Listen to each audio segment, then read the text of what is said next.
intentions pure. I'll give you all that I got, and I hope that you don't need more.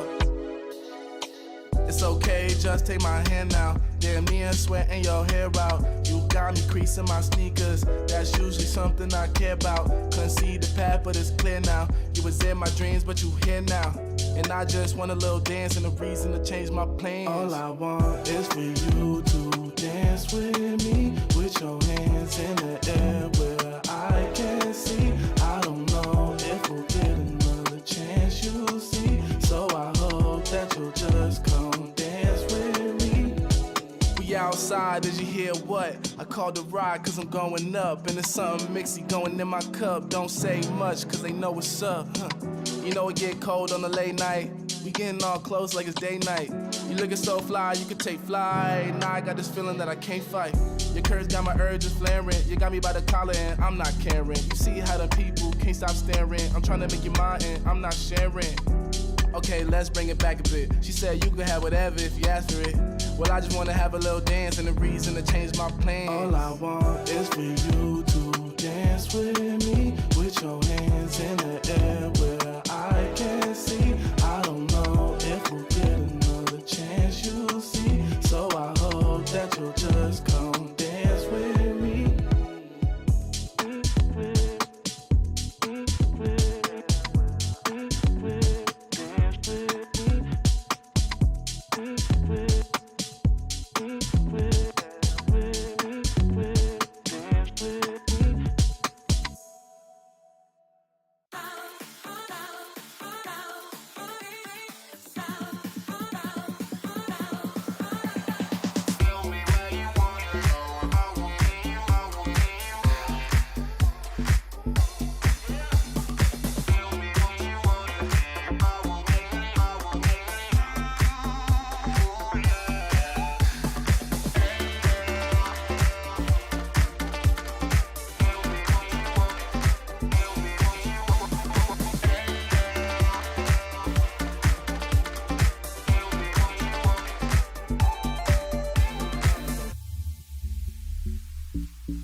차고 있던 이건 데자부 이미 와본 걸까 내 성공을 전부 담긴 그릇이 작아 I can't lose 점수 그건 의미 없는 숫자 내 열의 top 10 거는 식당 해골로 채운 옷장 전부 대스탁 상시주의 red dot 경고는 없어 better not 난 사방에 다 뿌린지 마치 red hot Broken and bruised what's left to lose here on the edge of forever if I never leave I'll never fight we all sacrifice right until the final hour pain is my superpower keep my head up high run through rain or shine cannot sleep without the sour pain is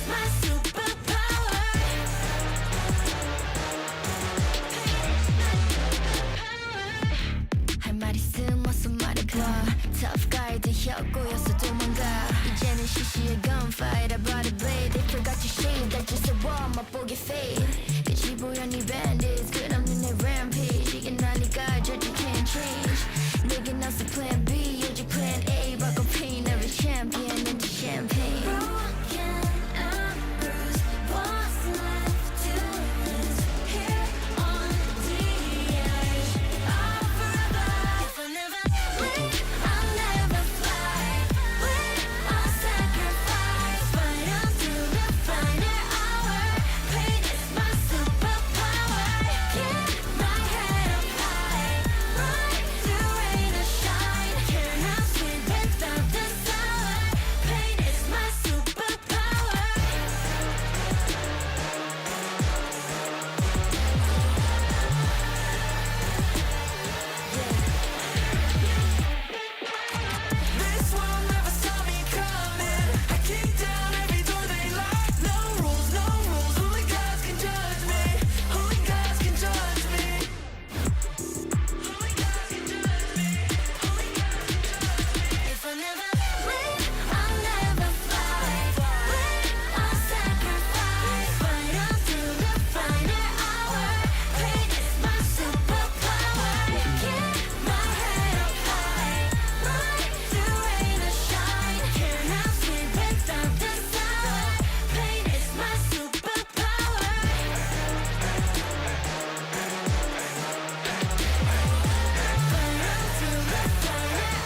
wake up and dance.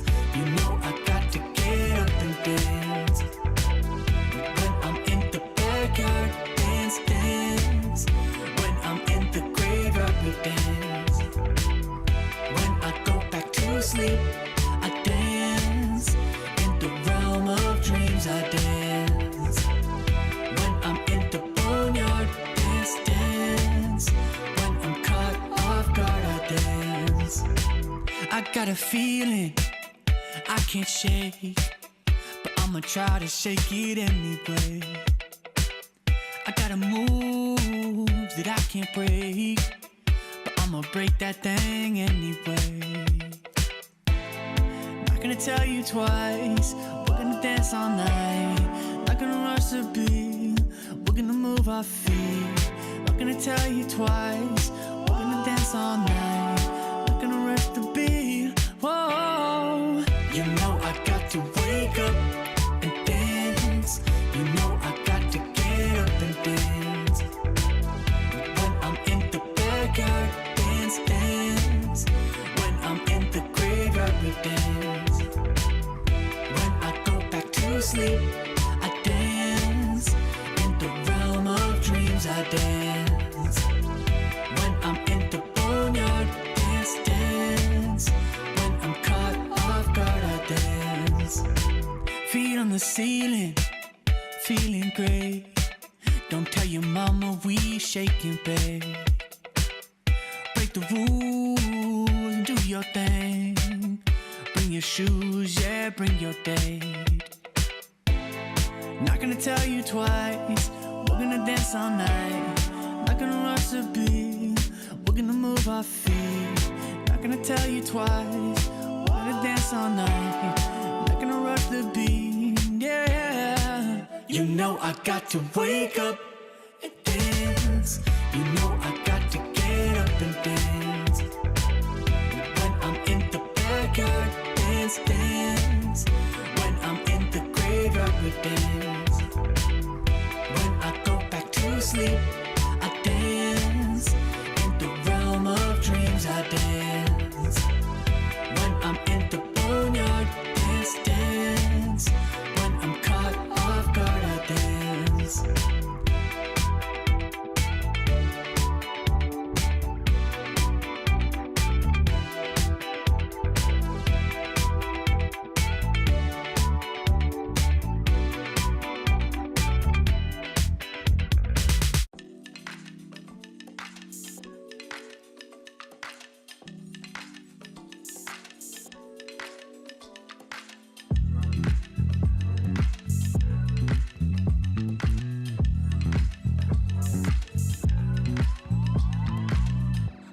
You're stressing right, you need some meditation. Don't let them ruin your vibe, no time for rumination. Let's leave it all behind, take a flight, aviation. Want you, girl, by my side, let me show my appreciation. I want you here with me, I miss your body, baby. No, I cannot believe that you're still single, lady. Wishing I could retrieve. I want you here with me. Be my lover, be my, be my, be my, be my trophy, be my, be my, be my, be my woman, be my lover, be my trophy, be my, be my, be my, be my, the only one I want. Be my preliminary. Let me caress the way I think it's necessary. Monday, Tuesday, Wednesday, babe. 7 days, are you ready? I don't need to say you know it, girl, you're extraordinary. I want you here with me, I miss your body, baby. No, I cannot believe that you're still single, lady. Wishing I could retrieve. I want you here with me. Be my lover, be my, be my, be my, be my trophy, be my, be my, be my, be my woman, be my lover, be my trophy, be my, be my, be my,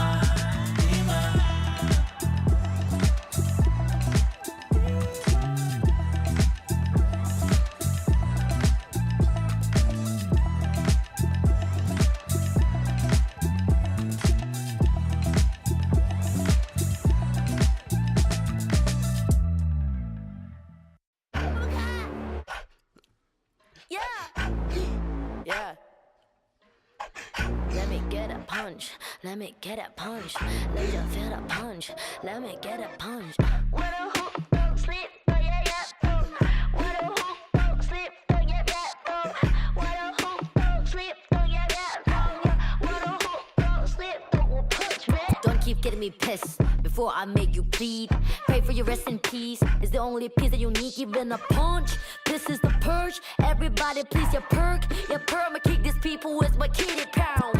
Play with the wrong gal pound. พูดไม่ได้พูดเก็บไปพักผ่อนยาวพักก่อน now อย่าเอาไปใครก็ยิงมาแผ่ว Pack it out, back it out กูสร้างมึงภาพลับ yo how about now bruh จบบ้านนี้ไม่ต้องรอถึงหูพวกกูจัดมึงจุก now out Be the pepper pick a pack of peppers People like me pick a pack of bricks for a week per day per minute Rapper like me ทำพวกมึง panic บอกกูเป็นผู้หญิงมีผลต่อ proof ไม่ควรได้ pride เข้าใจมึง lose อะไรไม่รู้พร้อมพวกขี้แพ้มาผ่านกูพูดไปก็ไร point เขาต่อยสักชุดดีกว่าว่าพวก What a hook, don't sleep, oh yeah yeah oh.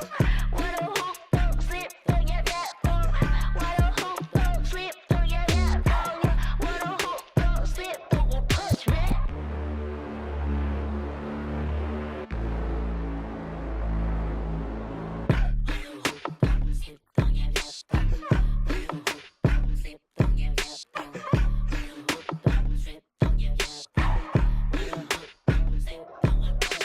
All problems are proved in one punch. All battles are beat in one punch. Put you to sleep with this one punch. ไม่สะเทือนกูสักนิดกูขอสกิลด้วย one punch. ชีวิตที่กูโดนมามากกว่า one punch. วันนั้นที่กูช่วยกูสักคนมา one punch. One day, one life, one dream, one punch. If you have one shot, better have one punch.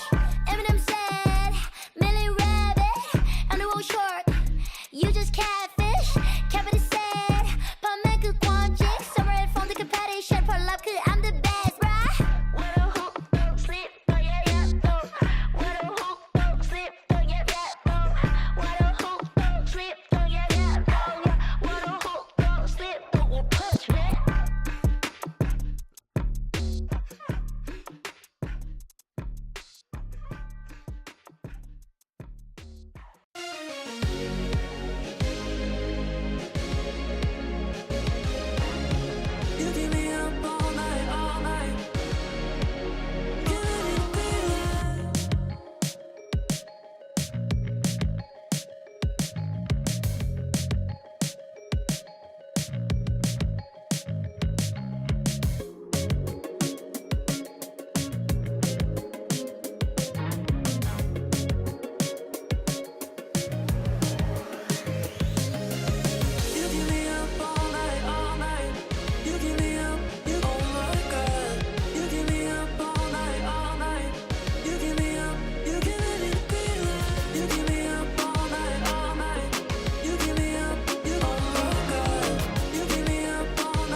did I do? What did I? I try to make you happy. Thought that I proved, thought that I. You told me that you love me. But now you're in the spotlight and you're cruising. You play with my emotions. I was foolish, but now you're in the spotlight. Camera shooting. You playing with my heart. You playing with my heart. And now you're in the spotlight and you're cruising. You play with my emotions. I was foolish, playing with my. Now we know you fake. I just wanna say you've got tunnel vision. Enjoy with your mates, 'cause I'm on my way. You've made my decision. What did I do? What did I? I try to make you happy. Thought that I proved, thought that I. You told me that you love me. But now you're in the spotlight and you're cruising. You play with my emotions. I was foolish, but now you're in the spotlight. Camera shooting. You playing with my heart. You playing with my heart. But now you're in the spotlight and you're cruising. You play with my emotions. I was foolish, but now you're in the spotlight. Camera shooting. You playing with my heart. You playing with my heart.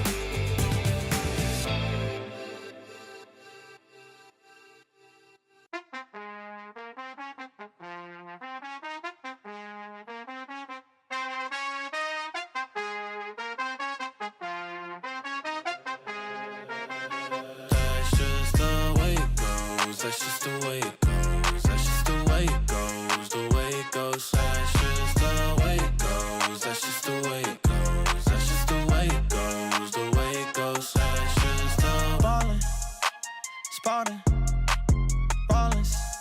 Phone was dry, but now everybody calling. Good at taking risks, yeah, I always go all in. Swear to God that I'm deaf to the talking. I can't hear it, see the finish line. I know that I'm near it, yeah. Cut the check and I'ma clear it. Ain't nobody out here that I'm fearing. Hey, easy to see things all on the way up. Used to think it's hard, now I feel just like a layup. I've been in the gym, yeah, I'm tryna get my weight up. That's just the way it goes. That's just the way it goes. That's just the way it goes. The way it goes. That's just the way it goes. That's just the way it goes. That's just the way it goes. The way it goes. That's just the way it goes. That's just the way it goes. That's just the way it goes. The way it goes. That's just the way it goes. That's just the way it goes. That's just the way it goes. The way it goes. That's just the. Hey, you ain't real, it's like you got a few disguises. Walk in the room, I know I'ma be the flyest. She like me, yeah, it's hard for her to hide it. One-on-one, ain't nobody like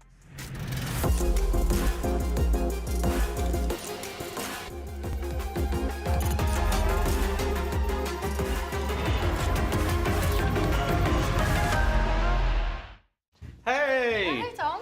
Alberto was looking for you, by the way. Really? Yeah, you better get there Okay, quick. I'll go check.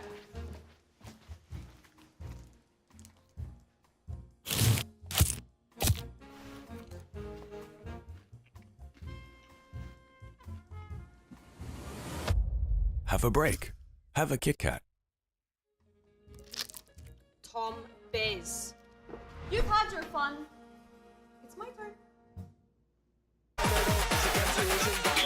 At Carmine Corp, we demand the best. This is what backs us up. The Razer Iskor V2 New Gen.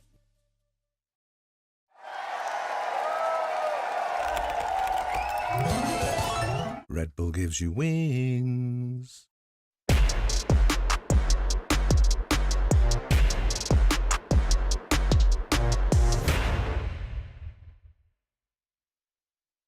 Want to find your fastest server every time? Express like a pro and optimize your connection in one tap.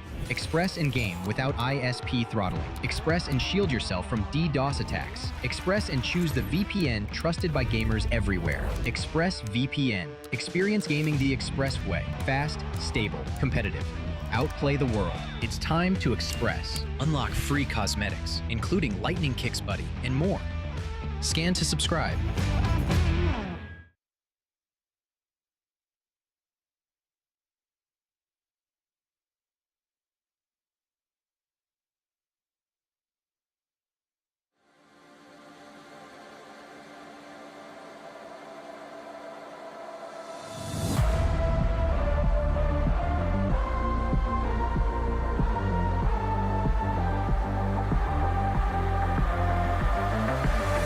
I need to keep you around with my feet tied,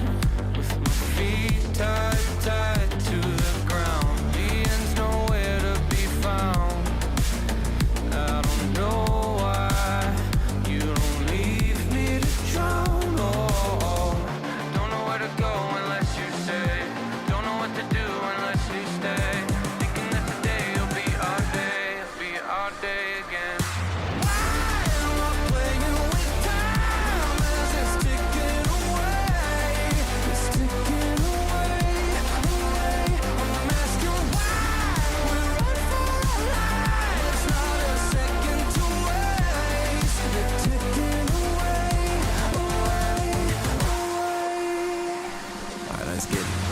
Winning, losing, either way I'm there.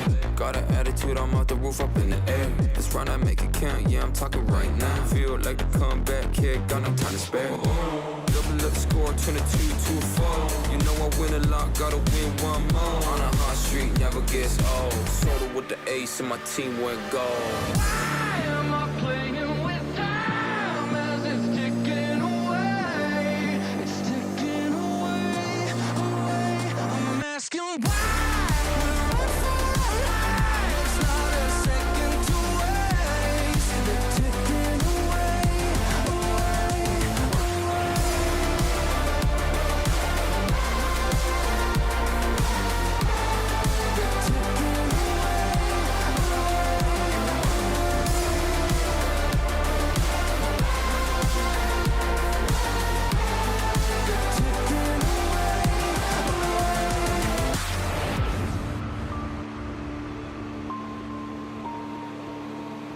I'll give it one more try.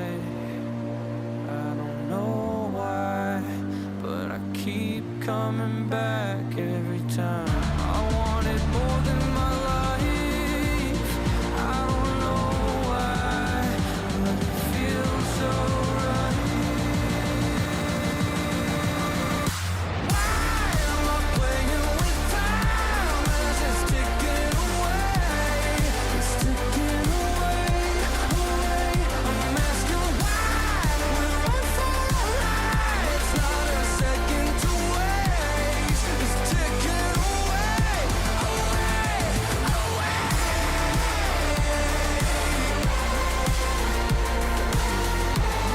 It's ticking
Welcome back, everyone, to VCT EMEA, the second day of week 3, which means we're approaching that halfway mark. I'm your host, Ginny, and I'm joined this time around with Billy and Hypok. Welcome to the both of you.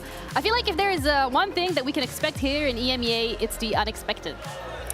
Yeah, the Hey. unexpected. Couldn't agree more.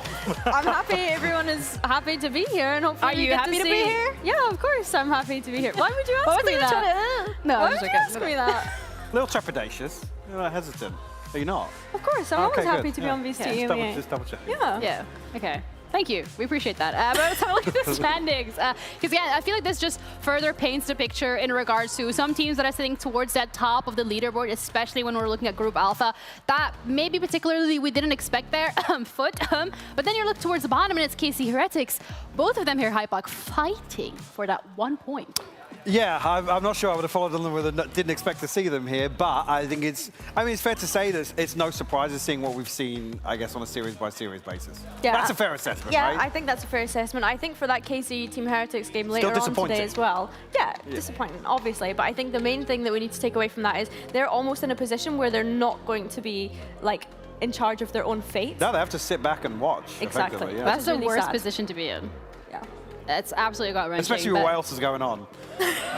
Like, it's getting a little EMEA-ish. Yeah, which is A little bit absolutely random. the classic. Yeah. That's the only thing we can promise you guys at home. But it's also really important to note that when you do lose that second match, so that KC Heretics one, basically the chances being out of your control, like you're sitting there having to watch, like, what'd you do, like in that position? Like, No, you you're just just have cooked. to. You're just cooked. It's the worst position to be in, which I think, again, looking at the expectations then, or the pressure maybe when it comes to actually performing today, those are going to be quite high. But first things first is we're also going to have a Vitality Eternal Fire. So this one actually yesterday, a hot take, I guess, from the side of Gentlemates was going to be a 2-0. Yeah, they said it was going to be a 2-0 to Eternal Fire, right? I think that kind of caught me off guard when one of the players said that. You're smiling now, so I don't maybe think that's that hot, No, to be honest. okay. That's tepid. the 2-0 Tepid. was the part that got me. I was Okay. like, oh, you don't even think that it's going to go all the way to 3 maps? I would agree with that, yeah. Yeah. I guess I don't think it's a necessarily hot take to say they might win this series. 2-0 might be a bit of a reach. I'll give you that one. Yeah. But still tepid. I felt like that was a reach. But in saying that, Eternal Fire, they did like come out last week and completely impress us, I think, right? We were looking sure. at them coming up against the first seeds that went to Santiago. Being able to get a win over BBL, I think, was quite a statement that they were able to make. And the Duelists being the ones that kind of have impressed us so far, I think is fair to say. Yeah, and I think on the other side, when we talk Vitality, I think it was probably more disappointing to see last week's result, considering what we saw week 1 from Fnatic, and expecting Vitality to come back out and probably still hit that same expectation. We're still not there yet. Yeah, and when it comes to Vitality as well, we were lucky enough to catch them off for a little bit of an interviews ahead of this matchup. So let's head over and see what they had to say. Sayonara, Pal, you guys got a pretty important game today in your respective groups. So I would like to start off with you, Sayonara, when it comes to last week specifically. We saw you debut the Duelist here in VCT. Of course, you're no stranger to it. We've seen it before in VCL, but could you tell us a bit more about the system in Vitality around you that has given you the confidence to be able to play it at such a level so quickly? Yeah, I think the system around Vitality is a lot around comfort. And since we have very flexible players, we are playing more to our strengths than trying to follow the meta, as some people would say. Okay. So I think it's very simple with the coaches and the team. We are just saying what's comfortable for us and we're running it. I think it's a very simple system and very good for us. Okay, that's good to know. But then I'm going to come back to the systems then, and this one will be for you specifically, Pal, because you had something to say about the game against Fnatic, where even though you guys were able to get that lead, it was more down to not being able to keep the control of the game and not being able to keep control of yourselves. So moving forward, what have you been focusing on to make sure that that's not something that keeps repeating? There's a lot of changes we've made to how we do our strategy stuff in the game. Nothing particularly drastic, just small tweaks, setting stuff a little bit more, just removing not necessarily the freedom, but clarifying what options we have for certain situations, and just getting in the VOD reviews a little bit more, identifying with the whole group, right, what are we going to do in this situation? What are we going to do in the next situation? Not that we just lock it down to one option every single time and we're just completely robotic, but just clarifying how we deal with certain things a little bit better. So that when the boys get on that stage and they're playing against a good outfit like Fnatic, they've got that clarity that then gives them the confidence to just get on with playing those comfortable agents, looking at their targets in front of them and just shooting them. Would that then be in the server more a decision that the players make collectively, or is it down to, say, the IGL EMP to be like, this is what we're running? It's all of us. We sit there at the beginning of the day, end of the day, going through VODs, and we have this little discussion. Same as actually with the comps, where there is a lot of collaboration with the boys at the moment. They're all intelligent, they're all experienced. We sit down, round table, everyone throws in their opinions. Okay, it is maybe a somewhat inefficient process, but at least we then come out with a conclusion that everybody's on board with. We lock it in where we record our notes, and then we just go and practice it in scrims and then take it to the stage as well. All right, thank you so much for the insight. Very great. We do, however, have Eternal Fire that you're playing today, Sayonara. So I want to ask you, from your individual perspective, what are you going to be doing to make sure you stop the momentum that they have going on? I don't want to say they have that big of a momentum. We are a better team, and also we faced them in the EMEA clash, and it wasn't much of a challenge. So for me individually, it's just playing to my strengths, being comfortable, and just not overthinking stuff as I did in the Fnatic game. And should be a straightforward game for us. Okay, well, I'm looking forward to it. Thank you so much for your time, and good luck in your game. Back to the desk. Should be a good game for us. Words coming through from Vitality. I'm sure I've heard that at some point, again, whatever, but I do think we have to also highlight that it is Eternal Fire that they're going up against, and if Eternal Fire wasn't the roster that has just taken down BBL and also pushed Fnatic to that third map in that first week, I wouldn't be as shocked to hear it, but now I'm like, it was a 2-0 for you guys. I mean, I would disagree with them not having momentum. I think Eternal Fire come into this with an opportunity to do again the funniest thing versus Vitality, right? And continue to probably cause a lot of disruption here when they weren't the candidates for that coming into this. I think at face value, you look at this, you wouldn't have been able to call this first 2 weeks from them. I think that there needs to be respect on both sides, right? Like from Which I think one way you're not going to get it. Yeah, yeah, very true. I think that the Eternal Fire side are not going to be respecting Vitality at all. But I think for Sayonara to come out and say that in his interview, like, oh yeah, like we smashed them in Clash, like it doesn't matter. Like I still think coming into this game, Eternal Fire are a roster that you need to respect, because they will just come in and completely blow you out the water if you just come in and think like, oh no, it's fine, it's just an easy game, like it's no worries. Absolutely, and that mentality and that confidence and just like the ability to just keep going is something that we are all like kind of like really impressed by when it comes to Eternal Fire. So we sat down with Fabian, or stood next to Fabian, to ask him exactly about what's going on in the Eternal Fire camp to get all this success. Genie here, joined with Fabian ahead of your game against Vitality. Gonna try and get a little bit more insight, especially when it comes to Eternal Fire in general. You broke the BBL curse, and against Fnatic, you were able to push them as well. I would really like to know what has been the process behind the scenes to make sure that you guys look so strong. We are thinking we are so good each other's, and we have so much aim power against Vitality or BBL enemy. It doesn't matter teams. We have everyone better aim power. And we have so much confidence. We going to match every match. We're gonna win this and easily. We are not thinking about match so much, and we are working hard, so much hard. Okay, it's really good to hear, because that was actually going to be another question. Every time I look at Eternal Fire and I look at the way that you guys play, it's very much go, go, go, very much like taking those gunfights, being very confident, and it doesn't feel like your confidence is deterred by any of your enemies. So how is it that Eternal Fire makes sure that every single player on the roster is confident and keeps going aggressive? Our coach saying he told us just press W and kill us, kill everyone, kill everyone. If we can do it easily, we won every match like this. We have so much confidence because we are winning like this. If we can't play with confidence, we're gonna lose every match. Okay, I mean, press W, kill your opponent. It seems to be working really well for you guys. And for you individually as well, we have slowly seen you transition more towards the duelist. How has that transition been for you?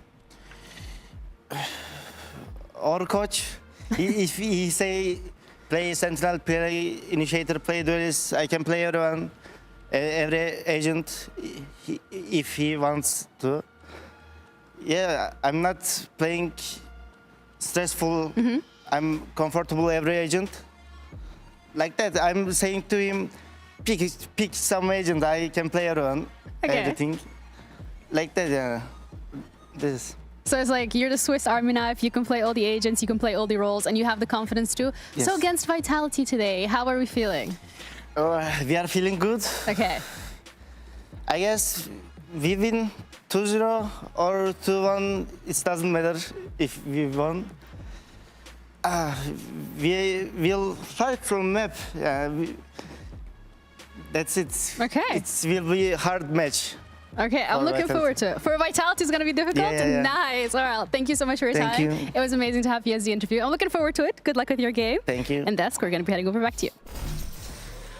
Hey, Dude, another it's just- 2-0 though. Like, you gotta give it to them, okay? They are so confident. He's like, another 2-0. Yeah, Maybe he's just like, 2-1. yeah, we're going to win. Probably 2-0. Should be a rough match, but... So, no, tough match, sorry. But For yeah, Vitality. I think 2-0, yeah. He Yeah, said a for tough them. match for Yeah, for Vitality. them. Okay, respect. I love the confidence, and I think that that's something that we've seen from Fabian all throughout since this roster came up into VCT, right? Let's not He's forget. so blasé. He was playing Tier 2, like not even Yeah. that long ago. He came Yeah. up from Premier into Tier 2, into VCT, and he's still been able to keep that confidence all throughout, which is so exciting. And, you know, him mentioning that he can play any agent, like whatever his coach says, he'll just play it. He's confident on whatever it is. To me, is a really good sign for this roster. It really is. I think him showing that he's versatile, especially in some of they're not necessarily getting wacky with comps, right? But even, I mean, thinking back to like Ascension, he looked fantastic on like Breach. And like Yeah. some of the more obscure picks that we were seeing him, he still has the same level of value. And I think when you come into a matchup against Vitality, where you can kind of pull out maybe an ace up the sleeve in terms of a pick here and there. It's, I mean, last week, particularly on the Phoenix, for me, showing that level of comfort when you completely switch things up is just insane to see. It's absolutely impressive. And I also really like that he was just like, yeah, our coach tells us to press W and go ahead. And I feel like we're seeing that a lot in the playstyle because it doesn't matter which opponent they're playing. They are continuously equally confident with whoever they're going up against. You're going up against Fnatic and you keeping that confidence, that's impressive. You go up against BBL, a team that just came back from a global, you have that confidence, that's impressive. And now you're taking on Vitality, a team that a lot of, you know, talk about, oh, super roster or whatever, and they're like, no, it's good, it's chill, we're going to be confident. And that's what I love to see from these rosters. Yeah, I think to that though, like Fnatic are obviously a more slow, methodical team, and I think we could kind of say that Vitality have a similar sort of play style with the compositions that they've been pulling out, especially. And I think going up against BBL, they had similar play styles, right? I think coming up against Vitality, to me, they don't seem like a team that's just going to let Eternal Fire run them down, because obviously they've come into today knowing that that's probably what Eternal Fire are going to attempt to try and do. Yeah, I think that's a genuine concern as well, because where you then see Vitality probably explore switching things up, that's where they're talking about comfort in the interviews. That's where we might actually see it miss the mark. I'm looking forward to see how that plays out, but first things first though, we have the skirmish as well. It was between Echo and Yampy, and if I'm being completely honest, if this is an insight into what we can expect, the match will be impressive. Last week I won double world champion, right? So this one should be no problem for me. Fight! It is done.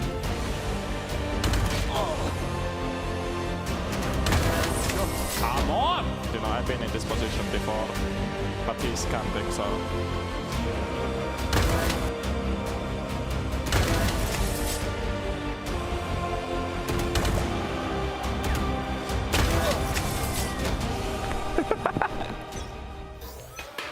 Yampy, I'd like to keep this simple and quite easy as the IGL ahead of your matchup. A little bit of a 20-second maybe gap you can fill here with a motivational speech.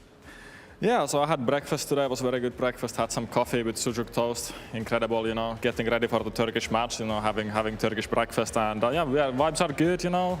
We go here, shoot some headshots, and yeah, have fun. All right, well, thank you so much. That was really motivational, very inspirational. I'm going to let you join the rest of your team because we are ready to head into the first matchup of today. Eternal Fire against Vitality. Smoke on my vision so hazy. Stress in the dark, you made me fall. Decisions in the past were made. All these eyes on me, can't breathe. Gotta keep from falling. Eternal Fire. Keep falling. Take a risk even though my head the fire in my chest keeps burning. All proud as hell. But it won't be falling. Vitality. Keep falling. Take a risk even though my head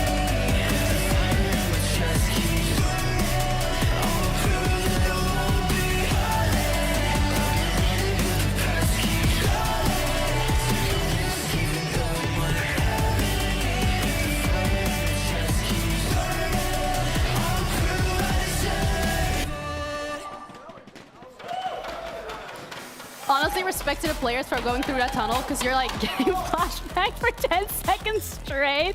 My goodness. But either way, both these teams are now going to have to lock in. Really great speech from Yampi. Had Turkish breakfast, and I guess now I'm inspired. Yeah, now he's looking for a Turkish I'm ready for the anti-Turkish matchup. Oh, as well, by the way. But Like, that's insane. Find Lotus Breeze. I really want to focus on the Lotus here, Billy, because Vitality picked it.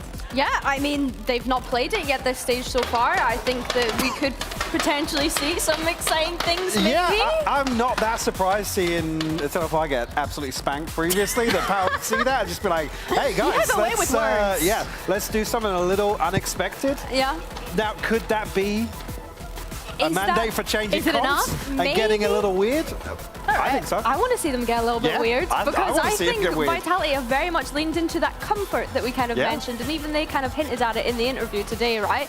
So yeah, get funky, get cool. I don't think by default they're accosted the same thing in this series, so that's why I like the pick personally. Yeah, then I want to kind of bring it back to Bind because that's the first map that we're going to be heading over, and Eternal Fire is the one who picked it. When we're looking at Bind for Vitality, if I remember correctly, the last time we've seen it was kickoff. Yeah. So they've had a lot of time to work on it. Are we expecting anything crazy here as well? I don't think we're expecting anything crazy. If I remember correctly, the last time they played it, it was the double initiator composition that they were playing with the Sky and Teho. I'm intrigued to see if they lean back into that double duelist that they trialed with Sayonara last week, and to see if that is a clear identity for them, because double duelist Bind kind of goes hand in hand with one another. Yeah, an asterisk on this one, considering obviously a kickoff. We had a lot of flexing in terms of roles, in terms of picks. This, I think, is probably going to be what we've been working on, and probably the epitome of a comfort comp for them. I don't think they're really going to push the boat out too far with the Bind pick. And the epitome of a comfort seat on their Razor seats. But Bind is the discussion that we are having, so I kind of want to dig a bit further into that from the Eternal Fire side of things. There we go. Go on.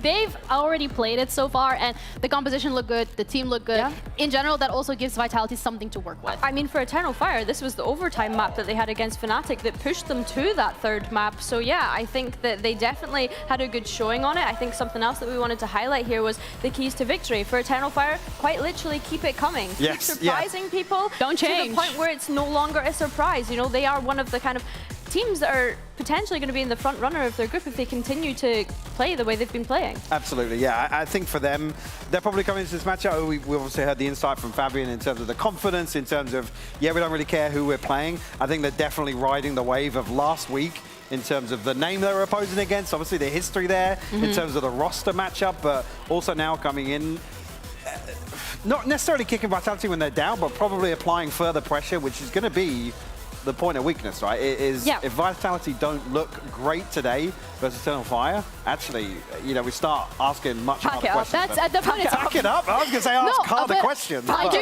think, like, at that point, it's at the very least alarm bells for the side of Vitality. They're already ringing for me. They're already ringing. Because that would mean, like, you'll be 1 and 2. That's a really peculiar situation to be in, especially when we've seen how the permutations of the amount of different universes and the chances that they got. But Agent Select's coming through, and we actually get a Phoenix for the Sayonara. Okay, Billy, I see you nodding. Yeah, the double duelist, that's kind of what we wanted to see. Yeah, I was going to say, we're talking about keys to victory. I wasn't even going to say, because I was like, oh, with the veto, are we really going to see much in terms of, like... Are we surprised as the Phoenix then, and not the Raze? I'm not necessarily surprised. I don't actually think Sino looked terribly comfortable on the Raze, but on split last time. This, for me, is, again, Phoenix is always the form-based performance, right? It's like, what can you do? Can you maximize value in terms of the ultimate and also apply that same level of pressure? I think playing against Eternal Fire, it's a key pick, right? It's something that counters them.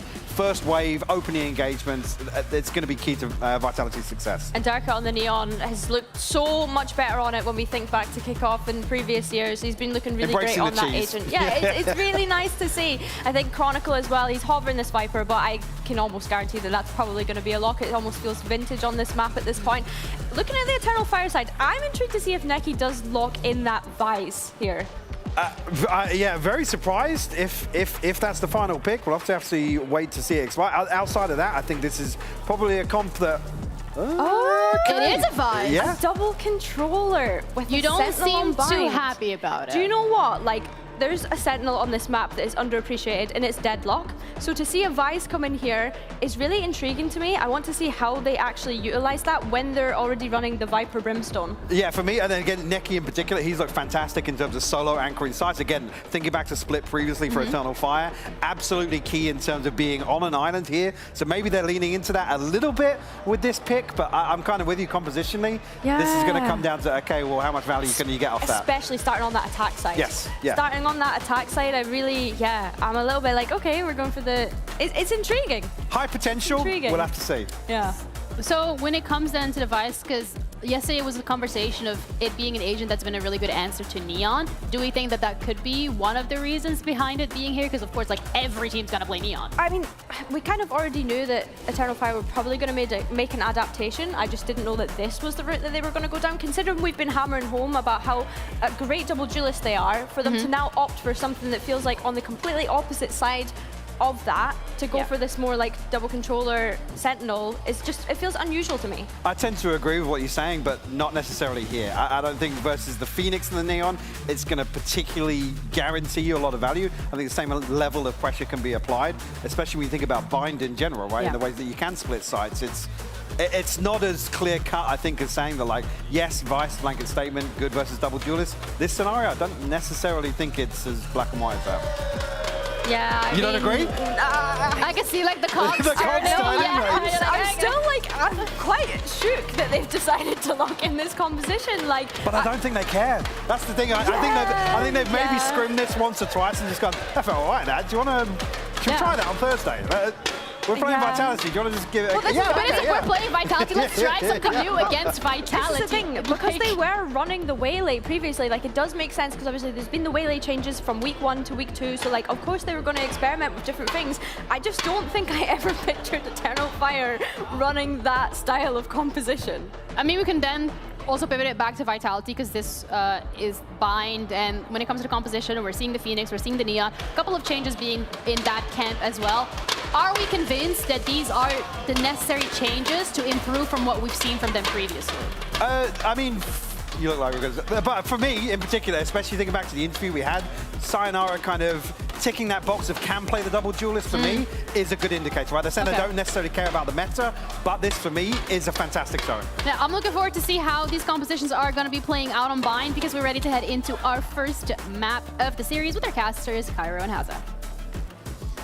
Yes, thank you, Desk. Really looking forward to this one. A first win against regional rivals will be fuel to the fire. But the questions for me lie on the Vitality side. After seeing what would have been group game of the group, I guess, against Fnatic, it wasn't the result that they were expecting. No, it certainly wasn't. But the thing is, both teams have lost to Fnatic in a close affair. But as we get into this one, this is a real decider in our one-on-one games as to who's going to go and challenge that second spot in the group, or who's going to fall away into the middle of the pack. It's Eternal Fire versus Vitality in our first game of today, Haza, and this is one I'm very excited for. Yeah, kicking things off on Bind, of course. Vitality starting on the defender side, where they had the slight better turn of form on this one.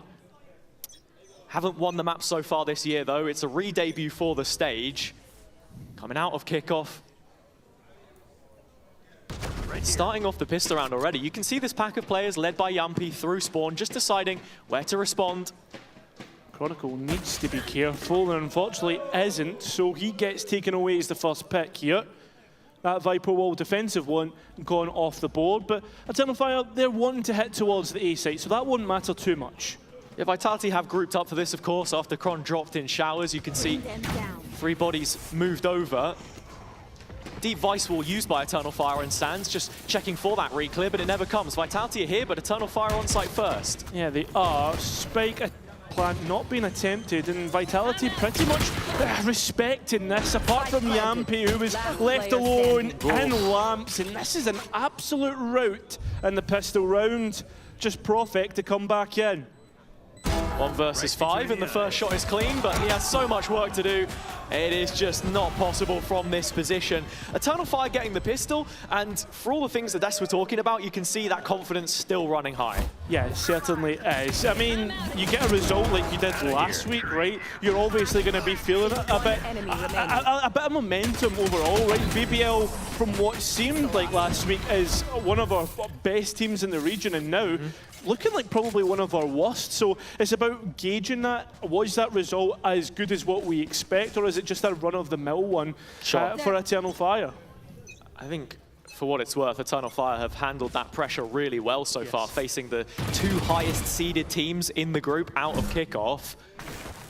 It's just classics here. Vitality trying to make it scrappy, but those are the sorts of terms that Eternal Fire usually enjoy. It is Echo dropped to start, but the rifle's still alive. That's the saving grace. Spike not picked up. Got the spike. And Eternal Fire now start to head their way over towards B. One of the rifles all alone on short as he needs to get out of here. As you can see, Vitality want to try and hunt him down. The Neon at least has the saving grace of speed. He's got all of the tools to bail him out, so Eternal Fire will reach a post plant on B when the spike finally arrives off the back of Ordaz. Interesting here as well, noting the composition that it is Neki on the Vice as the in-game leader, usually playing around the info, so there will be questions asked about what the calling looks like with this change in structure, of course. But that's nothing that Eternal Fire aren't used to. I think you saw the ways in which they had to develop from kickoff as a 5 playing with 2 stand-ins. Yeah, I mean, they know exactly what they need to do. They know the system that they played in. A couple of kills here are nice, but the other thing that a lot of people won't know is that if they didn't watch the tournament, Hazard, was we did get all 5 of this, or the original roster that's playing on Eternal Fire with Sob, playing against Vitality and Clash. Yeah, we did. Izzy, of course, when you look at the 2 teams, is the only player present on the Eternal Fire side from the last meeting between them. Vitality, their final 2 members go down to the spike detonation on B, so it's a clean anti-eco in the end. Well, now we start to get a look in and see how exactly this defender side wants to try and handle what Eternal Fire have been doing so far, because it speaks so much about confidence. It's the fights that they're taking right now. Yeah, I think like the last round we got an idea with the kind of trap placed outside of showers after Eternal Fire for 2 rounds in a row had tried to approach that part of the map. As for now, looks like Eternal Fire are going to break conditioning and start to work the B side first. You can see Neki dropping that same Vice wall just outside of Hookah, stopping any defensive progression. Bind often a map which is determined on that defender side through its proactivity, usually at its limits in both showers and B long, as you can see Yampi starting to collect some of the information there. Prowler detects Izzy, and it looks like Vitality want in on this. Yeah, they want to try and find something to fight. Is already Izzy and Ordaz pushed back, so nothing collected, only an ultimate orb, but Vitality will be happy with that, although they're going forward. Yeah, Jumpy just playing right up in the face of this smoke. 3 players behind, ready to pop out, and Izzy draws first blood, leaving only Profek behind. Durka trying to swoop in and support. Eternal Fire just call it in for a second. There's still a double stack of players here. It's Durka and Profek. Just waiting for Fabian to arrive so they can get that flash in, tee up the play, and Eternal Fire running rampant. The bonus round all but in the bag, sparing a miracle from Kron and Sayonara, and it doesn't look like the duo are willing to risk it. No, rifles wanting to be kept, and not looking good at all for the start for Vitality. Eternal Fire, though, even though they are playing double controller with the Sentinel, these executes looking well orchestrated, right? Izzy doing excellent on these entries. That's the other element to it as well. By the time Eternal Fire get into post, if you've got Echo's Poison Orb, like as you can see still here, he hasn't used it, some of those Thorns, Ordaz has his own smokes, and you can start cycling that, it becomes so oppressive to try and retake. So Vitality have to be playing for these floods, especially on that side of the map, and with Ordaz bringing Chronicle out of play in the late stages, it is just going to be the Vandal in the hands of Sayonara that escapes from T-Spawn's side. Eternal Fire getting fired up. That's 3 in a row now. It is, and it's going to put Vitality on a pretty poor buy, although shotguns perhaps to come into the mix. And out of the pool of that we see right now of maps, this is probably the best one for the shotguns, considering we are seeing Neon, Derka on the Neon.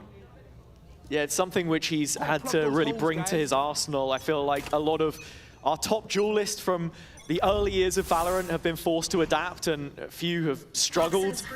Derka, I think one of them, at least in kickoff with Waylay, for example, didn't fit. The Neon already looking much better, but someone has to frag here. I think only 2 kills on the Vitality side so far in these opening rounds. Yeah, but it's that potential that Vitality have yet to really tap into, right? Yeah, and it's always the potential with this team, right? You have Masters winners, Champs finalists over the years, most decorated player in VCT in the form of Kron. Sayonara just limit testing A short right now, bottlenecking Eternal Fire in. But as Izzy has made inroads through Shower, that pressure is being broadly applied, yet still Vitality unwavering in rotation. Yeah, but that's because there's 4 strong towards the A site. You look towards B, it is so empty, and Eternal Fire, if they go for this execute, Yampi's going to be all alone. And by the time you get to that retake, it's the same problems that I was just talking about in the post round. So Vitality take the onus upon themselves, and there's a slow re-clear arriving through the market on the attacker's side. Is it going to arrive in time? Yampi's fought a little bit with the C's, but not enough. Yeah, just a classic here as well. But that classic is able to at least get 1. So that rifle, the stinger, the shotgun, maybe up close and personal on the B site will get something done. Retake flipped on its head. Vice Wall does get triggered. How many players do Eternal Fire anticipate here, though? Yeah, but what's the response after the wall being triggered? Do they take more space? The answer, no. Happy with what they've got. So they look to bolster down on the site and wait for Vitality to come to them. Remember, 1 rifle saved from the last. They'll know about that. And as soon as the players come into the crosshairs, Odaz completely finds them all. A 2 versus 1 now for Derka. And as good as he is, he's not able to find it. It's Odaz with an ace. A first ace in the VCT for Odaz, and a first ace for any Eternal Fire player. The most consistent from kickoff, carrying it on here. 1 enemy remaining. Eternal Fire positioning themselves well in the post plant to handle with that hookah pressure. They knew that long was a no-go. And there you have it. A consistent theme that we bring up a lot is this international attendance narrative. It gets to a certain point, especially with Vitality now at full strength in air quotes with their full lineup. When does it happen? That is the question. A team that has suffered from the EMEA kickoff curse that we spoke about yesterday. But as for now, Vitality have a full buy. There's ultimates being sent in. Derka got 1, but very quickly it's changed into an Eternal Fire narrative. Sayo able to get 1, and that spike goes down into post. Yeah, bit of a weird one here. Vitality retaking 3 on 3, but every player completely split up. 2 layers to this back line. Yampi working his way up to A short, and Sayonara still holding on to Showers. Precious real estate. You look towards the utility left on the attack. There's not a whole bunch of it, so it's up to the defensive utility. Sayonara aware of the flank, but not aware of the second. So a 2v2 now, favouring Eternal Fire, and with just Prophet now to clutch up. Time low, his chances even lower, and he's thrown in the white towel, giving Eternal Fire their 5th in a row. I mean, when does this momentum stop? It doesn't feel like Eternal Fire have let up over the last week. The BBL result, an upset to the untrained eye. But for those in the know, this is a team which we have to hold in that same high regard, cut from similar cloth. And on this execution, it's that same unwavering self-confidence in every damn duel that's hauled them through it. Yeah, it seems as if we are going to be getting this timeout coming through for the Vitality side. Pal having to talk to his players and ask them, guys, how are you going to wake up? Because so far, in these first 5 rounds, it's just not been happening. Yeah, of course, we know that this is a fixture between the 2 teams that has cropped up on multiple occasions already through the off-season, whether it was the core of Ulf or Izzy on the Eternal Fire side from an organizational level. And it's one which they have found success in, broadly speaking. You can see here from Blender into Kickoff and Clash, Vitality did start to get on the better end of things, of course, but I have to say, with the way things are currently trending, something has to change. Yeah, for those who don't know, it was a different team. Eternal Fire was the organisation that was able to beat out Vitality, but for the majority of these players on stage for Eternal Fire, they have been continuously beat by Vitality, and it seems now a change of banner, a chance to really upset the apple cart. They've gone and taken it, Hazza, and right now, going for a 6th. Just confirmation there, Audas with his first ace, and I mean, I said he was one of the consistent ones. If we get just a similar level of performance from everyone on Eternal Fire, it feels like the system sets that up. Necky's the prime example of a fragging in-game leader, I think. Yeah. Less established of a caller than Rose, perhaps regionally. I mean, but starting to take those plaudits now. Yeah, I think that this core did what the BBL Pacific core couldn't, right? They came through the Premier system and straight away qualified to VCT. That last round, probably a perfect demonstration. The re-wrap in showers, expertly timed. And here, Vitality not with all too much. They've already removed, defaced that Vice Wall in a short. So Eternal Fire start to investigate, re-clear the space and take some for their own. The only rifle in this defense has found a kill on the other side of the map though. Is he going down in B long? But straight away, Eternal Fire evacuate because of the space that the attack's been able to grab. Look at the re-wrap. Same time, 2 players deep in short. This is a serious issue if left unchecked, but Fabian finds both. And that is all of the worries quelled on the Fire side of things. Profek still barking away with this rifle, but there's no bite into the pit. Absolutely nothing. I mean, this was an equal round entirely. That bucket may be causing an issue here, but it shouldn't be nothing that Eternal Fire can't deal with. Has to be Profek though. If there's anyone to win the round from this point out, it would be him. And with the pathing already set straight towards heaven, it's a much more difficult retake than he would hope for. Fabian makes it 3. Eternal Fire make it 6. Yeah, this is now turning into something entirely different. Minnie was talking about it a lot on the desk. I mean, the full analyst desk was that we are awaiting the final form of Eternal Fire. We didn't get it. We got something entirely different with Izzy at the forefront. And you look towards the scoreboard, it's not even him leading the line, it's Audas, it's Fabian, it's Echo, it's players that have been in the league and have that experience. Yeah, it's that sort of core group, right, that we saw get the early experience in kickoff, now start to find their character on this stage. Now flipping it back to the Vitality side as they have another full purchase here. Durka bringing the operator out. A chance for them to find their feet. Profek with another opening kill. Durka also limit testing outside of A in showers. These early numbers are exactly what Vitality need, but they can't double up. Same time though, as Durka saw one player, the other side of the map tried to work in tandem. Didn't get what they were looking for though, and Eternal Fire might be re-hitting into a lone Profek. A bit of a reshuffle here, and as you can see, Eternal Fire looking to hit the B site. Walking up Fountain, they've left Necky detached to take this 1v1 in Hookah, a big fight which Profek has to win. It's a big 1 versus 1. He's taking the head clean off, but there's still ultimates in play for Eternal Fire. Still pressure from Long as well. Chronicle will be able to cycle that Viper wall and keep them oppressed in this position, but Profek, duly noted, no second layer to dig him out. And in the retake, there are ults here now for Vitality to use. Yeah, Profek now starting to move elsewhere while Vitality get ready to bust out of CT, try and grab the attention of the main players. Oh my god, the right forward for Eternal Fire is absolutely exemplary. An advantage taken into the second half, and I'll tell you something, Vitality, they need resuscitated at this point.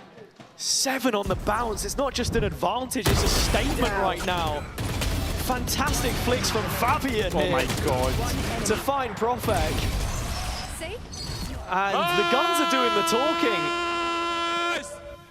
Against a team low on confidence of their own, sure, it just doesn't feel like Vitality have had a way into any of these rounds, really. That's the big aspect to it, right? Vitality once again trying to play on the front foot on this defense, and that's the first time that an engagement has really gone their way, with Durka and Sayonara being the protagonists. So 2 to the good are the defense. First big test for Eternal Fire in one of these rounds, down at a 2-player deficit, 3v5. There. But they have the numbers heading into this A site where Chronicle is the first player waiting to receive. Sayonara with his own ult, and of course, got to be thinking about that Viper molly. Kron taking contact. There is massive pressure on his shoulders, but unfortunately, the barrel being seen and able to get two. A nice round from Vitality to answer straight back, but why is it taking so long? Kron getting up on his feet, met with applause. The crowd in the venue this evening definitely catered more towards the Vitality side, that's safe to say. And this defense now entertaining the duels a little bit more, but taking them on their own terms again. You can see Vitality even doubling down, wanting to flash through and make a play here early. A full house of ultimates for them to use if they choose. That's a big if. It's certainly something to try and narrow that gap between the two of these teams. And it seems as if Vitality gambling right on where they should place their players, the B side much heavier, and that's what Eternal Fire want to hit. Vitality have been playing a 3-2 towards this side of the map most of the time. There's not a single controller here though, it's just Chronicle's wall in proxy that's got to help protect the site. Sayonara's going up in smoke, drops back into a different molly from his own Phoenix ult. But the B site is in safe hands for now. It's this transition to A, which is problematic. Neki finding one in hookah while that's all happening, and Eternal Fire actually just call it quits. Yeah, Kron's going forward though, looking to hunt for another player. Triggers the wall, but there's nothing to find. Yeah, and he's not going to be able to bypass it here either, so as the round starts to intensify a little bit, a moment of respite for both sides. Echo still left behind in showers, and with this long control for Eternal Fire, a possibility for them to pivot back. Post plant would be a real issue for Vitality to try and dismantle should Eternal Fire get there because of the ultimates. And with the A site looking weaker at the second, what is the commitment here from Eternal Fire? Into long they go, and Orda's so lucky to make it through that TP. The round may just live and die on it. Is he looking to escape and able to do so in the time being? Ordaz committing a plant to the triple box, and actually Prophet guesses wrong with his own orbital strike. But at least he has advantage in numbers in terms of teammates. But are they expecting Echo? No, they aren't! Up close in spawn, he'll take two and bring it down to a 2-on-2. Wrapping around back in short. Is he still alive here? And Sayonara, diligent enough to clear close, but now that plant becomes a problem. Is he just waiting in the corner in the wall, trying to buy a distraction, a deflection of where Sayonara wants to go? Yet to make the first move, but when the tap comes in, there's a flash to follow it up, and the young gun won't miss. Sayonara with 3, and Vitality double up. A huge clutch in the grand scheme of this half. The fact that Vitality now have a bit of momentum at their back, they're probably going to save their economy off the back of that. I have to say though, a lot of chaos, a lot of panic on the Eternal Fire side in terms of how they played this one. The fact that you saw that there was still a Brim ulti in pocket, I thought, listen, you keep that for our post plan, it sure is done. But instead they use it to execute because of the B play on B long. But anyway, back towards this, back to the next round. Eternal Fire need to stop Vitality getting it back into this game. It's a team with the experience of Vitality you expect to be able to punish in these chaotic situations. And, well, immediately, Eternal Fire just dives straight into the pit. Full disrespect here shown by Izzy as they've taken complete control of front site A. Yeah, and it's a judge as well. Good haunt, but not one that anybody can get a kill off the back of. The pit drops. Kron holding on to lamps, and this is the perfect gun for the job. Good flash! And the judge doesn't get any kills off the back of it. It's a disaster. Yeah, Durka a little timid to try and follow this up. Still backside for Vitality. That's the foundation. Oh, and Yampy just caught off guard by Bench. Now you can see Eternal Fire really starting to make it work. Durka does have his ultimate, and with no bullets left, you think that would be a good option here. But again, Vitality completely disconnected. Ordaz stuck between two players, and he's able to fight his way out of that. Just Sayonara now, and he's thrown about. Flashes can easily try and dismantle this, but does he even want to try and get out here? Or maybe he's just going to fight himself. Yeah, he's just about going to be able to survive by the skin of his teeth, but nothing else more left for them here. In fact, Ordaz is chasing. I don't know if he heard the steps. should have an idea. This rifle important because Sayonara is the one with the most money. He can buy at least one or even two players, and he manages to keep it. That's a big pressure relief for Vitality's defense. That's what Vitality need, right? Someone's got to crank that pressure valve and just let off some steam. Eternal Fire just showing the ability for another pace change, quick into the pit, happy to deal with it off the back of their own Steel Garden as well. Keeping some of those bigger shotguns out of play. Second timeout in the half for Vitality. And I'll come back to what I was talking about at the start. Their previous win rates on Bind stemming from the defender's side. Any of the real massive rounds they were putting up. Only 2 here already. That is alarming. Yeah, I think the fact that we've seen Powell and Scott wanting to talk to the players so early on in this second half and just listen, guys, let's get these rounds on the board, shows the position that Vitality are at. And I think as well as with the experience that this roster has as a whole, they should know how to fight back into a game like this. It's also about managing those expectations, right? We speak a lot of pressure here, and what that really means is not allowing that to then fracture the setup whatsoever. I think you look at the Vitality team from last year, a lot of big names, a lot of big players, didn't quite work, but you're banking on the chemistry brought in from that BBL core and the foundation that can provide. The teams that Pal and Scott have led have always been very structured, but in rounds that we've been seeing, when Eternal Fire are just swinging a left hook at you, it just doesn't feel like maybe we're seeing those adjustments right now. Have to agree. So with that, Eternal Fire's map pick is certainly going their way. Vitality yet to play it in Stage 1. I'm not necessarily showing us the best of showings on this defensive side and need to respond after a second timeout used. I talk about these adaptations as well. It's not just what's being said on the coach side, but how that then translates to the server. Preparation, something that this roster had talked about extensively. And well, in terms of the 8-hit, they have the numbers here. It's the strong side. And Sayonara's committing an ultimate to try and fend off those players. Can only stall it for so long. As the spike has been felled, Chronicle onto that next duel, wins it against Ordaz, and still Vitality bunkered up in backside. Eternal Fire with ambitions to fight it. The flames then fanned by Prophet finding this one. Yeah, but the spike is down on the ground. Stuck in the corner, Fabian again. He just seems to know where every damn Vitality player is. Izzy has a good idea. A picture now painted of both, flooding back through from showers. They will take him down in the 2v1. And a little bit more life breathed into this defense. It seems as if Vitality had a very good plan around the A site. The fact that you saw an immediate TP to try and upset everything. A nice ulti by Sayonara to get the first one as well. But that spike in the ground is a real problem for Eternal Fire. They don't pick it up till late, and that allows Vitality into the perfect position. So with 1 round left to play, an 8-4 scoreline feels like miles of a difference to the 9-3. Vitality on the cusp of recovering this slightly.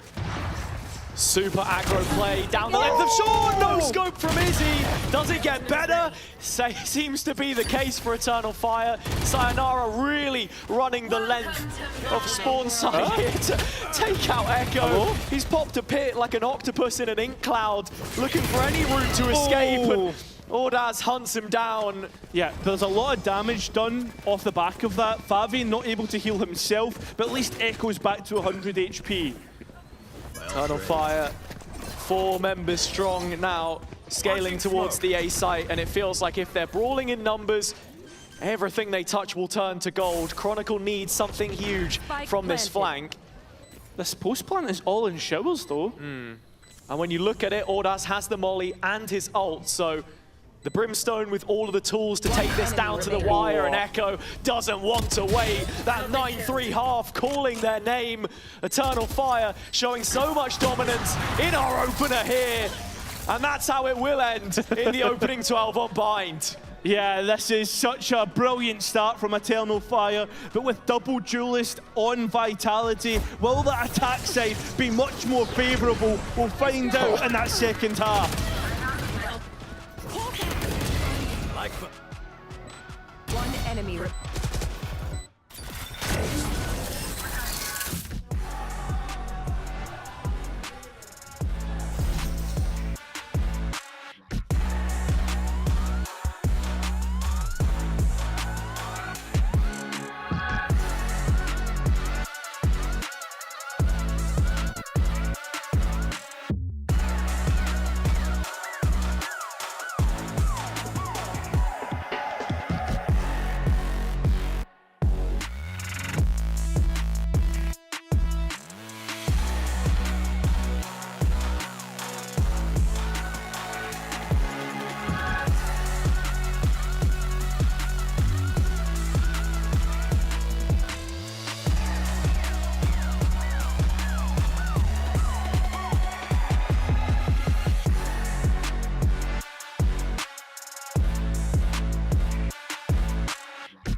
Statement sent from Eternal Fire in that first half. Signed, sealed, and almost delivered. 4 rounds required. And the turn of the half for them to make the most of it. Okay. Sure, Fabian's loving things. And why wouldn't you be? I mean, some of the rounds we're seeing from this Eternal Fire side really get you excited. Yeah, it's just how good they are at playing off one another. The rifle work in the site, when they're in that chaotic environment, just seems to thrive every single time. But Vitality get their own go at this, right? You think of a Neon and a Phoenix, and all I'm thinking is pace. Is that what Vitality will offer for us here? Well, immediately looks like they have their sights set on A. 4 players short, but held at arm's length by the Viper utility for now. Yeah, I think that's something that the Vise will be really important for Eternal Fire on this defense. And that's what Vitality really have to do. Bleed that utility as much as possible. Don't let it have impact. So as much as you're talking about pace, it's playing around with this tempo that's going to get them the most value, the best returns against what we're seeing here. Izzy is taking contact on long here, but it is a trap. You've got to be looking towards Fabian in the corner. Not yet known about as the players of Vitality try to escape. It's Izzy's double that really upsets this round. As Fabian gets one of his own. I think this is over before it's even started at this point in time. Double digits for Eternal Fire.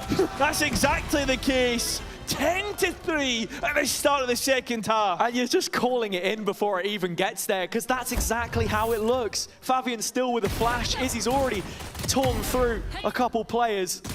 His ghost, the tenderizer. And with another pistol lost here, after suffering defeat in the first 7 rounds of their attack side, or defender side, sorry, now on the attack. I mean, I'll show them. looks like they are just going to go full save, play for that force. Sorry, not force, play for that full buy in the next. Yeah, exactly. They don't want to force because you don't want to upset your chances here. That's the real issue for Vitality. You kind of either risk it all because you're essentially playing an eco against 11. Yeah, at this moment in time, Vitality really need to waken up, because we saw yesterday with Gentlemates, right? They won the last round before the switch of the kind of second half, and then that's when they really got back into the series. But this pistol round, it still felt as if Vitality had mixed ideas of what they wanted to do. On the one hand, if this is over quickly, it means that it's an easier reset perhaps for Vitality. Just a slight technical break, perhaps getting a little too excited on the Eternal Fire side, right? I've seen a couple players, you know, stand up, foot on the headphone wire, unplug it, you know. I was guilty of that yesterday as well, to be fair. I was tripping over my own feet. Yeah, I mean, it happens, mate. You're all right, don't worry about it. Happens to the best of us. Neki. Smiles on the faces of the Eternal Fire siders. They'll just be hoping to get back into this one as quickly as possible. But look, honestly, it's great to see this team thriving on the stage. Yeah, and I think this is a good time to be talking about Eternal Fire, to be honest, in terms of... He has just unplugged. Yeah. I think that's a good time to be talking about Eternal Fire, right? And how they look in terms of the group, and especially internationals, when we consider the grand scheme of things. That's the thing, right? I think I was one of the few that said, if we're holding BBL and kickoff to that high standard, awful as it was, Eternal Fire now, even with that one player change, how much of a difference is it going to be? Is he coming out and Sop, you know, heading over to Foot, right? What is that going to mean for them? And it just looks like actually it's helped bring another layer to this environment. You know, Izzy himself, someone overdue a return to Tier 1 after those supermassive days so long ago now, but back on the Berlin stage. And the flip side for Vitality is, right, if we're talking long term here, it's that, you know, very tired super team narrative which has sort of lived and died at this point. And I think if they don't qualify to London, it needs to be buried. Yeah, it really does. And I think, like, right now, the Vitality project, I think for the majority through the Valorant scene, we're excited for, especially with the fact that when you looked at it and how it was built from the coach's perspective with a system in mind, but they just haven't lived up to the performances that we expected of them. So Fabian's got a brand new Sony InZone headset on now. Hopefully all the audio settings How much to pay you for calibrated, the day rate, I guess, to his liking. And with that, it shouldn't be too long before we head back into this one, Cairo. If Vitality are to turn this around, and that is a big if, where does that start for you? Is it on this map? Is it on the next? And what has to change for us to get there? I mean, if it's going to be from this map in terms of a comeback, I really need to see Derka and Sayonara getting the rest of the players into that site. I think they're the ones that really need to carry that burden. We're going to see it here on B Long. So another attacking round for Vitality. This one is just with the classics, but mowed down before they can get out of the smoke. This pack of players having no real luck thus far. Eternal Fire ushered onto an 11th, as we would expect. Maybe at the very least, Vitality can pick up a couple more orbs here for Sayonara. I think they got the one on B Long as well. Spike down. I think that seems to be the aim. I think it was Eternal Fire, yeah, we've got the ultimate orb. Eternal Fire to get an in-zone flawless. So that headset obviously working out and helping, but Eternal Fire really are now staring at the finish line.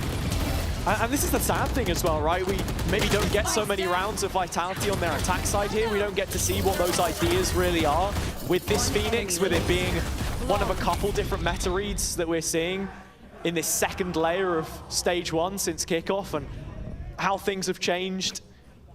Sayonara is 2 away as it stands, but this is it. Last chance saloon on bind for Vitality. If they can't pick up this round, an Eternal Fire win back-to-back bonuses, that's it. You can put it to the back of your head and start thinking about Lotus. I mean, it has to be said, Eternal Fire don't have the best of records on Lotus, but a nice start here. One to consider perhaps Vitality to come back into at least this round. Yumpy finds a kill beyond the smoke, and Fabian trying to reinforce that will pay the cost of his own life. Oh, if Chronicle was able to win that duel, it would have been Raps, but Izzy's just keeping them in there by a thread. 2 anchors on this side of the map, and they're charging down the charge! 2 from Echo, and a wall left behind for Neki to play off. Headshot on the first, can't follow up the second. Still winnable here though, and Profek forced to clutch. Yeah, decides to go elsewhere towards the A side, but Izzy is close by, still has the relay bolt, still has the slide. Profek building the bridge across to this triple box. The stun should land at his feet, but he sidesteps into the crosshairs and wins the duel when he has to. Profek many times asked to step up in the big games, and that is a big moment from him. It's a massive moment for Vitality at this moment in time. Although it is just a drop in the larger scheme of things, we need to see Vitality start to join these rounds together, because straight away after winning this round, they're going to be asked another question with Eternal Fire having 4 rifles and an outlaw. Is he out for punishment? 4 players that can be one-shot by this gun. Sayonara with the run it back though is one of them. He is not first involved. Is Izzy through B Long as that same default molly lands at his feet from Chronicle. Chip damage that may amount to nothing. Frustrating entry. No chance for Derka to even fire back there. And it's that duel between the Vipers and Showers that we really need to keep our eye on. Vice Wall as well on short will be tracking the progress of Vitality as Sayonara is walking up supported by Profek. Chronicle wins his fight, and that alleviates a lot of the issues that they would have had on Shower's side of the site. Neki right through the middle though. Timing was good as the flash was drawn from Sayonara, but he stays alive for now. Spike planted. It's retake with the Outlaw, no easier by those missed shots from Izzy. Yeah, but he does have his ultimate if he wants to go and retake. Health not entirely terrible, and that's where we're just going to see a quick top up and ready to go. No flashes though on Fabian. Money looking bad on both sides, so this round counts for a lot, and Eternal Fire want all into it. Sayonara, in fact, popping the ult to try and cause a threat here as the spike diffuse is simply tapped. It brings a couple players out of position. Defuse still happening. Ordaz in the meantime. Hands are busy. No one stopped him! A 3v5 with 3 players left standing. Eternal Fire have put Vitality to the sword. A massive round to win because of the economy, because of the state of the game. Vitality win that. They put Eternal Fire onto an eco cycle. at this moment in time. It's map point against a broken bye.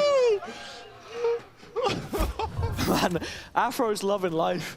I know he said that there was Vitality fans in the crowd. He's the Eternal Fire fan here. Hasn't had to call a timeout, just sitting and watching them as the practice is paying off. Judge, couple rifles, Bulldog in there for Vitality.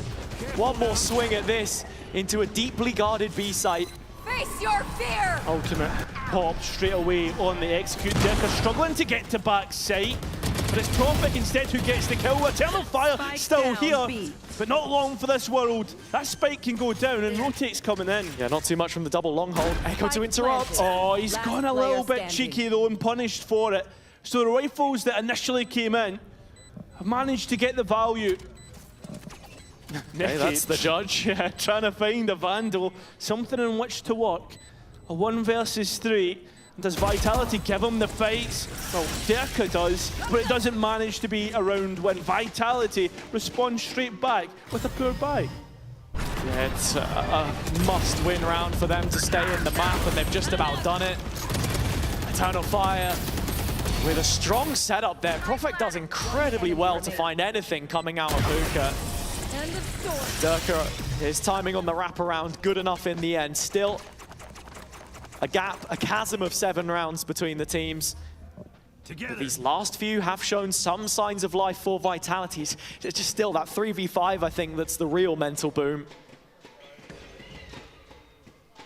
Flash already finding information through long. Is he still somehow coming out with a kill? Should never have been in that position. And he'll flash back in. Yeah, Eternal Fire still wanting to fight, and this time they'll get Audaz. At least one apiece in terms of players lost. That rifle's still in play though, and look at Neki. Starting to explore the map. Chronicle, the only player here to stop this. Playing Scorched Earth with the Sheriff already. Neki has tucked into the corner at the very bottom of A short. We've got Echo posted up as well, deep. Oh, it's half of the numbers though, so can't afford to really be too aggressive on the B side. And Neki doesn't find value from his position either. Vitality all over them. Cut out of position well. Should be able to carry on for another hit. Yeah, problems were brewing, but Vitality able to mitigate that pretty well, win their fights. There is players low here, but it's a classic. It's not like a Sheriff where body shots would do the business. Now Vitality away! Hello! Where did that come from? I mean, I was going to say, Kara, you got to look at those health bars, man. There wasn't all too much to keep them in it, but yeah, it was brilliant classic. shots. I know. Fabian still making miracles happen, and regardless of whether the round was won or not, that's further economic damage on the Vitality side. Player standing. Did I get Bro, what a clean round, boys. Let's go! Vitality. Yampy, of course, comedic as ever. Yeah, and the good thing for Vitality, with that being so clean, they're starting to get going through the motions, right? Ezzy, though, ready with his operator, misses his shot, not like him, and Derka getting the better of his opposite number. Still, Vitality ready to execute in, and Audaz gets a kill indirectly through his molly. Fabian's still here early, though, spotted in lamps. That he is, and needs to retreat while the rest of the team come through to support Vitality. They create a line, a defensive one, or even one on attack. So it's just a judge. And you don't favour Echo here. I mean, crazier things have happened. Vitality, they drop all the way back and play from short. Echo fancies his chances here, though. He'll give this one a go. It's not going to happen for him. Gap now reduced to 5. Vitality keep putting one foot in front of the other. And that's the reason why we're probably going to see the first time out coming through from Afro on fire. Yeah, it's just not been the greatest kind of defensive part we've seen just since this spy's been broken. Since the spy has been broken. And that's the thing too. You look at the timeline and it just makes things all the more disappointing for Vitality. The fact that they did end up losing that 3 versus 5 where they could have been on a streak of rounds now, still with Eternal Fire left at 11. Instead, it's a 5-round stretch where they've got those opportunities to close out.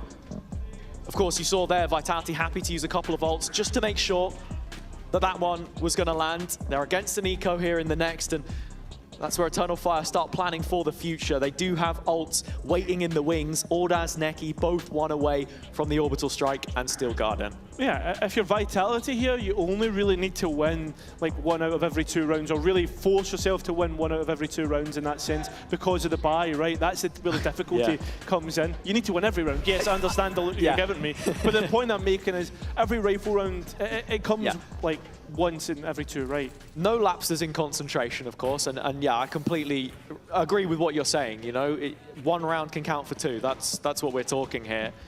So this, then, on paper, process of elimination should be the easy one, right? Should be. Yeah. What do we got? 3 sheriffs, 2 bandits? Eternal Fire couldn't take heads with this, could they? They couldn't bring it down to a close round. I mean, I don't think we've seen the ecos from them so far in this map, for what it's worth. Have been a couple of shock results on lesser guns, but... I agree, but there is 4 players on A, and Vitality are tentatively walking forward here, which I'm scared about. And already the bullets firing, and you can see Fabian will pop the flash. It doesn't quite work out. It's a little bit chaotic, and it's one that Vitality come through the other side of, with just Ordaz trying to play around the box, and not even him can get one. The ace man himself. So the last 2 come in with 2 sheriffs. This should be a done deal in Vitality to 8. Keeping some of the ults as well. Sayonara and another run it back. That's one ultimate which can really interrupt that economy, you know? Yeah. Just because of the fact that you will see it pop up multiple times in the stretch of 1 cycle, 1 typical cycle for some of these bigger ults. But that's where Eternal Fire now find some of their own come online. And I think at this stage in the game, with Vitality recovering it to an 8, if you mess up this next, you know, motion cycle of ultimates, that's then when there's an issue. Yeah, the ultimate cycle really important now as we get to the last stages of this game. And Eternal Fire are being asked a question. Can you respond in the face of adversity? This is their map pick again, just to remind you. And it's a change of setup as well. That Viswall going down deep on B long. And with Ordaz having the orbital strike, I wonder if that's going to be a combination. That's the thing, right? These ults just get scarier and scarier the longer the round tends to go. Is he playing through showers?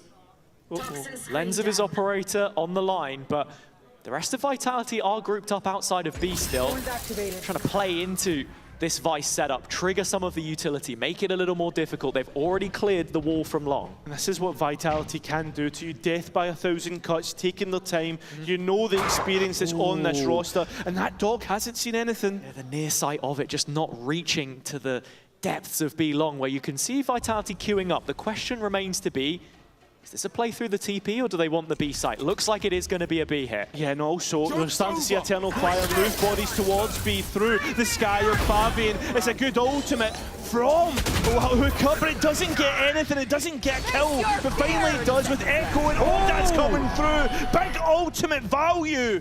So the players go for a TP. You can see Izzy is waiting, but Dirk at the back of sight has bought space. And Ordaz has to buy time. He's the only player here in elbow for now.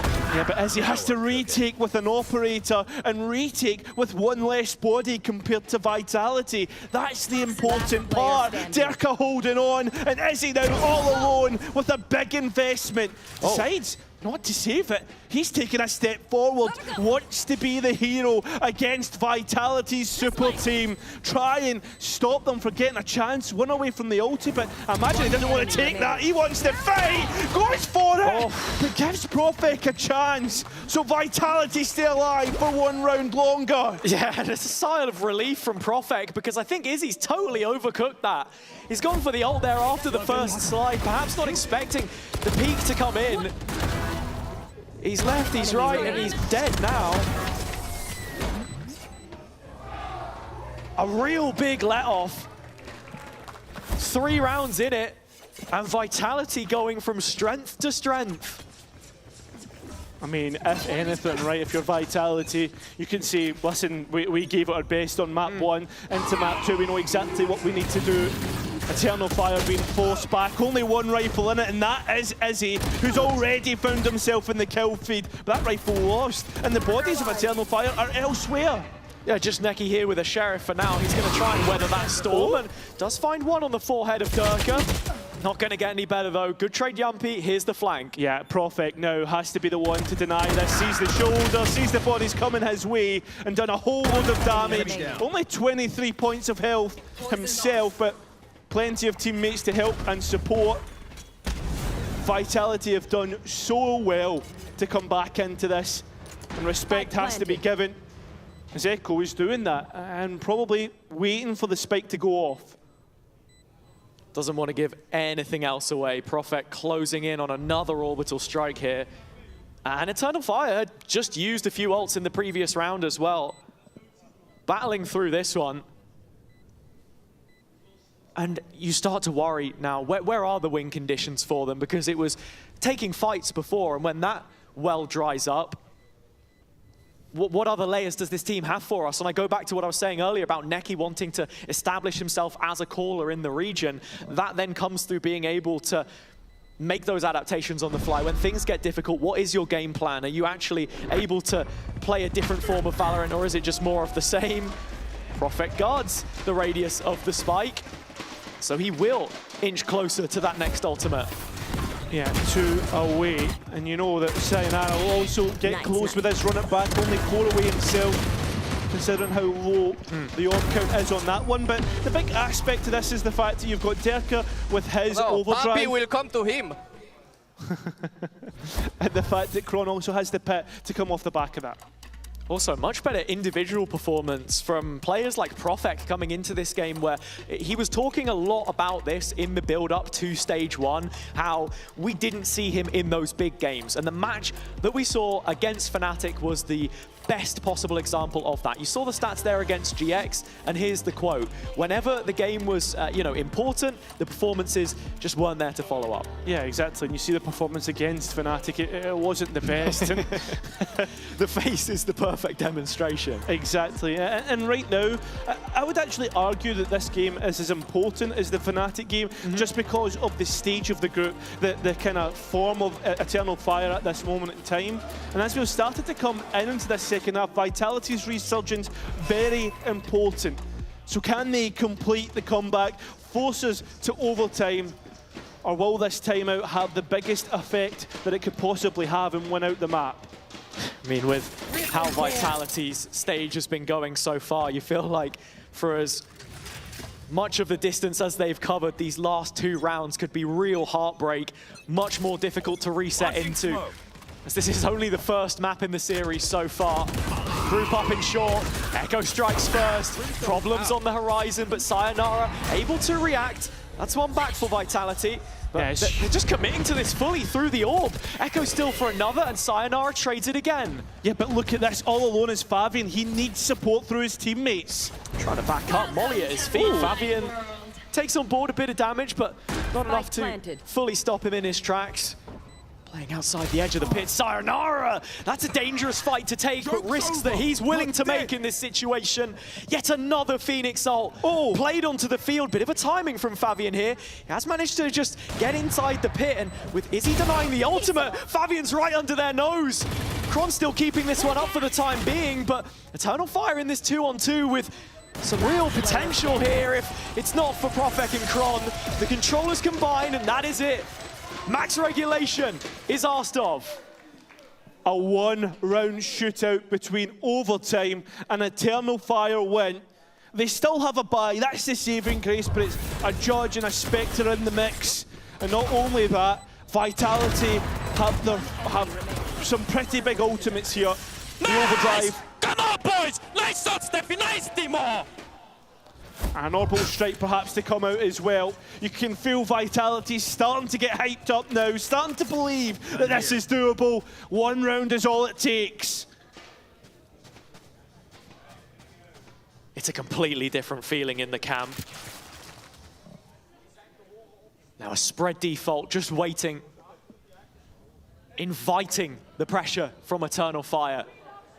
Don't you dare make that mistake again, because They have been well and truly punished up until this point. Think back to the Fnatic game, their failure to close out Breeze in the opener, the OTs that we saw that followed, and the whitewash by the end of it.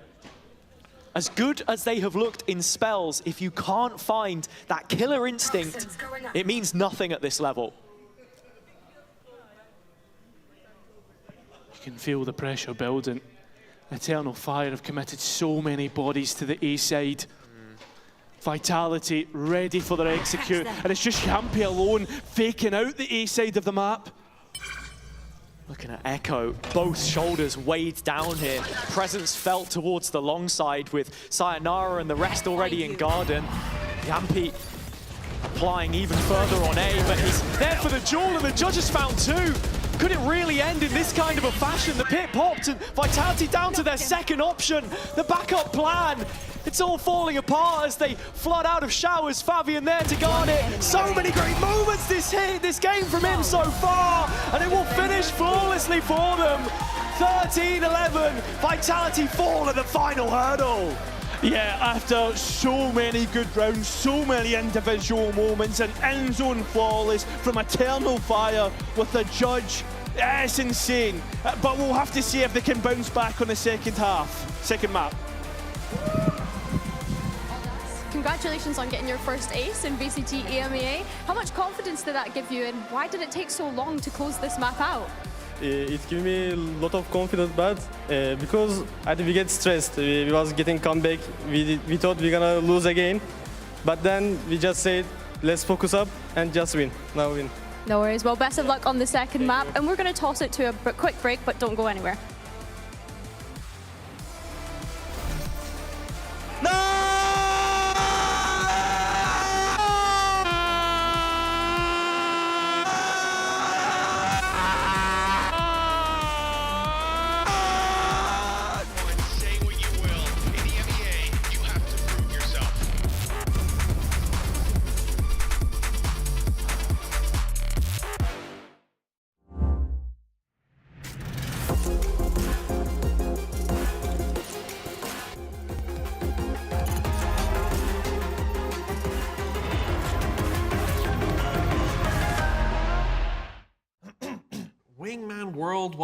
Wingman World while what?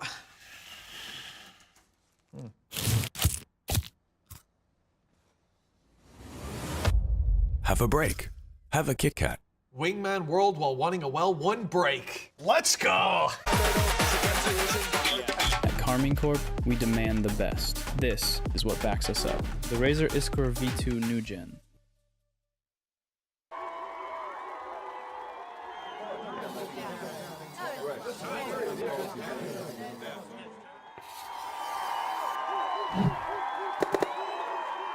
Red Bull gives you wings.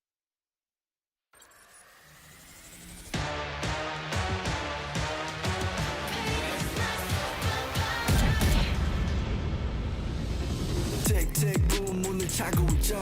이건 deja vu 이미 와본 걸까. 내 성공을 전부 담긴 그릇이 작아. I can't lose 점수 그건 의미 없는 숫자. 내 열의 top 10 거는 식당. 해골로 채운 옷장 전부 대스탁. 상시주의 red dot 경고는 없어 better not. 난 사방에 다 뿌리지 마치 red hot.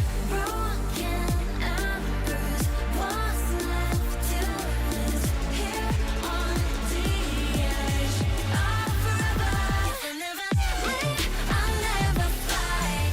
We all sacrifice, fight until the final hour. Pain is my superpower. Keep my head up high, run through rain or shine. Cannot sleep without the sour. Pain is my superpower.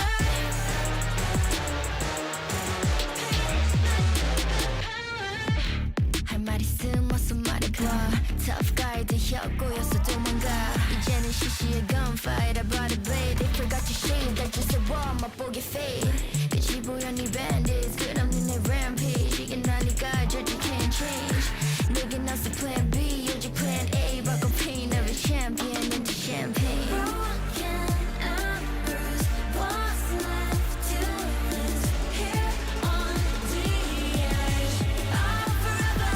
If I never win, I'll never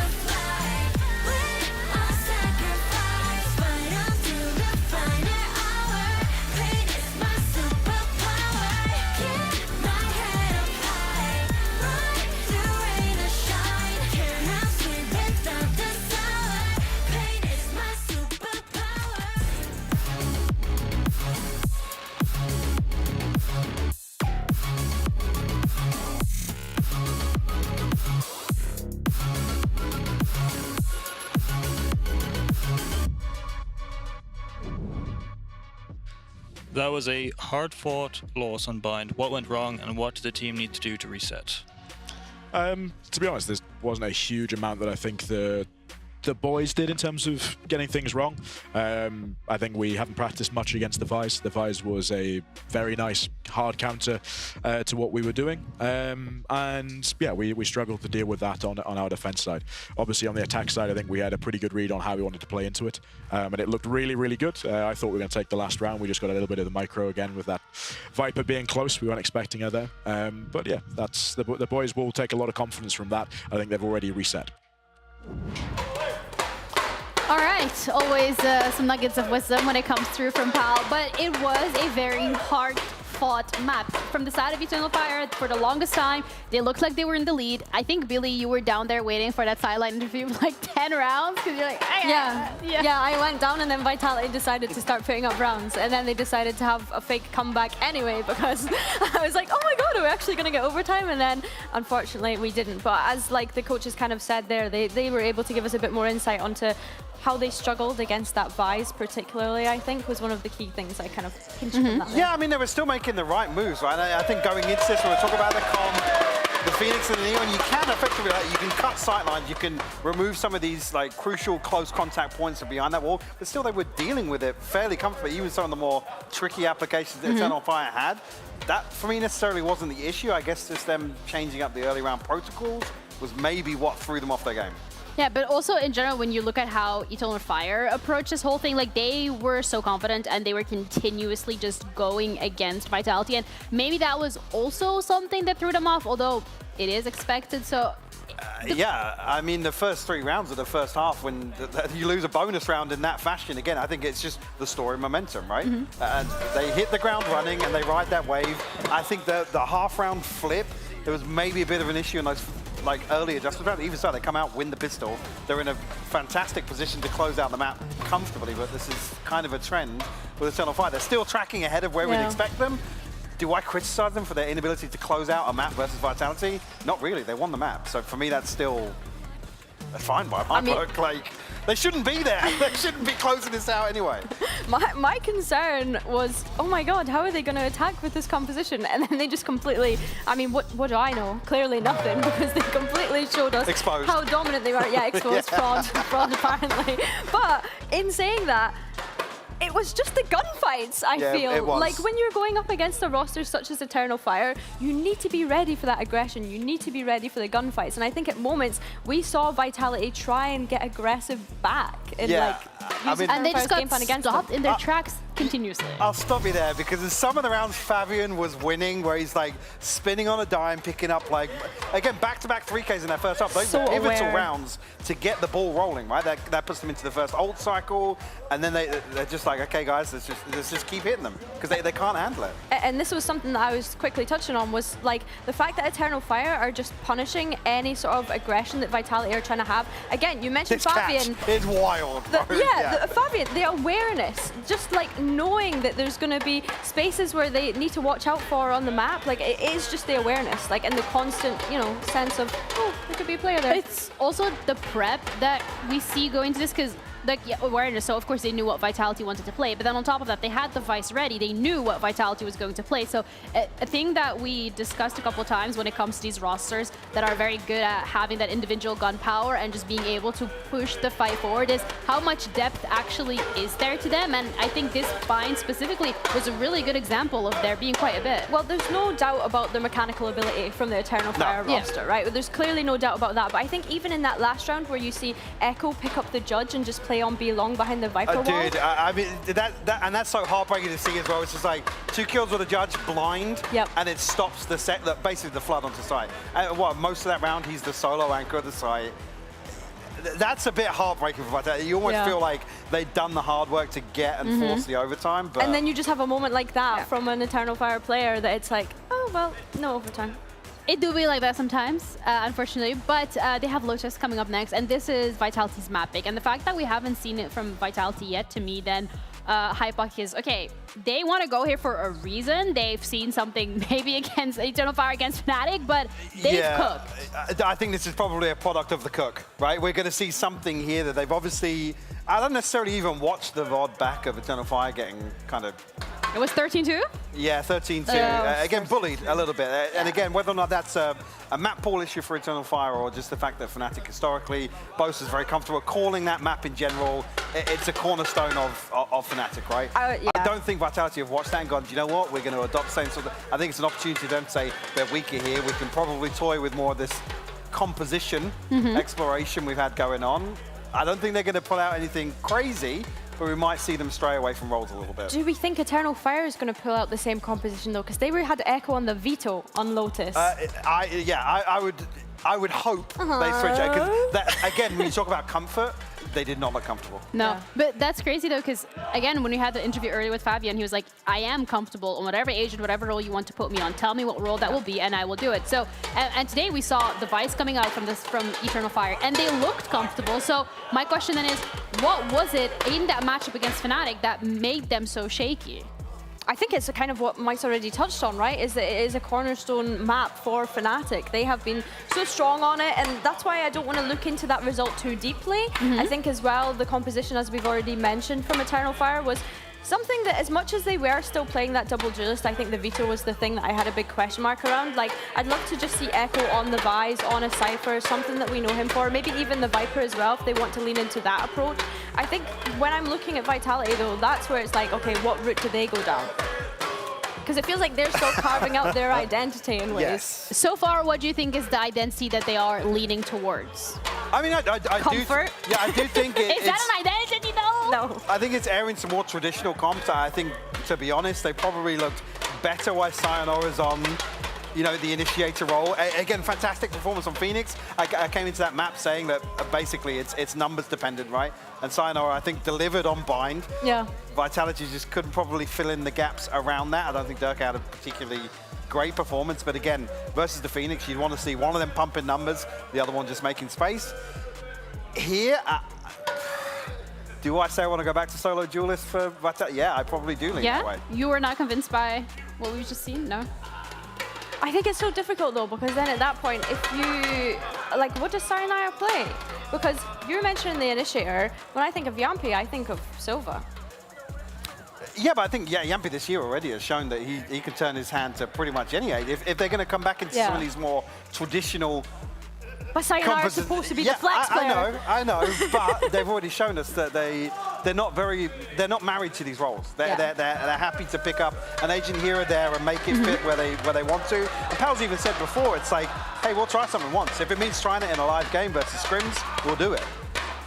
All right, so I want to dissect this bit a little bit further because we've kind of theory crafted a lot in terms of the compositions, but I also want to talk about the stakes here for Vitality specifically because both of these teams are 1-1 right now, and Eternal Fire is here in the lead. Vitality losing this would put them at a 1-2, which would be a very peculiar position to be in, considering that, again, playoffs is on the line here, and how crazy would it be for Vitality to be in a position where playoffs is a maybe, not a guaranteed? I mean, when you look at the roster, yeah, it's kind of insane. I mean, it is. It's like they have to go to London, man. Yeah, they have to. to. It's plain and simple. This Vitality roster, I said at the very start of the year, if they don't go to every single global event this year, it's a failure. It's already been a failure because they didn't go to the first global event. So I think, if they don't manage to make it to London, I know we're getting ahead of ourselves. They need to make it to playoffs first. We've got to play up the theatrics and the drama. Yeah, of course, you have to make it dramatic because when you look at this roster, you expect results, and you expect damn good results from a roster like this.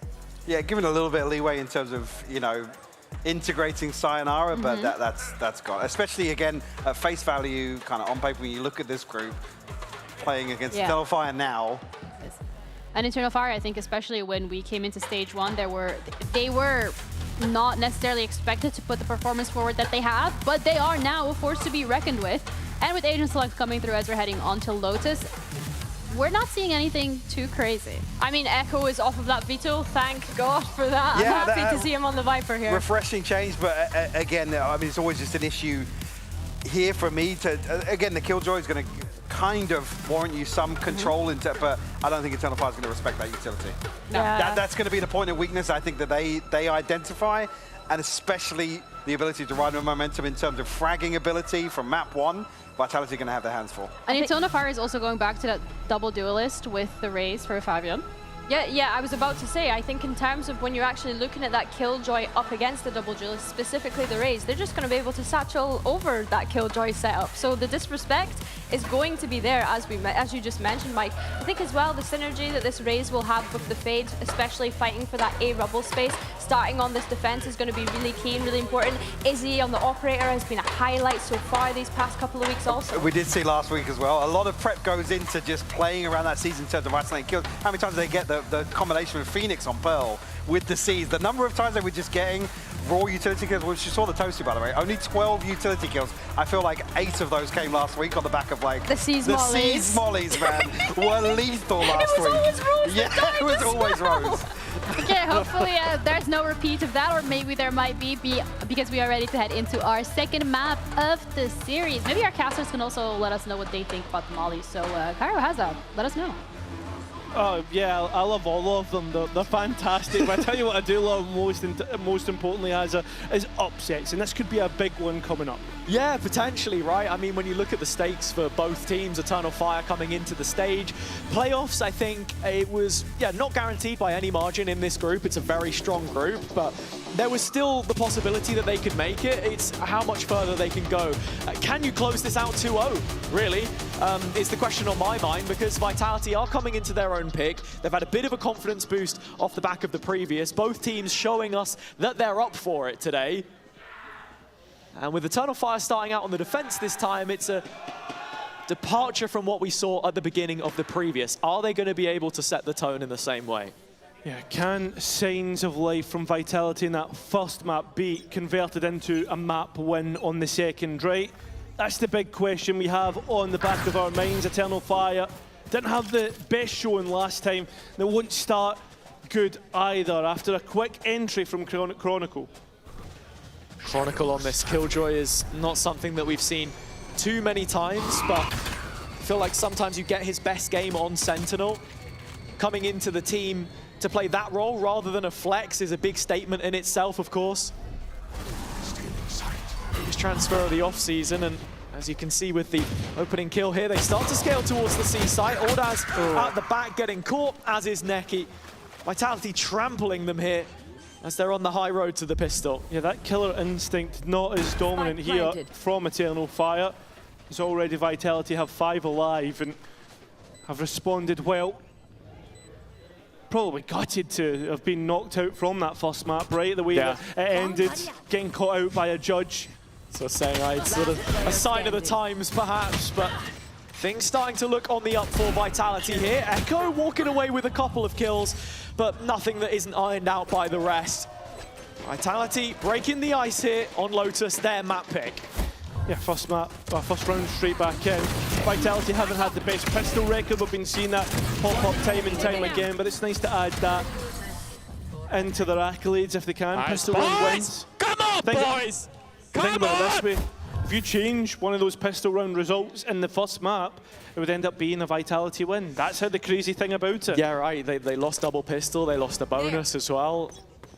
Slow starts was actually one of the big talking points of the last time they played Eternal Fire, the organization rather than the set of players that we see here. But Izzy knows what it means to beat this team, and that's something he'll be looking to inject in the rest of his teammates as well. That belief. I like this from Vitality, total respect shown to their opponents, not giving them anything, waiting for them to come to them. It seems as if, oh no, there's trouble of ruin.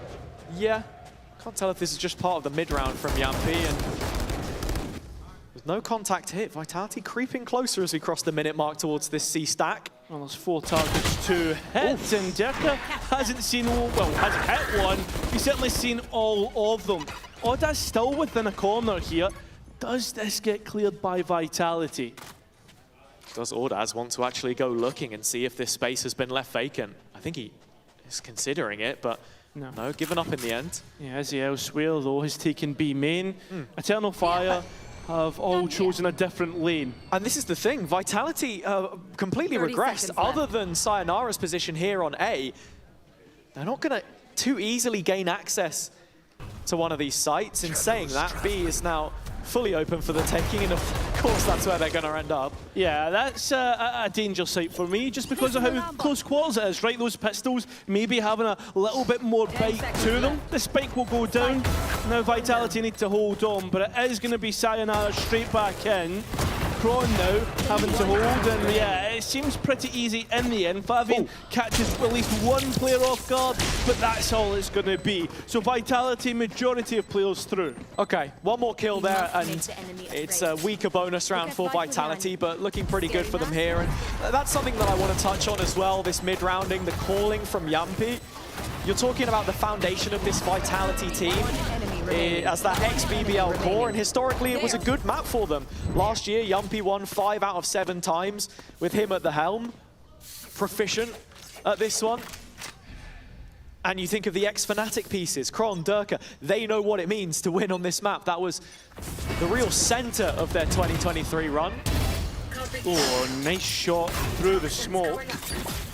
Echo, no idea, but at least able to find his opposite number here, dropping to backside. Durka! Oh, he's the next one to go. Is Echo's holding this all by himself? Nearly a 4th there.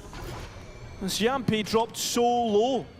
Brilliant work from Echo in defense of the A site. Neki walks in, trades headshots with Kron, but it's enough for him to walk away with his pulse still beating. I think any damage from Yampi here would be good, right? You look at the players' economy on the side of Eternal Fire. 2 players are on 0, 1 on 100.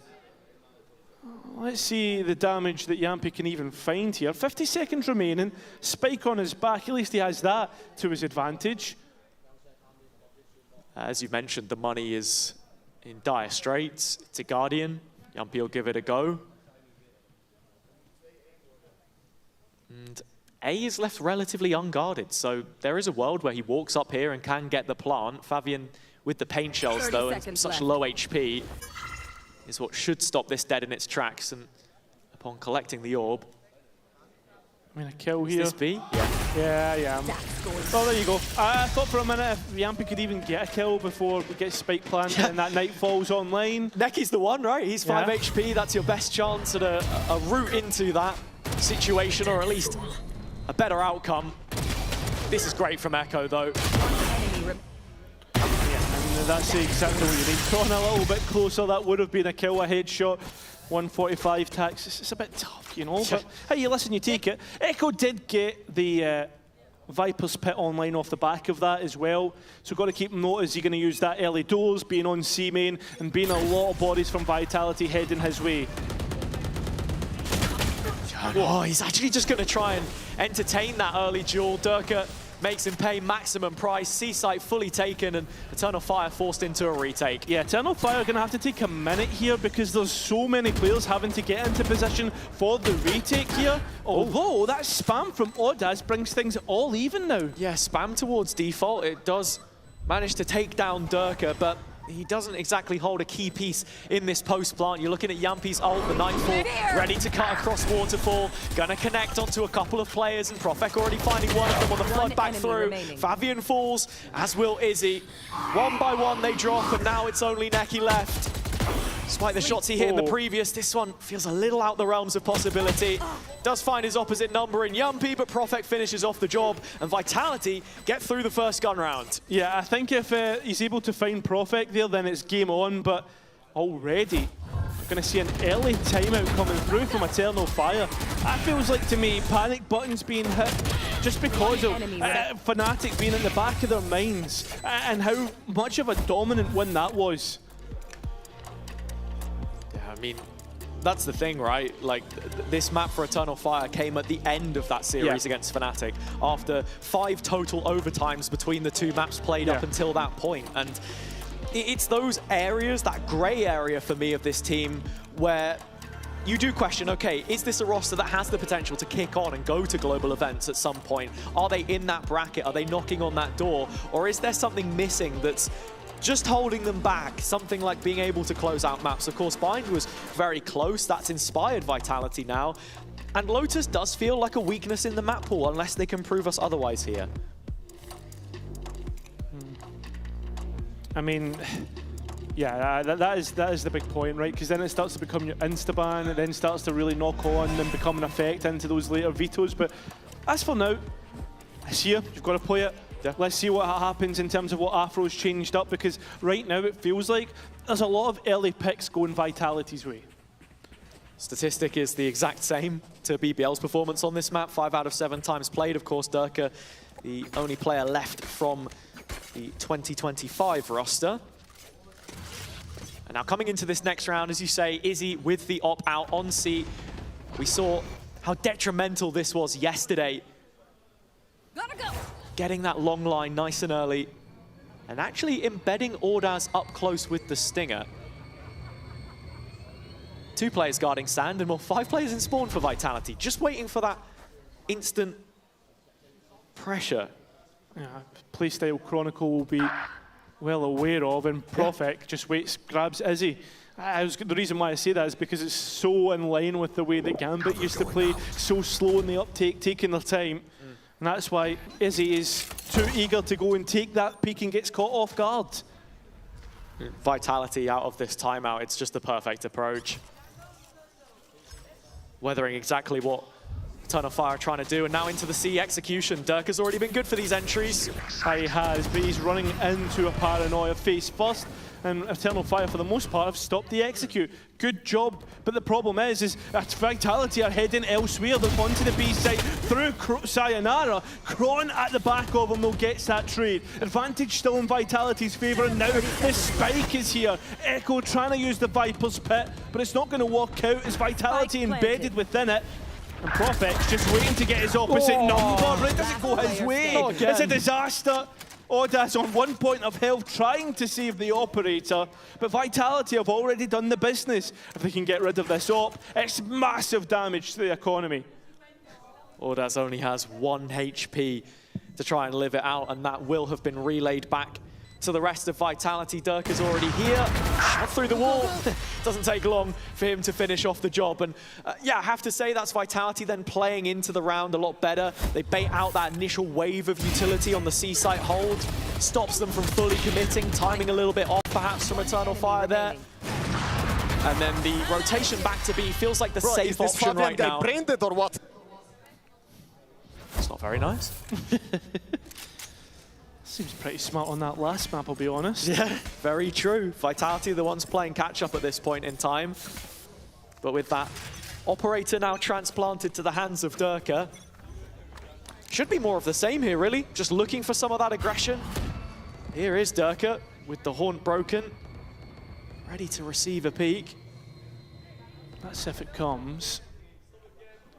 Eternal Fire would have learned their mistakes from that last round, the fact that a few rounds now, Vitality are waiting for Eternal Fire to make the first push. With this double duelist, though, there comes to a certain point where you need to start taking a few more of those liberties, because Necky's utility belt, especially in this round, won't be enough, and so the walk-up begins. Necky on the other side of the wall, it drops 2 headshots! You've got to be joking! Sayonara fires back, and that should just be the round with a little more comfort here. Chronicle calling the rest of the players over towards the C side of the map, but there are potential weapons to be picked up here if Eternal Fire can get there. Yeah, but I think Vitality should have the last laugh. They've got so much time to set up a post plan. Chronicle's already gone exploring extra space. Sure, he's on his own, but he should be good for at least 1 pick on an off angle. Yeah, barring any major slip-ups here, I think Vitality should be comfortable, and actually with Echo finding the operator as well, that's a huge find in this situation. He'll be inclined to save from now on out. Is he though? And B main? You would assume so. Feels like the more defensible of position, actually. Door opened up. Echo seeing what he can find here. Eternal Fire getting closer and closer towards the site now. It's ill-advised. Echo stuck on the other side of the door, scoped in. He's gonna actually reverse engineer his own smoke to get out. So the op is safe in the end, but not without just a little bit of that classic aggression. Yeah, I mean, it's decisions like that that can like win or lose you a game, right? Echo going for that operator if it had been lost. Vitality are hunting though. You can see them all the way in towards defender spawn right now. not going to find what they're looking for, as Echo is home and dry. Yeah. But Vitality, for the most part, up to 5 rounds, and it's similar to how we felt on that first half of Bind. Oh, man, those shots from Neki on the replay as well. I mean, when I saw it first, you thought it had to be just the first 2 bullets that you can fire. Crazy flick to make the connection onto that second one. But here comes the full buy, double op purchase from Eternal Fire. And when you look at where they've been set up, both of them towards A. That's an interesting decision, right? Both ops in the same lane. Already a player saw. Sayonara low. He's still wanting to fight here. I mean, not long for this world, but still looking for another brawl. The confidence there, and still gets a pick. How has that happened? Is he really wanted a second player to be able to peek with him there? Felt like it was a bait and switch, but no follow-up from Vitality. It's just a lurk, and they've taken complete control through the middle of the map now. Echo wants to stand toe-to-toe with his opponents, all on site alone, but it is realistically only going to be Yampy here. Derka maybe going a step too far and finds one of those other operators that was lying in wait. That's a Nightfall to come through here to try and hide the fact that the door was broken. And a lot of ultimates being thrown in here from the remaining 3 of Eternal Fire. Yeah, Vitality really split up in this post plant. Also, Sayonara low. Yeah, it's Chrono from heaven, and he's only able to get 1. That spike is halved, and that's what they're going to try and use to bait out a pick. But how is that? Nobody from Vitality peaked! It's a disaster in the end, and Eternal Fire get their second round when they should have never had a chance. It was Sayonara on that long wrap, 5 HP from the first fight, and he walks all the way back around through grass. Kron is the second layer coming up in heaven. He gets traded, and behind the Viper wall, I don't know if Vitality just assumed it was a tap, that there wouldn't be a full stick in the face of 3 players. But it's not the first time that Eternal Fire have gotten away with a situation like that. It's not the first time we've seen Vitality fall to something like that. Boaster last week. Yeah, the classic Boaster double tap, right? The half and then second full stick. The fact he fall prey to a second time will be lying on the minds of Vitality and looking to make up for it. 4 bodies here for Eternal Fire ready to fight A, but it's only Sayo once again, and he can't make the Outlaw work. So the rest of Vitality look elsewhere. In a smoke is Echo with his judge, but it is only going to be 1. And maybe the floodgates open from now. Oh, look at this rotation though. Izzy is there first. Yeah, he is there first, but is he going to give himself away? That's the real question as he sits at the back of sight. Derka's ultimate use, but he's completely gone. No value, and that's what Vitality need. They need value, and it comes through Yampy and Chronicle. Big kills. Time for a lockdown here. Kron going to waste it instantly. Oh, but that spike on the ground, and while it might buy Yampy space, does not buy him support. So with 30 seconds remaining, needs to get the spike down and fight 2. In terms of utility, he's the one at the advantage in terms of information. That Prowler immediately used, so he should know it's from CT. An idea, a jump up, can't hit the shots, can't find it. So Eternal Fire now up to 3. Yeah, and a lot of ults invested there from Vitality as well. Yampy with the Nightfall, Kron trying to reinforce that space, give a little bit more room for them to play with. Not expecting Eternal Fire to be taking these aggressive duels, but again, that's what their Valorant is built upon. And that's how they get that 3rd round in the door.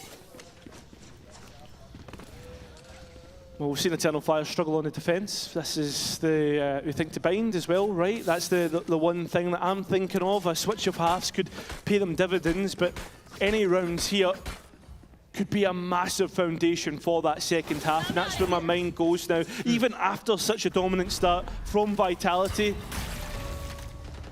that narrative switching with a couple round wins. Vitality now here in C-Mound, and Prophet leading the line. Vitality straight in. Does the spike head towards C? It seems as if Vitality have doubts. They're pumping the brakes just a little bit after the last round. Eternal Fire were on it like a car bonnet. There was 3 players into C at the click of your fingers.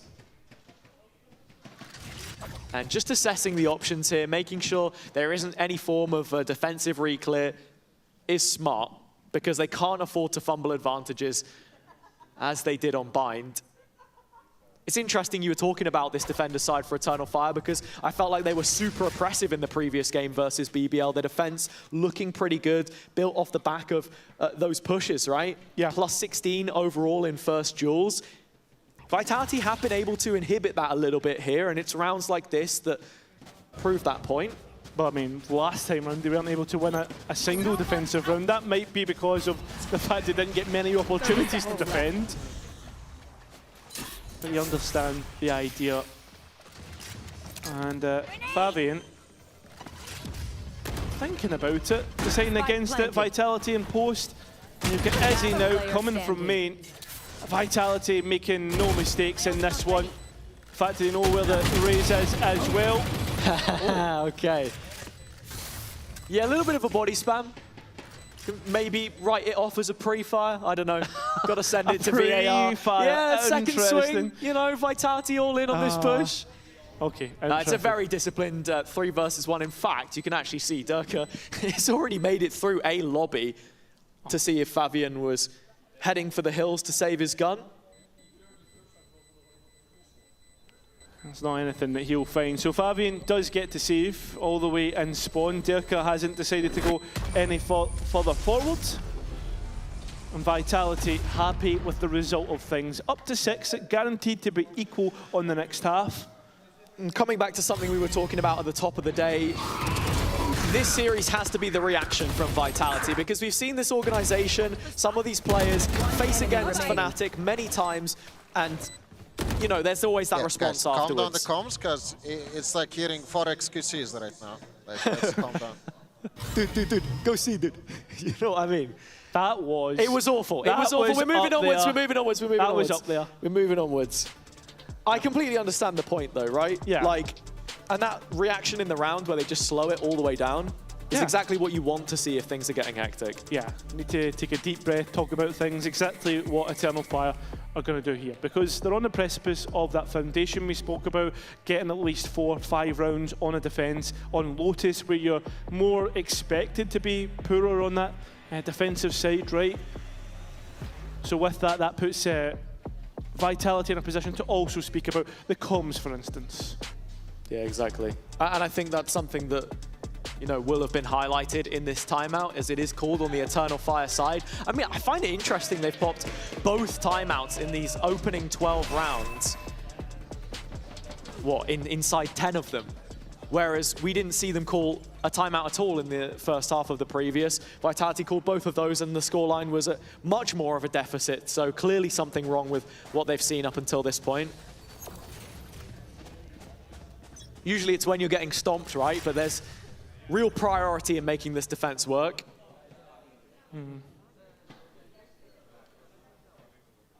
Eternal Fire now taking steps forward once again, and Vitality probably expecting that. Paranoia being held off the contact of Izzy. Vitality making inroads towards that B site. Yeah, it's, you know, Fabian with the rifle here, but he's so far back on C that it's not really actionable off of these 2 players. Already Izzy dropped, and Ordaz does walk away with 1. Just tucked into the corner again. Mound is an area which Eternal Fire have consistently tried to play through. A lot of teams building around A lobby, rubble, this kind of area, but a flip of the script from them. In fact, you're dedicating at least 1 player towards every site here. Is Fabian almost forced out into the open, rifle in hand? Chronicle not committing to the clear either, just backtracking, could get caught. Yeah, no rifle in hand for him as he tries to back away. So Eternal Fire now starting to find themselves in a decent enough spot at 3-3 in the player count. 30 seconds left. And with numbers towards the A site and this toxic screen yet to go up, Eternal Fire really in with a shout here now. Neki only on a classic though, his pistols have been good, we need more. Yeah, we do. We need loads here from Neki. Doesn't get cleared. Prophet doesn't clear him. It's a massive point here. A swing out and a nade from Fabian wins a thrifty round. And it's rounds like that that make you doubt Vitality. It absolutely does. And I don't know what words were shared by Afro in the timeout, but Eternal Fire Starting to heat back up now. That's 3 rounds from 4 that we've seen. This one, even with the lesser guns, just comes down to the fundamentals, really.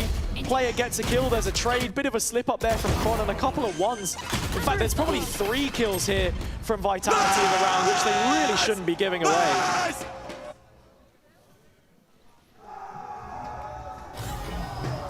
Frustration from the coaches of Vitality, and we're straight back in here. But Dirk, great entry through Tree in towards the A side. Do go Vitality, a switch up of pace and ready to go. But remember, it's Echo once again on the A side. Able to do it last time, but not here, not now. Showstopper in, set up by the Paranoia, still gets a kill, Fabian. So a 2-on-2 is where we settle. Where's Kron away to? Just walking through on the flank right now. He's the backstab which Yampy has to buy time for. Yeah, he needs to run away, get out of dodge, because Izzy is on the hunt and found it. But Kron from stairs can't quite make the ascension. So we're within 1 between these two. Last round. A difficult snap for Kron to land at the end there, but Vitality looking a little bit sloppy in some of these moments. I mean, even think back to the round before, some of the decision-making individually in the fights that they're taking, allowing Echo to reposition. Fabian takes full control of the main side of the A site hold, and with that, they just work off the back of it. Players in position, crossfires set up, and just more fundamental Valorant. Shadows traveling. Eternal Fire waiting, this time not over peaking like we have seen towards the earlier part of this half. And Vitality once again, rather than that switch of pace, take it nice and slow and wait. Oof. Gotta clear this smoke. They try to, and this time Odaz isn't able to get a kill with a shotgun. Is he trying to respect the utility? It's not found. Going for the peek, and does at least catch Prophet. Yeah. 1 smoke only in, there's not a whole bunch, and now there's bodies here. Chronicle gonna use the ultimate at the very least. Does he want to fight in front of this? He does! How does he find both? 4v2 now, and it doesn't look like there'll be a single detainee on the Eternal Fire side. You say that, I think Echo's been detained within his pit, and that's what Dirk is hunting for. But if he does hunt, there's plenty of more Eternal Fire bodies to try and protect him. And of course, the gun comes back up at the pivotal moment. A crucial turn of the corner as Durka is going to get out with his life. But 3 more players trying to follow this up, and as he'll hightail out of there, look who's waiting. Neki and Lobby, this is the spike, dropped to the ground as Vitality have had their first half hopes buried here by Eternal Fire. It's not been the greatest of ends to this first half, but Vitality have looked decent in spells, but they're going to have something special come out here if they're going to finish this and come back in for map 3. We do need to see something from them, but to hear a little more on the Eternal Fire side, we've got a player feature from Echo and Ordaz. We couldn't practice that much in off-season, but there's no excuses. We are going to play like there's nothing happened. We are just focusing our games, that's it. Seeing BBL, it just motivates us. Yeah, I think it makes me a little bit uncomfortable, I guess. But in the same time, it's hyped us, so we want to be like better than them.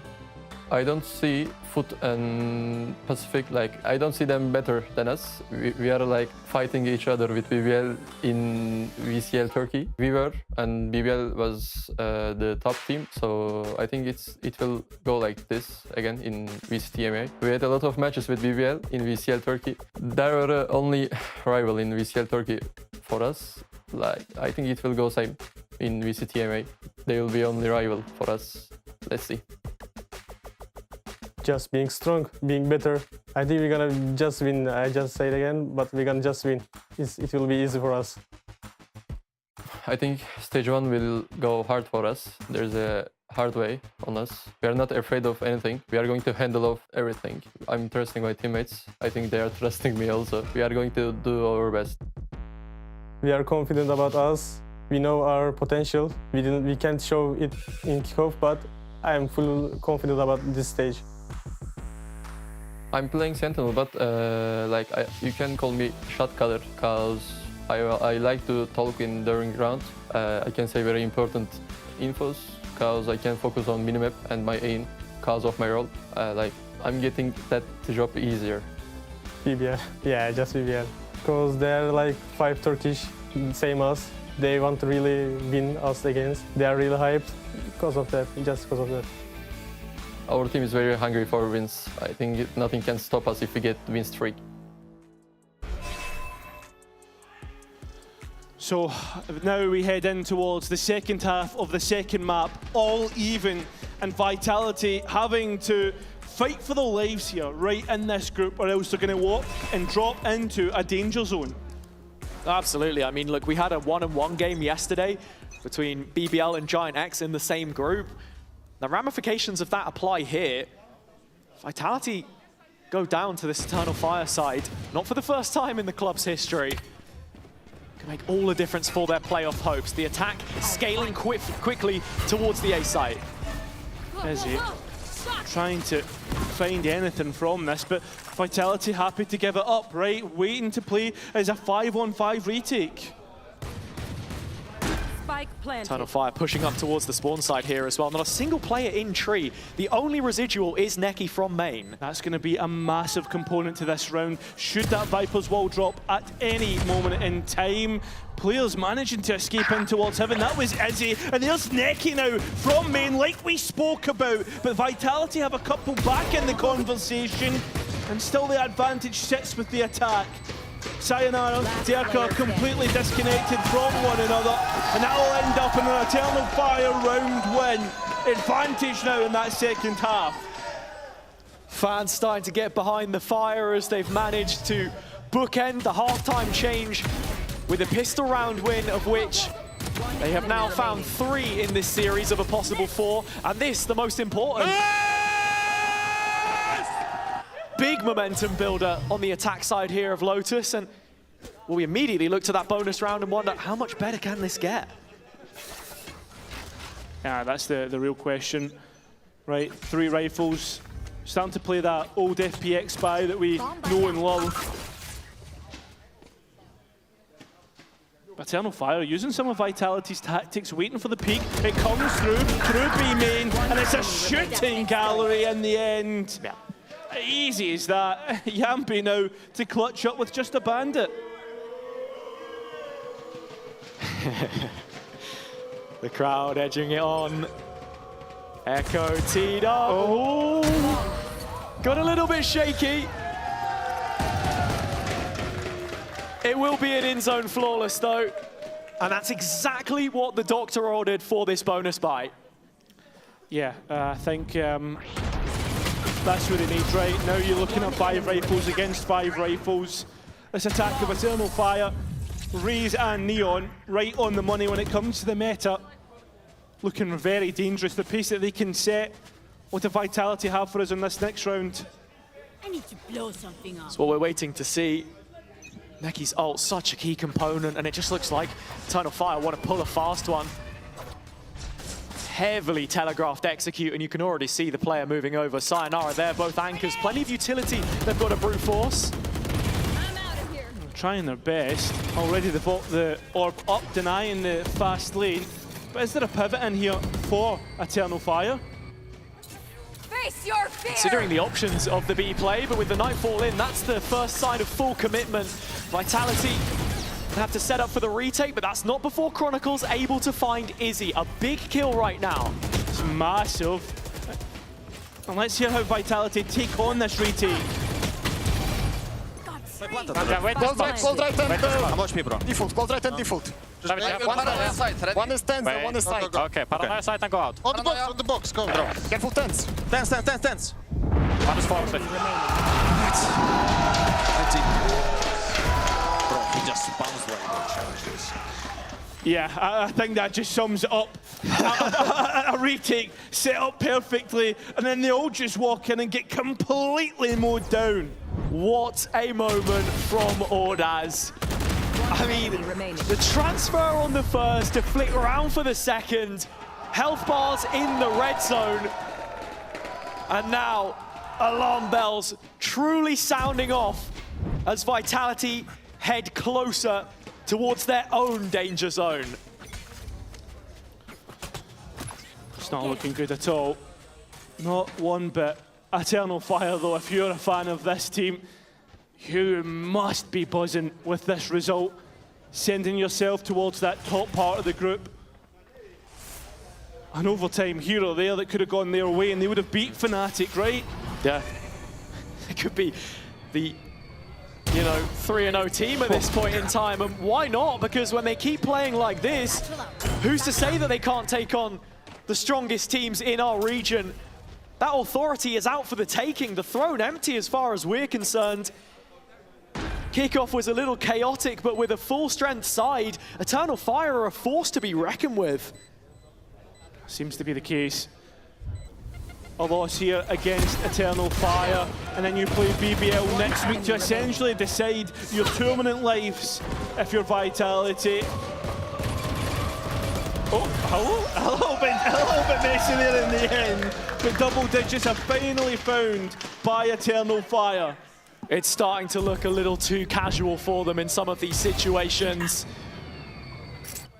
That is unfortunate from Yampi. The timing doesn't get much worse. And yes, this was not the full investment. The follow-up round will be the most important that Vitality play so far in this series, if not for how the rest of this group transpires. It's a game which they have to stay in or things get far too complicated.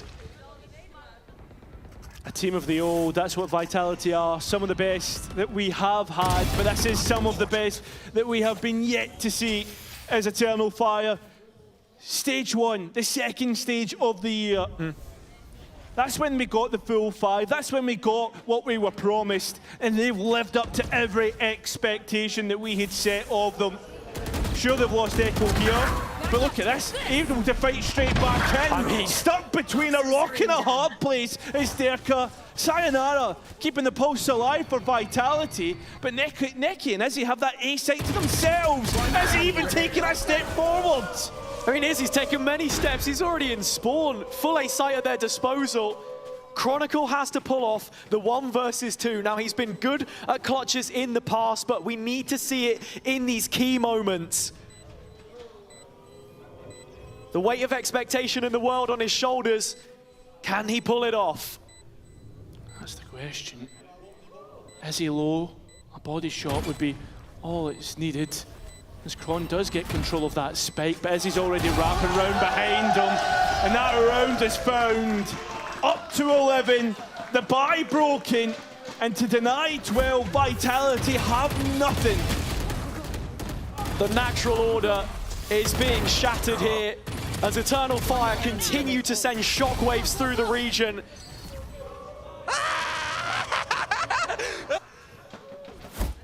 Echo enjoying every single moment of it, but there are several players that we can talk about on this Eternal Fire side that have had their highlight moment, Cairo. I mean, there's plenty, but there's only one man that, as in my mind, personally has. It's got to be Fabian, right? And what he's been able to give us, the fact that he used to be that flash initiator for the team when Breach used to be really prominent, kind of almost like a LaRock in a way, right? True. And now has been picking up on towards more of that second duelist, and has been playing so well. He has. I mean, you look at the numbers from kickoff to stage 1, I think a lot of that in part is due to the change in personnel, of course, a bit more of a thankless task playing with those stand-ins. The chemistry having to be fully rebuilt, but now that the alchemy finds itself balanced yet again, Eternal Fire are on the warpath. 11-6, first Vitality timeout taken, coming into the 6th of this second half. I don't know if it feels like too little too late, but I guess we'll have to see. The tools are there for them. The question is, do they have what it takes to keep this one alive any longer? At least Kron has his lockdown for the retake. Now, it seems as if this is going to be straightforward as it comes. Oddaz on site. Kron knows about that. He's trying to get away. That lockdown's not even going to be a factor in this round. It's pots and pans for the next one if Vitality cannot win, and it looks like that could be the case. Showstopper in, there goes Sayonara, there perhaps goes Vitality's chances of winning this one. as the players of Eternal Fire manage to escape the onslaught of utility. 5-on-3, Vitality need to fight back, but they cannot find the chance, cannot find the ability, as Eternal Fire are up to 12! Absolute destruction from the Fire. Vitality sent smouldering from that C-site hold again. Izzy with full confidence in his own ability here. And just look at the high line that they're holding to these players in CT. Lambs to the slaughter.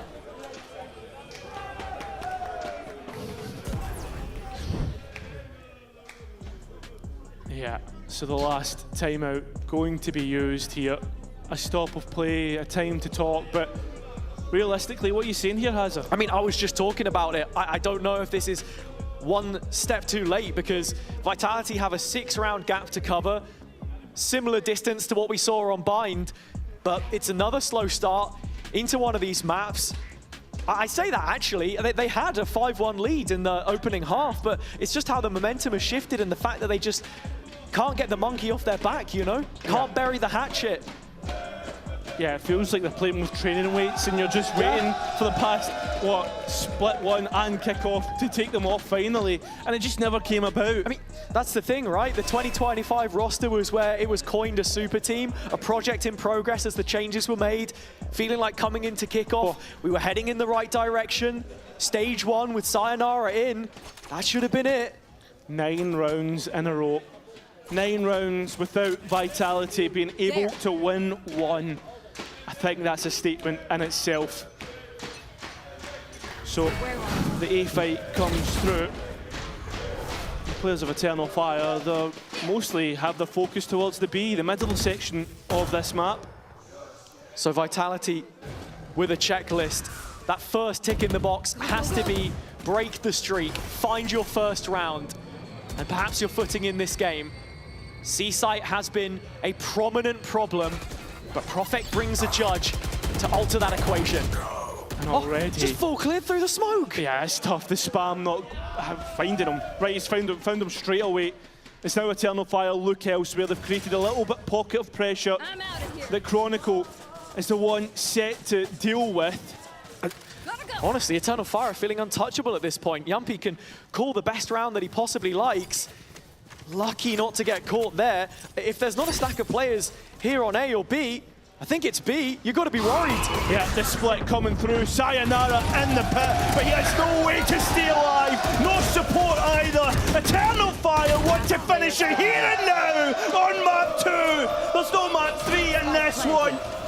Chronicle, a 1 versus 4. Lockdown, been sent in and he's given this a good go. Second player to head his way. Can't connect the shots. That's just a clutch on the cards. There's a rifle at his feet, but decides he wants to stick it with the bulldog. Both players sent his way, but it's still Eternal Fire to win. Vitality, a team of the past, but Eternal Fire are the present and certainly the future of this region. What a statement and a moment for these players. Izzy had done it before against these same names, but not up on this stage. Under those bright Berlin lights where the highlight of his career used to sit. A new peak surely reached for this group as they move forward 2-1. Yeah, I mean, I think this is a statement in itself, right? The bounce back from BBL into Vitality. You look towards next week as Pacific, then Giant X. I think if you're Eternal Fire, it should be all but confirmed to be heading towards those playoffs. But if it's Vitality you think of here, you have to play BBL next week, and that essentially will decide if you have a chance of playoffs.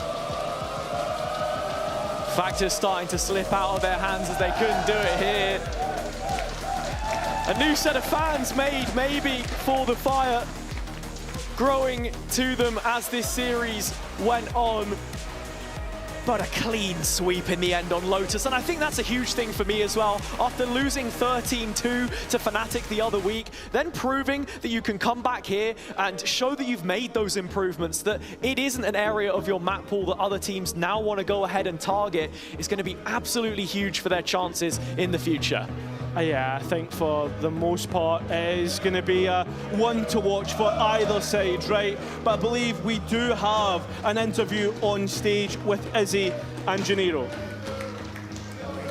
Izzy, congratulations. That was an insane matchup. Super, super important and just incredible that you guys were able to close it out against Vitality because now you're 2-1, which puts you number 2 in your group. How much does that mean to you? Çok iyi başladınız. Maçı kapatmayı bildiniz. 2-1 şu an toplamda 2-1'siniz. Bu sizin için ne anlama geliyor? Ne ifade ediyor? Yani zaten hedefimiz playoff'a çıkıp Masters'a gitmek. Şu an onun için uğraşıyoruz ve çok iyi gidiyor şu an bizim için. İnşallah bunu başaracağız. Our goal is to go to playoffs and then to go to Masters and everything going well so far and I know that we will achieve this. Everything is going incredibly according to plan, which is amazing. And when it comes to that plan specifically, what has been put in place for every individual to perform so consistently? Because we're seeing you on the neon and it's just another day in the office. Plan doğrultusunda iyi gittiğini söyledin. Neler değişti, neler yapıyorsunuz? Evet, bugün Neon oynadın, çok iyi oynadın. Neler yapıyorsunuz bunları devam ettirmek için? Her takıma özel hazırlanıyoruz öncelikle. Her takıma özel hazırlanıyoruz. Bu hafta da Vitality'ye özel hazırlandık ve planımız tam istediğimiz gibi oldu. Tam istediğimiz haritaları oynadık. 3 harita çalışmıştık, 3'ü de açıldı bu hafta. Böyle. We are doing our preparation specifically for the teams that we are playing. So we train on the maps, or 3 maps, and we exactly play those 3 maps. And our plan is working because we are preparing as a perp team. That is absolutely incredible to hear. A lot of prep that goes into that, a lot of time, a lot of effort. You have 2 more teams that you need to prep for, Pacific and GX. How are you feeling about those 2? 2 tane daha takıma karşı izleme, Pacific ve Giant. Neler düşünüyorsun onlara? İkisini de bu şekilde, kolay bir şekilde yeneceğiz. We're gonna beat them easily. Okay, thank you so much, Izzy, and once again, congratulations on your incredible win here today. That's it from us over at the stage. We're going to be heading over to the desk with Hypok, who I think is going to be hosting for a second, or I don't know, maybe the camera is following me around. We'll see. I guess baby steps, eh? 10-15 seconds, but yeah, obviously, I mean, the crowd are absolutely loving what they've just watched, Kitty. Wow, what a series, guys. Yeah? Easy? You have to give him the fist bump now. Yeah, actually, I can't leave you hanging there. Yeah, it's fair. But is this just like the plan all along? Like, was this the plan all along? Was it kind of you guys came into this not feeling a lot of pressure? You guys just approach this as you would any other opponent? Some of the things that Fabian was saying was we don't really care who we're playing against. Like, I don't know what are we doing, but we are doing something great on the server. I can say that. Like, we know how to play like team. So, how can I say? Like, BBL was undefeated, like undefeatable. So, Team Vitality was like super team, and we beat them also. I can say that. You can say that. Yeah. I can say that, of course. Do you think that that makes you guys now a target? It makes you, maybe you don't want to call yourself a super team, but you've pushed Fnatic all the way to 3 maps. You beat BBL, you beat Vitality. Where do you put yourself now? Because this puts you in number 2 in the standings, but for you, where do you think Eternal Fire stands in the league? I think we are the best EMEA team right now. Yeah, I agree. Is there anything specifically about the way that you play that makes you, because we see you go very aggressive, and of course like teams are struggling with that, but is there anything else that you think sets you so apart from the rest? I don't know. I really don't know, yeah. That's okay. You guys are just taking it day by day. Yeah. Well, I guess to come back to some of this interview here with Izzy, talking about how you guys kind of changing the prep per series. So we're talking about, obviously, you guys aren't necessarily scared of playing any of these teams. What kind of changed for this week in terms of preparing versus Vitality? What was the kind of main focus for you guys coming into this series? Like, we are working too hard, so we are going brick by brick. I can say that. Like, we are getting more comfortable day by day. I can say they can scare of us. Yeah. You think Vitality were playing a little scared today? Yeah, of course. Were you guys scared during the There's comeback? There's no aimer player like us. I got scared on comeback, but we handled it very well. And the next map, we come back them, and we know we're gonna win. So I think last map we don't have pressure. we just win. It was easy for us. Actually, we felt pressure for a little bit. First half. I say first half. Like first 6 rounds. Okay. A little bit scary. What do you think has allowed, like, what do you think went wrong for you guys to give Vitality so many rounds on that first map? We scared too much to Okay. pick them. We don't pick with confidence like the first half. So I think it is that. So the biggest lesson is peak confidently. Yeah. And just press W. Yeah. Good, because that's been working for you guys. And I just want to say once again, congratulations. And thank you so much for joining us. Fans are pretty excited for it as well. And I know this must be incredible. Okay.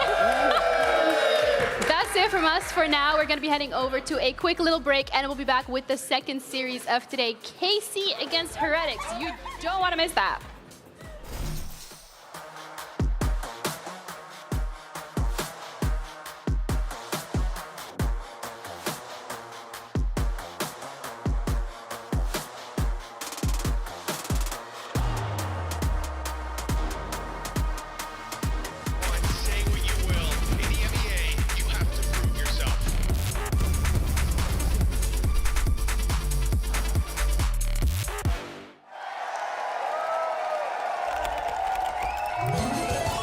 Red Bull gives you wings.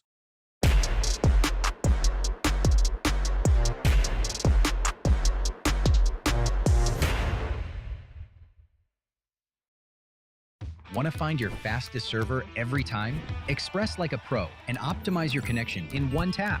Express in game without ISP throttling. Express and shield yourself from DDoS attacks. Express and choose the VPN trusted by gamers everywhere. Express VPN. Experience gaming the Express way. Fast, stable, competitive.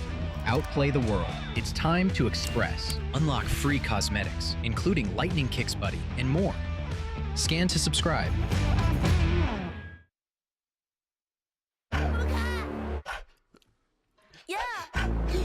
Yeah. Let me get a punch. Let me get a punch. Let you feel the punch. Let me get a punch. What a hoop, don't sleep, oh yeah, yeah. What a hoop, don't sleep, oh yeah, yeah. What a hoop, don't sleep, oh yeah, yeah. What a hoop, don't sleep, don't punch me. Don't keep getting me pissed before I make you bleed. Pray for your rest in peace. It's the only peace that you need, even a punch. This is the purge. Everybody please your perk. Your perk, I'ma kick these people with my kitty pound. Play with the wrong gal pound. Put with the put get my pop on out. Pop on now, yeah, avocado ying my pow pow pow pow. Pack it out, back it out. กูสร้างมึงภาพลับ yo how about now bruh จบบ้านนี้ไม่ต้องรอถึงหูพวกกูจัดมึงจุก now out out. Be the pepper, pick a pack of peppers. People like me pick a pack of bricks for a week per day per minute. Rapper like me ทำพวกมึง panic บอกกูเป็นผู้หญิงมีผลต่อ proof ไม่ควรได้ pride เข้าใจมึง lose อะไรไม่รู้พร้อมพวกขี้แพ้มาผ่านกูพูดไปก็ไร point เขาต่อยสักชุดดีกว่าว่าพวก What a hoop, don't sleep, oh yeah yeah. What a hoop, don't sleep, oh yeah yeah. What a hoop, don't sleep, oh yeah yeah. What a hoop, don't sleep, don't punch me.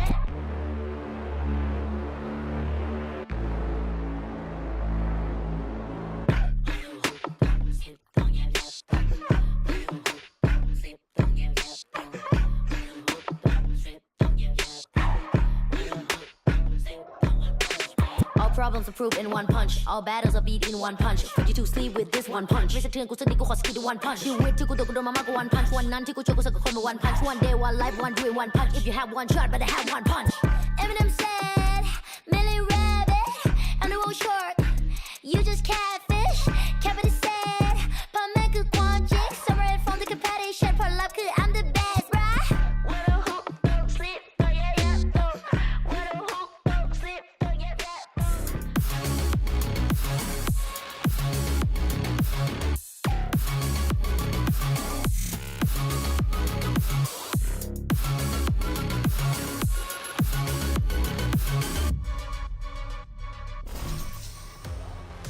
Welcome back, everyone, to VCT EMEA with our second matchup of today, KC against Heretics. And this truly is do or die for both of these rosters. I'm Ginny, your host, joined with Cairo this time around, and hi, Puck. What change? What are you doing here? Did you get lost on the way to the casting? Something must have gone seriously wrong if you've ended up with us two. Well, Mike told me he wanted to spend time with me, so... Oh, I think he was... baited him. Yeah. No, I don't think he meant that. You know when people are trying to be polite and be like, oh yeah, let's like hang out sometime. Yeah, well, I took it seriously. You got the wrong end of the stick here, Oh, mate. Yeah. right. Well, guys, nice seeing you. Sit down, because we have to really talk about this matchup, though, and how important it is. Both of these rosters are yet to find a win. They're sitting at the bottom of the leaderboard. This is week 3. Losing this Cairo means that their faith is no longer in their hands. They're just going to have to sit back and hope and pray, and I don't know what they got to do to make sure that the other teams make the mistakes so they can actually go to the playoffs. Yeah, I mean, that's the big aspect to this, right, is that you have to try and fight your way through this, right? This is your chance to turn your fates of previous weeks, and I'm going to be honest here, coming into this game, it's hard to expect a whole lot. Whoa, we're setting the stakes pretty high already. But in general, when we're looking at both these rosters, I would like to start off with KC here. We've seen a couple of struggles come through from them, and specifically Hypok, their comms. There has been a little bit of a question mark. One big question mark. Yeah, I think I know what you're referring to. Yeah, I think we're going to get a chance to take a look at it in a second, let's Ginny, actually bring it up exactly, because in case you guys missed it and you weren't on social media, let's have a look at the KC comms last week. I'm gonna probably this. Okay, I'm running. There should be no one here. Yeah, oh. They're pushing everything. Should be no one here. No, I didn't hit him. T'as pas de communication, ma gueule. En fait, c'était pour le... Non, les gars, le should be no one here. Surtout que la dernière fois, c'était should be no one here.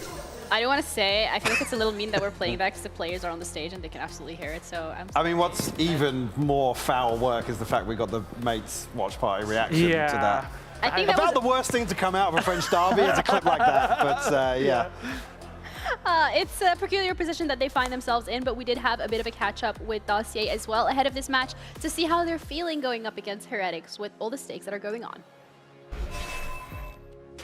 Dossier, a super important matchup that you have to play today against Heretics. First things first, however, I would like to address your individual performance because you've been quite consistent, whether it comes to... Yeah. Okay. Sorry. Sorry. You're good. It's fine. Okay. 5, 4, 3. Hello, Dossier. You have a very important game today against Heretics. Everything is on the line, but I would like to start off discussing your individual performance. You've been quite consistent, whether it comes to just performing well individually, flexing Asians. So I want to ask you, how do you bring this individual consistency considering the circumstances? I don't know. I think I don't take a lot of risk in the game. That's why my game is kind of consistent, you know, because I'm just going behind. As a smoker, I'm going behind, trading people. If not trading, unlucky.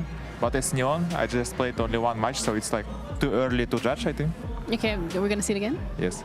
Okay, yes, I'm looking forward to that. But today against Heretics, it's a very, very important game. This is it in terms of having the opportunity to have your own faith in your hands. So when it comes to the mental, the morale in KC, how is everybody feeling today? Everyone feeling okay. For me, I just stop putting expectation as a win or lose. I just expect us to play as we do on scrims, because on scrims we do good, usually. Not all, but usually. So yeah, I just hope we do today at least 70-80% of we capable of, and it will be enough. I'm looking forward to it, but in general, what do you think is going to be able to have KC translate scrims onto the stage? What do you think you need to do to make sure that you win today? I mean, we're kind of new team, let's say, because we changed IGL. For Aves, it's also a new role, so it's kind of okay for him to have a few officials to adapt on the new role and be a good leader. But the point is, all team believes in him. Yes. And he believes in himself. That's the most important. So, yeah, we just needed time, I think. Today, either we show, either we don't. No, you're going to show it, okay? You have to. You got to believe in yourself. Thank you so much for your time. Good luck in your game today. Thank you. We're heading back over to the desk. All right, I mean, words of encouragement. I don't know if I was the one who gave words of encouragement of who was taught. I'm just a little confused at this point. But at least there are, to hear that scrims are in general going well, it's a good sign. I mean, let's call a spade a spade. I think that's just probably one of the few positives, right? These, especially these opening couple of series, and especially this year in general. It's a little concerning to still hear, again, the recurring theme for KC is everybody being online at the same time, right? We usually have standout individuals kind of put up good numbers and stuff, but it's still just a little concerning to hear the same discussions over and over again. Obviously, we're taking a look at the compositions here. Dosia flexing on and showing a little more versatility here should open up some possibilities for Eng to cook up some Eng stuff. But do we want... I mean, at this point, yeah, I do, because Okay. I think this is harsh to say, but even coming into this matchup here, KC are kind of cooked, right? So just maximize the value you can get from this time on the stage with the series you got left. You even heard there Doshi saying it's like, hey man, we're just being honest. We just want to see improvements internally. We just want to make sure that we're happy about the performance. We're not necessarily looking for wins anymore. And I think that's probably a very honest approach to the situation, to be quite frank about it. It is honest, right? And I have to respect that in a sense, but it's another time that we've seen KC make a change in desperation of perhaps trying to qualify. I'm going to stop you there. Do you want to say KC go to playoffs and go to London like this? No, of course Well, not. that's the way I see it. Yeah, but the point I want to get to is they're making a change probably in sight of that second stage. Let's be honest, right? But again, I want to ask the question, like I did back in kickoff, how long do we give KC before we start looking at changes higher than the roster? I mean, I said it last year. For me, it's the next logical choice, to be honest. Something else is fundamentally not working. Yeah, and that's an issue that maybe today we're going to see glimpses of improvement, but again, it's the matter of, are they going to be able to translate the results that they're getting in scrims onto stage? That is going to be the biggest hurdle, especially with the amount of added pressure now that this is basically a do or die game for your playoffs chances, and it is against Heretics. And Heretics as well, they haven't necessarily been too flashy when it comes to their performance here in stage one. So the question here is, from my side, Cairo, like, what's going on, what's going wrong in the Heretics camp, really? I mean, what's going right in the Heretics camp, let's be honest. Okay, we're being so positive today, I love it. No, but like, I think the thing with Heretics is it's going to be much easier to change because of the core being together for so long, the fact that they've had success in the past. That's where I have hope, but it feels like it's few and far between at the minute, and 2026 has not been kind to them at all. Has it not been kind to them, or are they not kind to 2026? What do you think? I don't think they've been kind to 2026, to be honest with you. There's some questionable decisions going on. I think, again, we're in this position where we need to see results now. Yeah, we also saw some changes from the side of the Heretics camp, so let's head over to a little interview with them to see how they are feeling and how Kashmaras is doing in the Heretics team. Kashmaras, welcome to VCT. Hello. You've had your first week, you've had your debut. Well, how did that go? How are you feeling about that? Excited still. It was fun and ready to prove even more. I mean, it was a hard first week, but it's fine. I mean, it's not getting easier this week. You play in KC, and it is such an important game to keep the dream of Masters London alive. So I feel like you're getting trialed by fire. How are the nerves? Are you worried about this game? Not at all? No, not nervous at all. Do you think I'm just excited? Excited? Okay. Do you think it's going to be a little easy against KC? Yeah, I think it will be easy. You think it will be easy? Okay, I like that. In general, I feel like you've slotted really well into the team when it comes to your performance that we've seen last week as well. Could you give us some insights as to the system that Heretics has set up to make sure that you can come in and you play immediately? I mean, last week I've kind of filled in comeback shoes still, as I had one day. But now, I mean, I can't leak, but we'll see. You can't leak? Okay, no leaks then, that's fine, I respect it. But in general, when it comes to the matchup against KC, when it comes to maybe a message to the fans now that this is so important, what do you have to say to them? I mean, it will be easy. I don't know what to say. Like, vamos Heretics, that's all. Okay, thank you so much for your time. Good luck in your game later today. And we're going back to the desk. Thank you. You want us to say something? Yeah, no, yeah. Absolutely, go crazy. Yeah, no, okay. So just to pick up on this, again, the biggest criticism kind of previously was like, obviously come back coming off a hot series. Last week, we're in a weird situation where we're like, okay, well, now you've thrown somebody else in. I think even Neil said in one of the interviews, like, yeah, he flew in last night. Like, we've literally had since last night.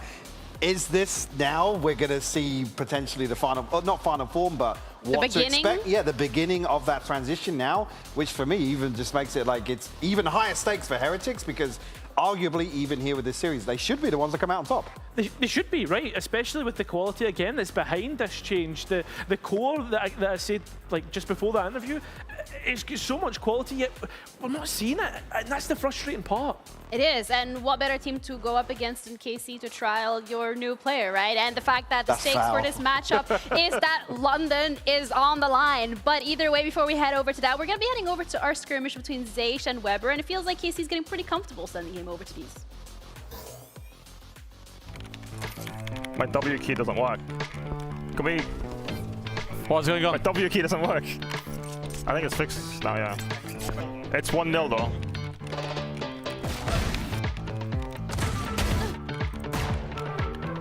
Oh. Oh.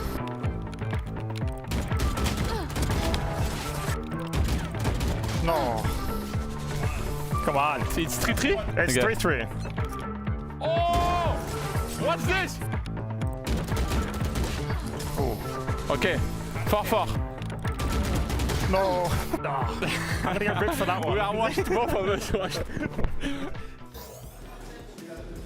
I'm here with Benji from Team Heretics. Of course, Benji, not the start that you were looking for, but the prospect of a home Masters on the horizon, does that add any extra pressure, and how are you handling it? No, I don't think so. I think, obviously, I want to qualify for myself, my family, my friends, but I treat it the same as always, give everything I've got, and yeah. All right, well, both of these teams now in control of their own destiny. Let's bring out the teams from the tunnel. It's Carmine Core against Team Heretics. Smoke on my vision so hazy. Stress in the dark, you made me fall. Decisions in the past were made. All these eyes on me, I can't breathe. Gotta keep from falling. Carmine Core.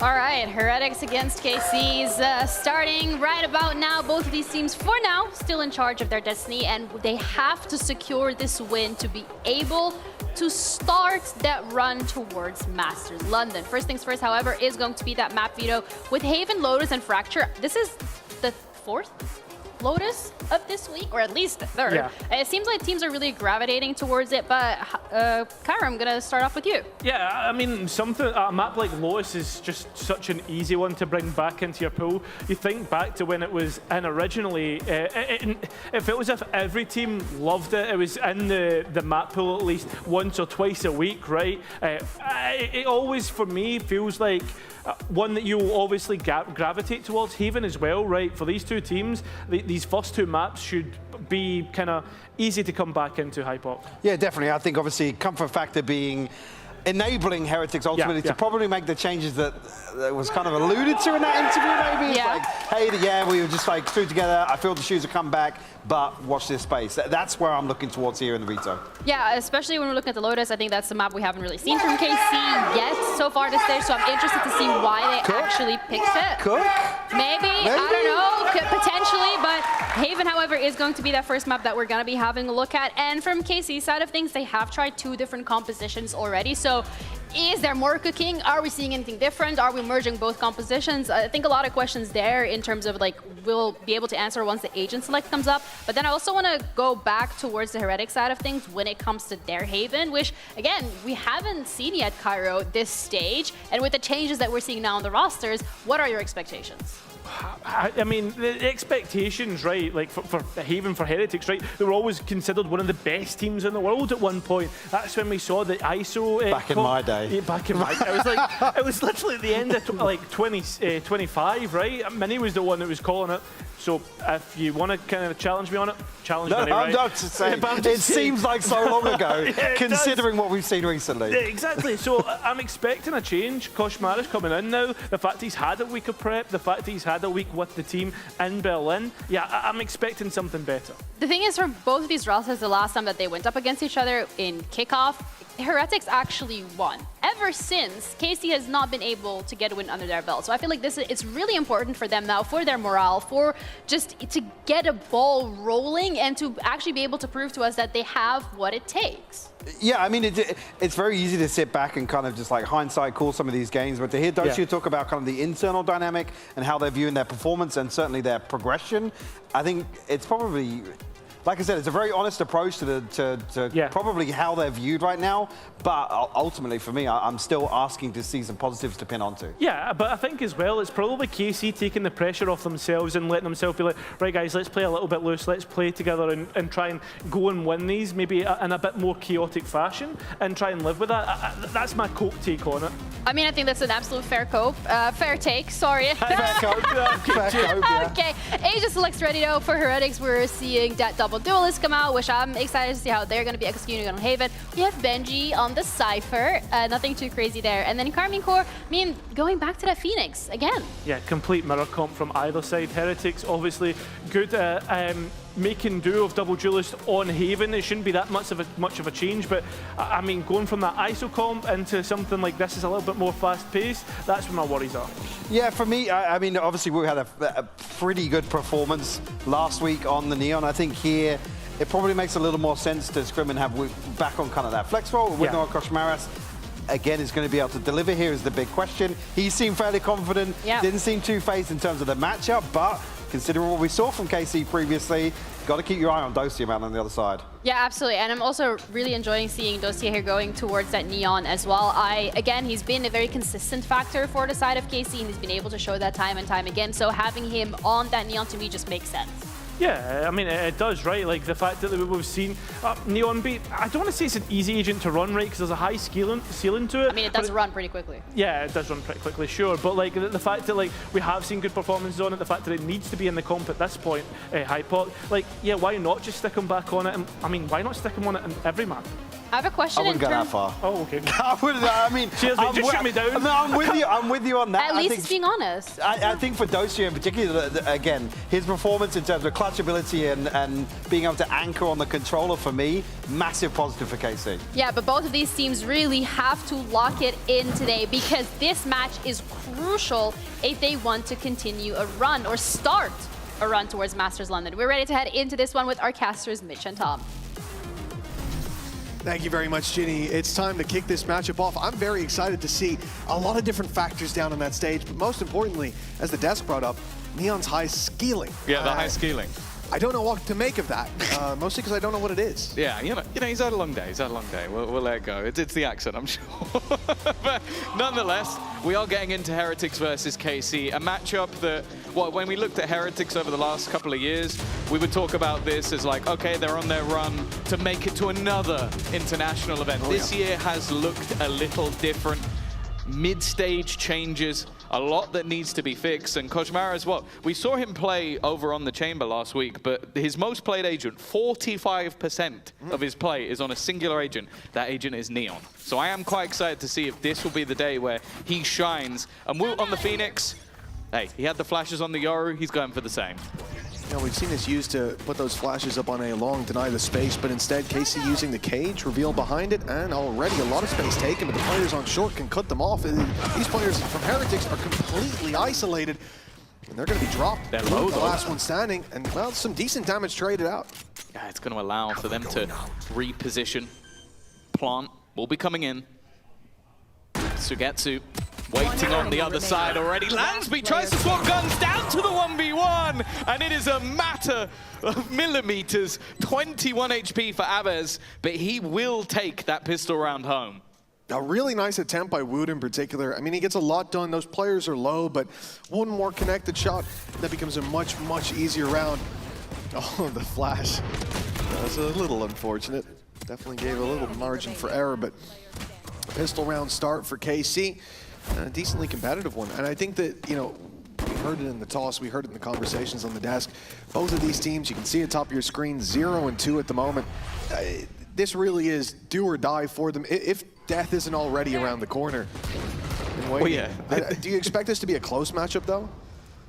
I do. I think both teams have been messy. I think as well that you look at the sort of map veto, and both teams normally ban split. Both teams floated it. They tried to sort of move towards other avenues knowing that wasn't coming through. But what that means was the Pearl ban allowed a more awkward scenario for Heretics. Like KC banned the map they probably would have picked and maybe left Haven until last. Now they're going to pick Haven as one of their strongest maps, and it's a map that KC have looked good on. So I think there's a better opportunity for KC to win this 1-2-0 if any team is going to, but I'm fully expecting 3 maps in this series. And you're not just saying that because Fracture's the last map? That added an extra like 10% to like my hope, because yeah, we've got to see a little bit of it, and it was the game where Filu just like went absolutely mad with that sort of clutch at the end. So I think that like it's a map I love. I know a lot of people hate it. I feel like it's the Marmite of Valorant. Well, for now though, you might be looking at this as like, oh, why are they just talking through this round? Wu is going to have to 1v5 with a Classic. He's got 1. Honestly, that's not bad, but he's not going to get anything else. And when you're retaking on this A site, you talk about like, oh, maybe you need the paranoia. You need to have your recon, everything available to get you back into the site. They don't have anything. They do have the recon. I would almost expect them to just die to the spike, but we'll see. Well, I mean, a bookie in play. Maybe you throw that, try to find the exits, do a bit of damage. Or throw it at them, or like... no, throw the... Catch! Throw the player themselves into the mix. It does look like they want a bit of a scrap, but I do agree. It's likely to see the spike death. Heretics, though, have different ideas. In goes the bookie. Oh, damage and a kill. Another kill. Oh, my goodness. Damage is going off here for Team Heretics. Look, all things considered, that's a fantastic round. But that's 2 guns dropped. Like, those weren't players that just had pistols or like something missing. That was, I believe, an outlaw and another rifle. So yeah, that's quite an expensive round coming up for KC. When I said all there was a Bucky in play, and I'll be honest, it didn't really do that much. It was actually the Classics that did everything for Heretics. So a little bit of extra damage. It's also interesting to me that Wu is the one that comes in with his ult when they lost both rounds and Levin's top of the board for his team. But obviously with the position of some of these orbs, you kind of expect them to be able to get one. Yeah, it's a big part of playing against the Phoenix. Obviously, with the Phoenix on their side, KC will want those orbs just as much for that early competition.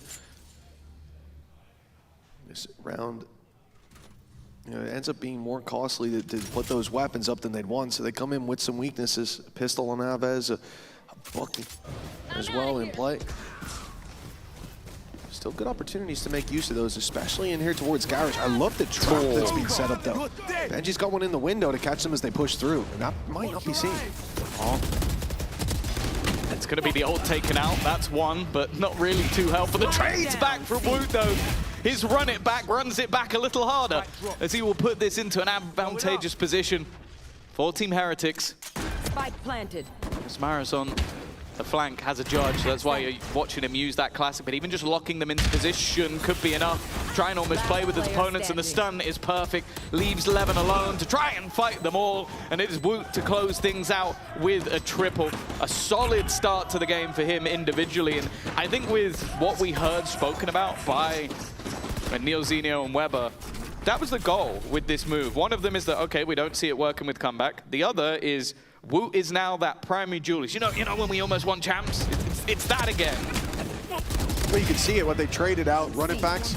He's able to use his to go that little bit deeper to take the fight towards Garage, and already his teammates are filling in the space that he's made. Let's go! Good job! With no risk, really.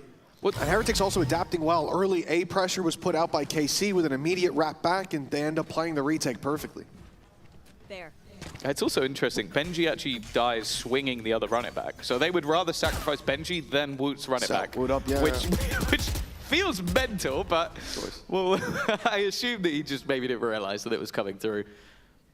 Early control Just a walk-up, in fact, coming out from Woot.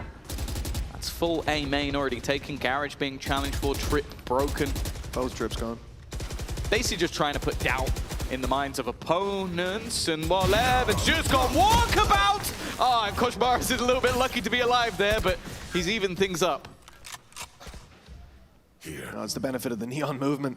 So hard to hit. It buys him enough time to land the shot back in return. KC, eyes on the B side, but I mean, they're spreading a pretty wide net. You can still see some presence on C long, trying to spot out anybody. Grab a little bit of information, or more importantly, give information to Heretics, have them overreact, have them rotate C, have somebody move somewhere. But with 45 seconds, patience from the defense is about to be rewarded with a chance for Woot, and well, he's cashing those in every day of the week. Yeah, could even heal himself up a little bit. Not going to be dealt with B site. Somewhat open, but the cross is being held. Rians is making sure that nobody can get to that backside. And actually, quite lucky, his dart has just come back online. Could potentially try and reveal someone for a teammate, but just going to be patiently waiting for them to slowly be surrounded. That flank coming through, but the re-aggression on the other side has leveled things up. Koshmaris now down. And in fact, this is going further. Another for Aves, leaving the Turkish duo to try and turn this back. Not another one. Rians can't get anything, and it's left all onto Woot. At least started things off reasonably well, but they are not giving him anything. That contact sat on the other side. Dosia waiting, and the wraparound is perfect. A wonderful post-spawn from the KC players. And one that's quite dynamic as well. We spoke about Aves as a leader. I feel like he made all the calls in that moment.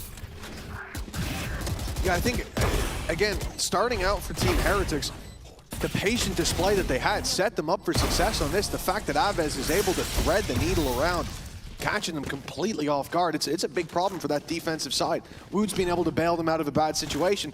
And I feel like in that round, we just got to see what happens when he isn't there. And it's not a good sign. Someone else has to step up to that plate. 3-1 start. Still a decent buy for Heretics in this round. And Boo's going walkabouts. He's sending it down. Oh, Koshmaris is so far behind him. The player's ready to burst out of garage, yet to make a move, but that's gotten them into position. Oh no! Having Boo where he is and then peeking out like that, losing a player, it forces Boo's hand. He wants to play aggressive, but they're waiting, and KC are being fed the opening advantages. Yeah, Boo has no choice but to escape, and KC doing well to just soak up that pressure. It's patience that ends up working out for them. I must wait a moment. Also hitting one of the few players that actually had the 50 shields. So everybody else, bar Rians, who is only on a pistol, is now one shot to that sniper. And KC just taking things incredibly slow. And this is sort of what I've talked about. Like, they look good on this map as of recent. Playing versus mates, playing close versus liquid. And well, Mitch, it's no surprise that Heretics in this moment decided we need to gamble, we need to take a risk, and that risk has taken them in the wrong direction. 30 seconds left.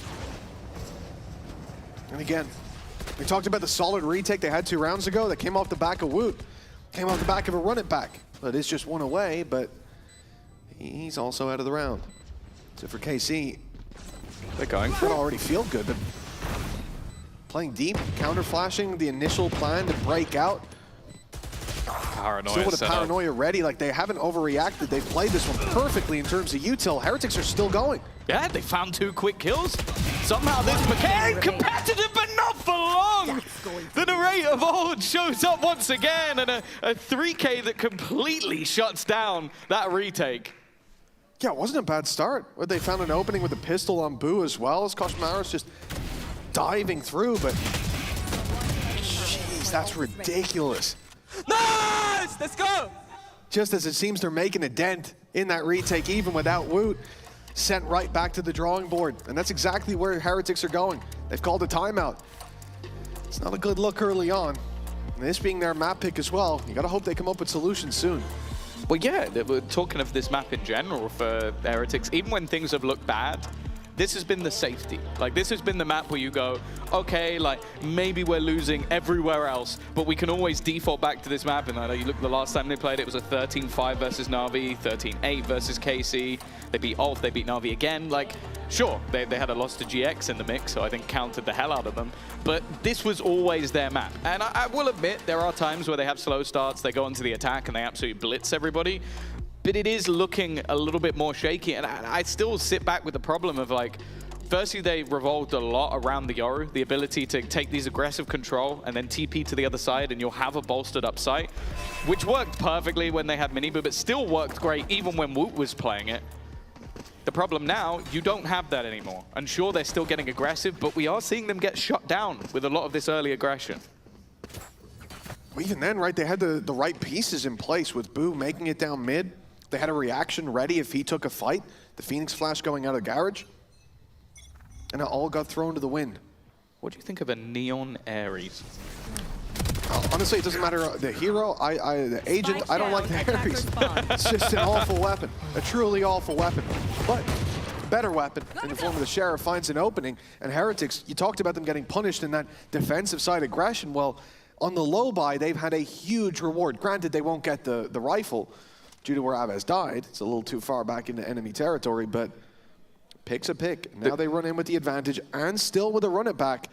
You could start to think about using it in the right scenario. The question is, did that apply to Woot or just everybody else? Because Woot has been good in most rounds so far, but it's been the rest of the team that's been a little bit more quiet. TP used, I like it. Investing an ult or two in this round, especially ones that are not too costly. Woot, though, under pressure. Support is coming in, though. That Neon Ares sits at the back of the site and even committing an ult in on the other side, but they wipe down two in quick succession. Leven low, but can, of course, get him back at least a little bit in that health department as they look to plant. Outlaw available. 30 Benji coming in on the flank. Spike planted. Great counterplay, though. You saw the flash go through from Woot. Immediate response. They put in the Neon Stun, they put in the Fade ult, and well, that pink's almost taken Boo out of the round completely. Almost more importantly, got KC a little bit of a foothold. But look at what as Rienz is clearing it. Leven is wrapping around behind. He's seen him and takes him down with ease. Hold on, but now he's the last man standing. Put it back available, but he doesn't get to put it through. This was such a peculiar one because I don't necessarily mind the re-aggression from KC. They had that deeper plant. They wanted to try and take some control, but it was just a moment where you go, okay, well now they'll shut out some of those kills. Now, like, I thought Boo was dead to rights. Yeah, somehow, look, 3 HP, and that just gave enough space. That's all they really needed was give the space to Benji, who came in on a flank, picked up a gun, and got 2 kills for it. Picked up an outlaw of all weapons. Like, as long as somebody has tickled them up, the smallest amount of damage, and it's a one-shot kill. And hell, if they've got light shields, even better. So for him to find that timing, that space as well, and an easy double to close it, all criticism out the window. Heretics make it work with a low buy. Now it's about consistency. It's about putting those rounds up again and again, because the problems that were there haven't necessarily disappeared. This is a very early ult. This is just bait. Yeah, they're just trying to force people in a rotation, but then they realize there's actually nobody on C. So I guess the bait has now become the actual push, a full post plant guaranteed. But you understand it. You have that Hunter Sphere available. That's one freebie. And then you also have the potential for Woot to run in on that run it back as well. Benji ready for this push as they look to go in, but they line up for Narrate again on the attempted retake. It's an easy double. Dosia also still waiting on the judge, but they are forced to go back the other way. This is a little risky. They need someone to defend the opponent, and they haven't managed to do it. From behind, they get slaughtered. And KC, well, you gave them a free sight, and they've taken a free round. I'm pretty sure that when Koshmaros was rotating from B to C, he shot 2 random bullets through the wall that both connected onto Doja. He was so low. And then Narrate just bailed him out. Basically gets 4 kills, with one of them being the Phoenix, and then it's Doja to close him out as he's coming out of ult. That's going to be such a frustrating round for Heretics. They come in with money, a chance to reset their economy, get back into some greener pastures, and they invest the Hunter's Fury for an opening pick. And then they invest the run it back and lose almost immediately. A really costly round in so many different ways. They had basically the perfect ultimates to retake that site. They set up for the retake on that site. They get an opener to retake on that site, and they lose convincingly. But I understand it. You've seen Narrate in the window. He takes a double. He moves to side. He kills 2 more. Takes out the ult, right? So then you're not really worried about Doja at that point. You know Narrate's gone to site. You think they've left Garage open, and you find out the hard way that they haven't. It's a hiccup, but a very, very costly one.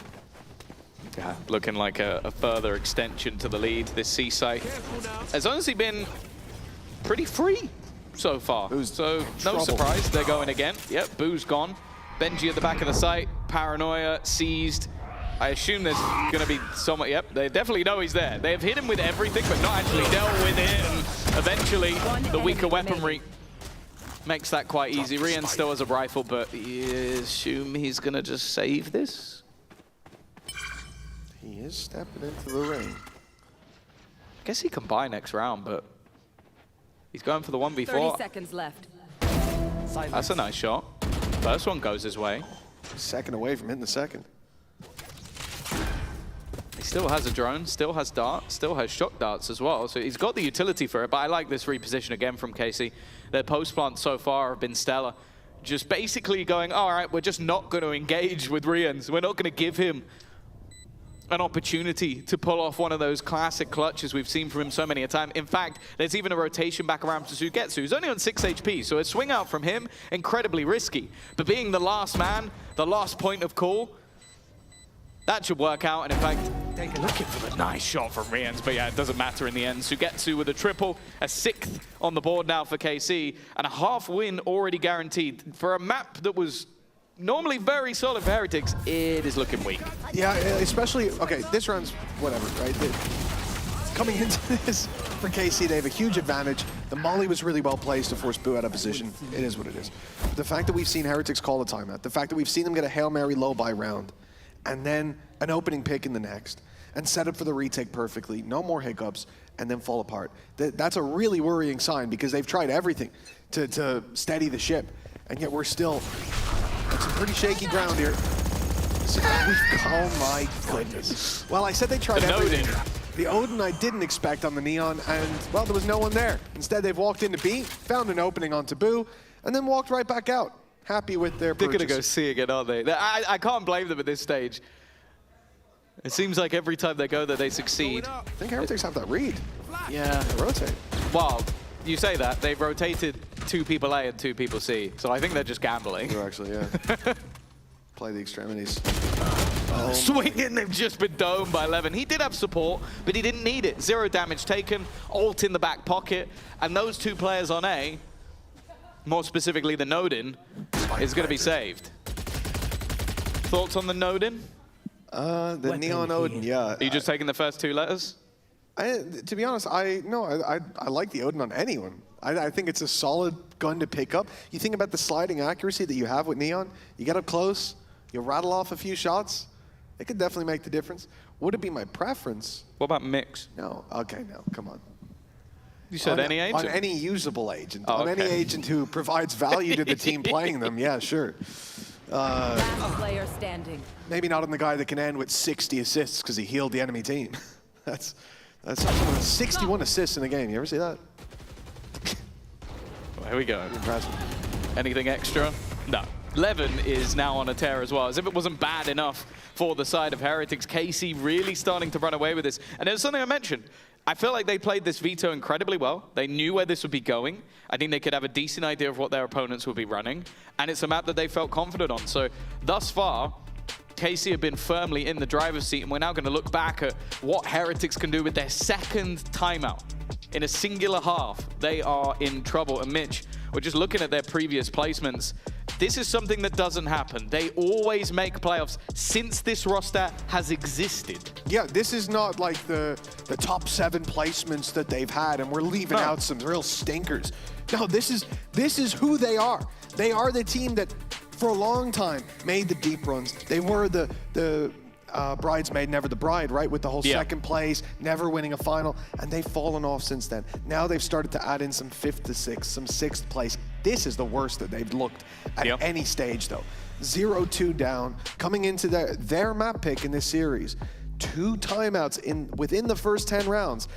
this is scary to be a Heretics fan. To put into perspective, like say you're a newer viewer, teams used to not ban their permaban to ban Haven versus Heretics. Like that was genuinely what they had to do. Yeah, it was Haven, yeah. Because I forgot about that. Because otherwise they'd lose. Like it was like, do we want to play our permaban or lose a map?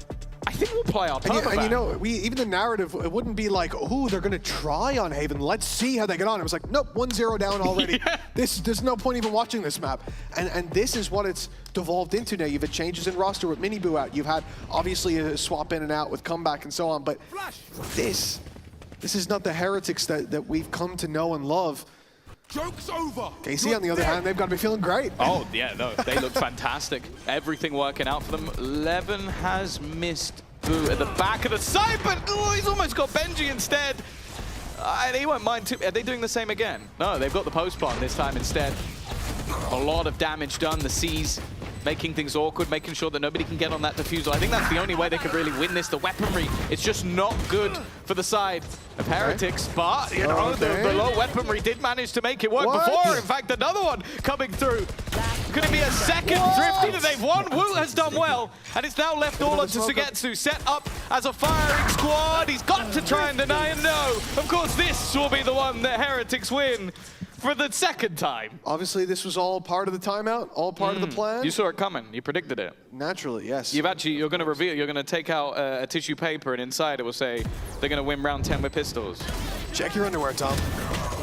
I'm not wearing any. How did you do that? Oh goodness, you make me laugh. It hurts, bro. Easy. Well, 7-3. Look, almost every round that Heretics are winning is sickening, to say the least. They're coming in with these low pies. Chaos is unfolding, and they're walking out with it. KC played that post plant right as well. They bought so much time with the util. They burned down most of the smokes. There was one left by the time we came to the last opportunity. But then there was only one player left to try to spam through it, and he had an outlaw. 7-3, not where I thought we'd be at this stage. It seemed certain that KC would find an eighth, and well, maybe they still will. I like this. Another push down C long. They haven't done it too often. I think it's only the second time. Because normally KC goes C. Actually, last time, yeah. And last time it was playing with pistols. Yeah, with the Sheriff. They went for the rundown. So on a full buy, KC not really expecting this, at least for now. Oh, I saw the lag of someone, but I don't know if he noticed. Yeah, they easy for us with X-ray. From the shadows, but it hasn't pulled a full rotation. This is a very peculiar round at this point with how deep they are still on C, just waiting by the trip. Now they go pushing, and Benji, he just couldn't connect, and he's been wrecked. They had the right idea, but it didn't even matter too much. Rians is desperately trying to save them here. Boo, well, he's gone down as well. Kushmaras, the new man on the block, left in a 1v4. Going to try and bait them. I thought for a second they're going to reposition completely, but no, just claiming heaven control. This is Spike planted. Maybe an unexpected position. Although they do take a little bit of damage on the other side. And yeah, he's not going to expect the rate to be there.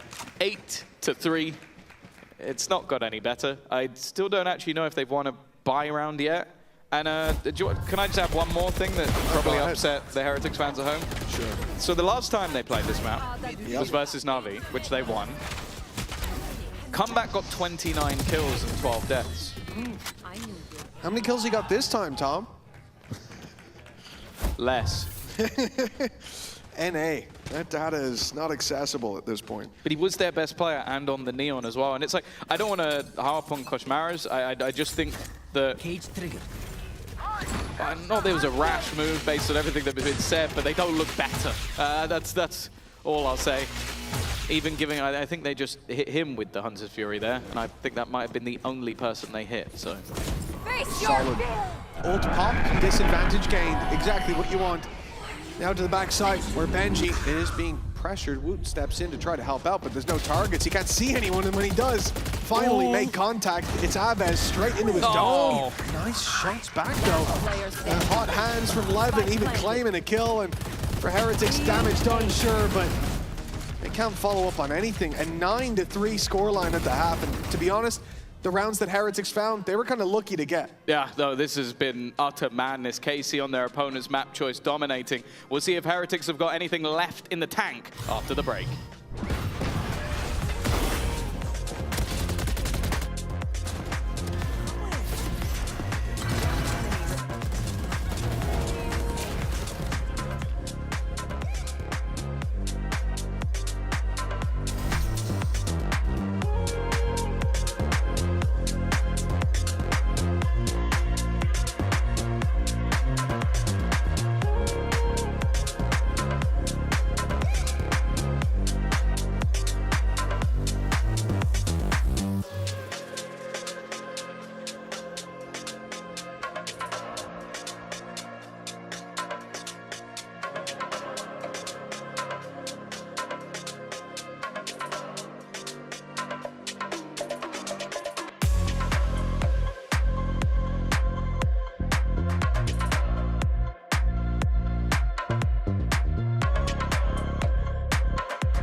performance from KC so far, 9-3 on the board. This is their opponent's map pick, quite a start, and I think the whole team is having a good showing, but Levin certainly stepped it up from last week.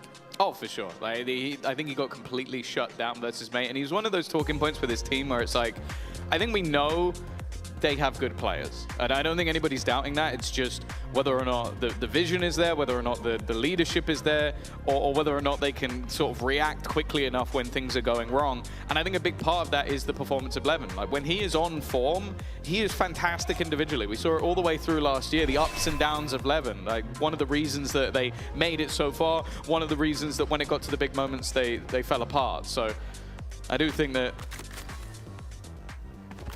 Phoenix is 19-2. I'm guessing that's non-mirror. Yeah, I'd hope it's non-mirror. It's going to be 20-3 soon. That'll mess it up a little bit. It's right here we got the Phoenix v Phoenix. See whose hands are hotter. KC, my goodness, they are playing an aggressive game. 4 players already pushed up, taking that control over A main. The flash out's going to be dangerous. Luckily, they've already fallen back. Heretics just about missed the brute force that was coming their way, but Benji, he hasn't got a get-out-of-jail-free card. He's got to fight. And he's at least doing well to start. Where did he come from? Spike planted. Dosia, he's used to being able to teleport, but it felt like he did it on the Neon for a moment. Still though, a post-farm, 4v4. The attack side was always the one that many will fear most. So we'll see if KC can get that little bit of a boost, and the aggressive fighting not working out initially, but they do still have Woot with the flash. A second one ready to go, but Sugetsu seemingly full blinded, manages to land the shot. A second, and now it comes down to 1. But the leader of Boo will hold the line and give them a lifeline at that. Oh, big play from the IGL. I mean, this round really has a lot of weight to it. When you finish a half 9-3 and you lose the pistol, it already starts to feel like time to go on to the next map. Yeah, look, it just pops up on his screen. Was Sugetsu, I guess he wasn't full blind. It must have faded by the, or just didn't quite catch him enough, because it seemed like he could see perfectly by the time they came around the corner. Good shit. Let's go. Good stuff indeed. Yeah, good sugar honey iced tea. Now for Heretics, as I said, very, very valuable round to win. This, you know, even more important, but it should be much easier. The weapons are solid in their camp. You've got obviously the Guardian and the Marshal for taking those ranged fights. And when it comes to KC, the fear is, you know, these are the rounds that Heretics made work. They at least got a lot of damage out of it. But with Heretics buy-up, you would have to do a lot of damage for them to feel it in the next. That's a great start. Okay. Yeah, I would say it's a very good start. He has headshotted 2 players and killed one of them. The rotates are in. Yeah. This is dangerous. I'm out of here.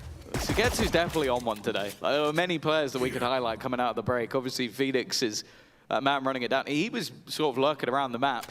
It's ended up 15-7. They've had to give the sniper over to Riens. Boo with the Spectre, so it's onto the double duelist to kind of do everything here. Stun a little bit too deep, almost used as some sort of fireball, and it's not worked out. And if anything, well, at this point, Woot needs to stop killing people. He's already got his ult, so, you know, let someone else. There, good job. He hit the headshot there. He did, yeah. The rate's also been looking pretty good, but I mean, I feel like the whole roster of KC, they've been shining pretty bright in that first half. It's why they've got that lead. And sure, this one amounts to potential. Yeah. I wouldn't even say wasted potential. There's potential that wasn't met in the end, but that was the expected result. Well, that's a very upset face for what was, you know, still a mid-round. This is the important one. Rifles up. Yeah, I think as well. You drop one more, a gun disappears instead. It's 3 rifles, Spectre, Marshal.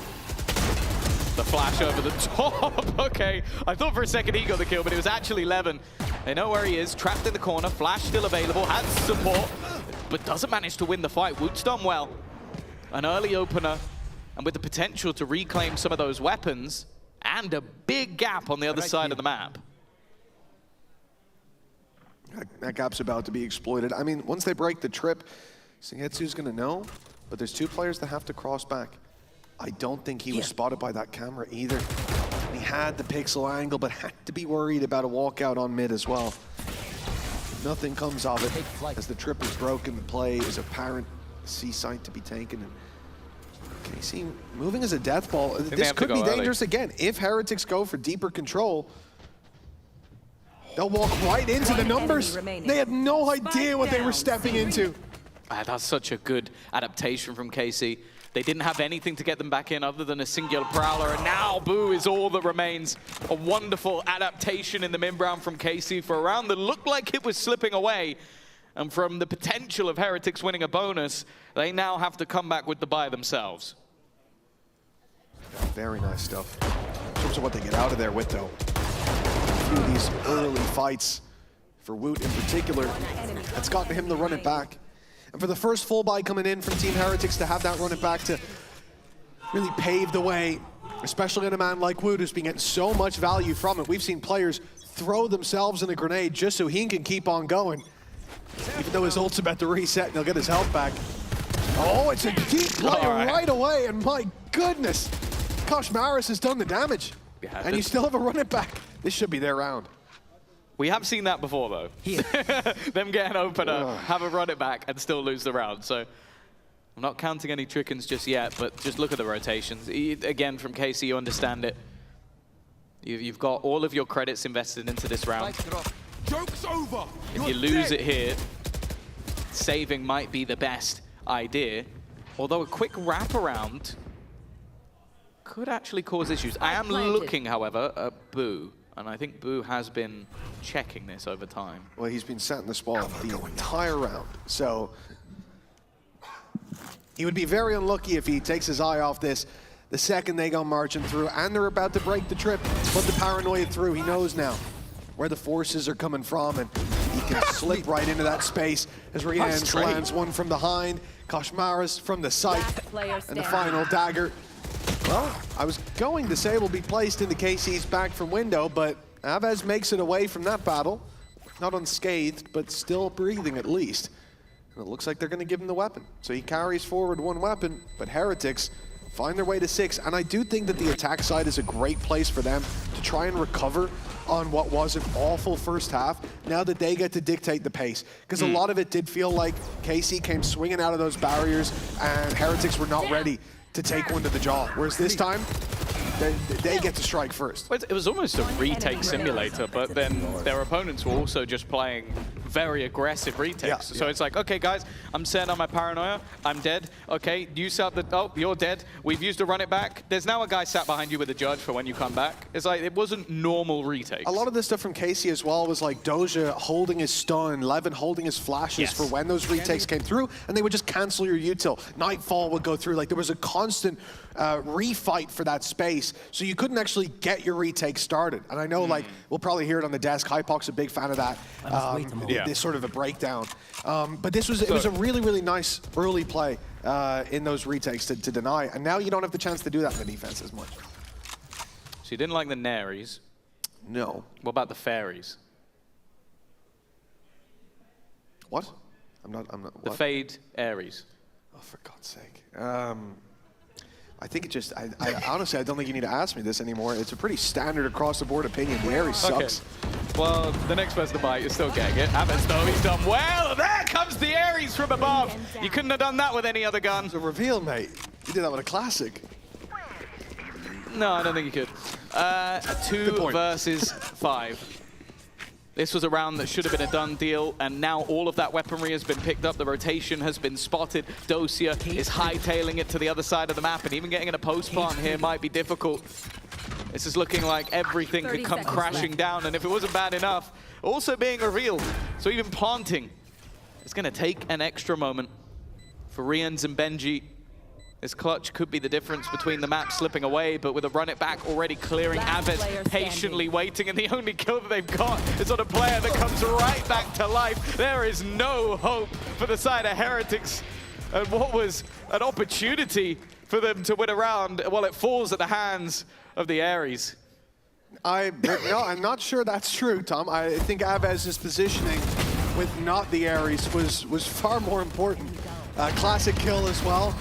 Look at that, look at the free transfer. weapon that carries the same value in this round, so let that tell you whatever it needs to. I thought the round ended. You thought the round ended? Okay, that's confusing because I was going to say really nice play to spam the wall so his teammate could come and get him distracted, but he thought the round was up. I don't know how that happens, but all right. Good. It looks like we might be getting a timeout, and indeed we are. This time from KC at 11-6 up after trading out rounds. They're going to talk to Aves and be like, lock it, bro. When the round ends, this is what happens. Do you reckon that is? Zace just smashed the button like, what do you mean you thought the round ended, bro? I have a feeling that some of our players might not be taking this very seriously while we're 0-2. So you know what? I'm going to take a pause here. Either that or he loves the idea of just Neil and Weber molding and are just like, let's let them have a chat. To be honest, I would rate it so much if Heretics, I know they can't, sorry, if KC, I know they can't take their headsets off, but if they just stood up and stared across the stage for this whole timeout. Someone's going to do it eventually. It'll probably be BBL. It'll be them like 11-0 up. You also don't have to take your headphones off to do that. No, I know, but it would, just so they can show them we're not listening to our coach. Okay. We're not talking, we're just staring at you, but there would be some competitive integrity issues with that approach. Well, I don't think they need any extra help right now, if I'm being honest. 11-6 up. It looked for a brief moment, quick and brief one, that maybe there was a chance. About 5 people get that, and they're all crazy. It's a lot more than 5. It's the most viewed clip of the entire event. Anyways, 11-6, yeah. Carry on. This really does feel like do or die. The thing is, the pause timing actually is wonderful for Heretics, giving the coaching staff an opportunity. They come in with almost a 4-bite, Koshmara's overdrive in hand and a Bucky. A very aggressive stance from the defense. Dosia just waiting for contact. The second that contact comes through, and that contact is coming any moment, the flash could be perfect. There's the moment to strike. Flash through, Paranoia as well. But even still, it's only the 1-for-1 trade. But there comes the Bucky to actually save the day, looking for a little bit more. Aves now stuck in the mud. Sugetsu tries to help him out, but the trade's coming back thick and fast. And it's left all onto Narrate. He's had many a moment so far, and his timing is looking excellent.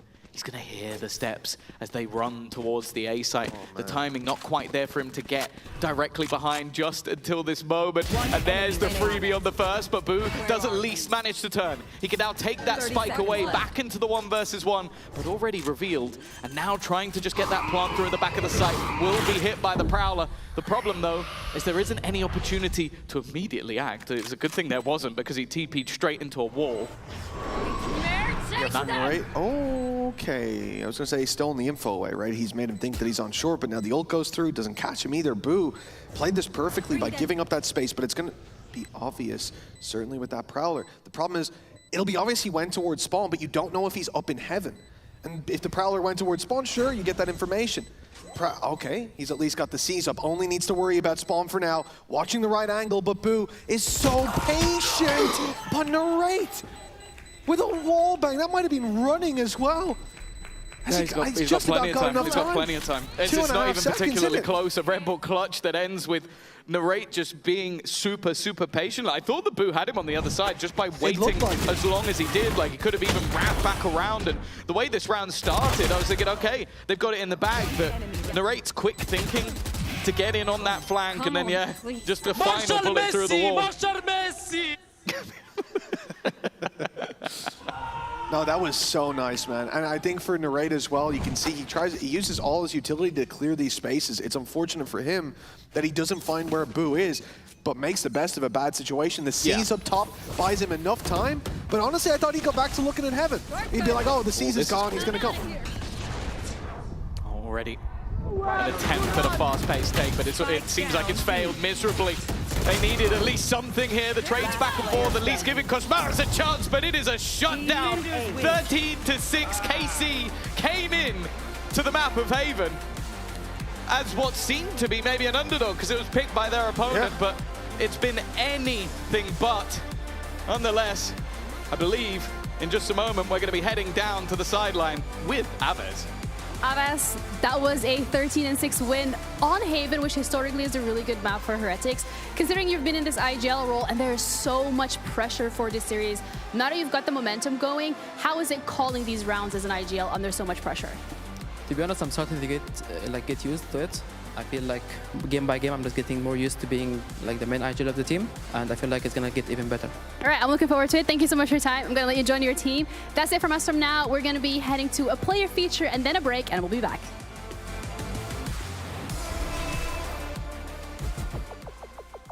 I mean, looking back at the kickoff, I think we were not satisfied with our performance at all because we played really bad, in my opinion. And there was like new teams that are really hungry to win, you know, and then we couldn't catch them up, I would say. And then we just made the change. We had to get used to each other as well. So yeah, it wasn't the best performance in kickoff for us, but yeah, we are improving. I think the biggest lesson we got from the kickoff is like how we're gonna work with the new roster. So I think we are doing a good job right now, trying to fix stuff, you know, trying like new systems, new things, you know. I think it's working for us now, so we are happy about it. I think we have been practicing really hard last 3 weeks or like 1 month, and I'm very confident in ourselves. I think we will do much better than kickoff. So yeah, I think we're all really confident. At least top 3, successful stage 1 for us, but obviously the goal is winning it, but yeah, at least the top 3 to go to Masters. How far we can go this year is I think we can win like multiple tournaments, I would say, if we all like perform like our best, you know. So yeah, I think our first goal is qualifying for Masters London, because Benji Fish's hometown, you know. We really want to do it for Benji, and then I want to win it, of course.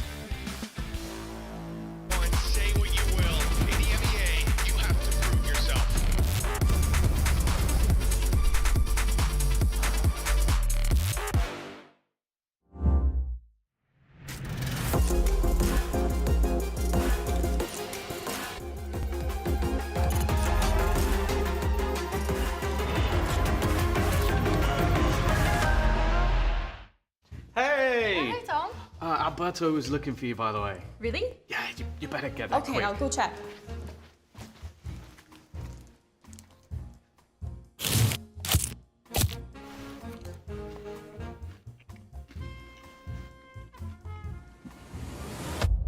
Have a break.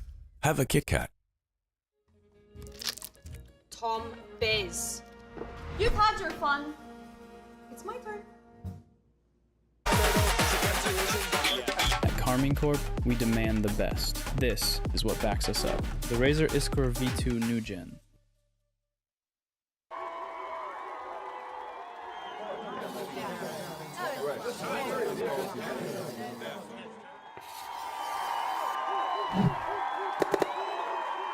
Red Bull gives you wings.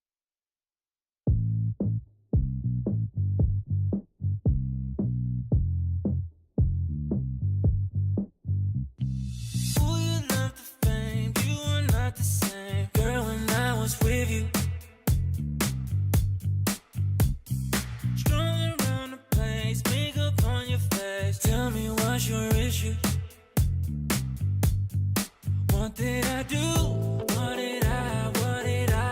I try to make you happy. Thought that I proved, thought that I. You told me that you love me.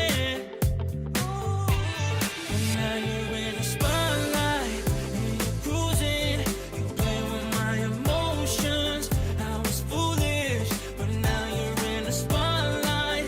Camera shooting.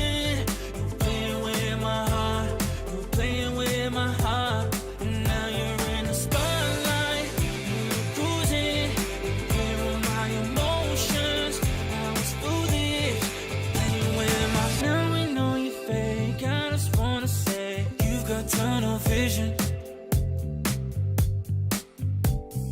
Enjoy with your mates, cause I'm on my way. You've made my decision.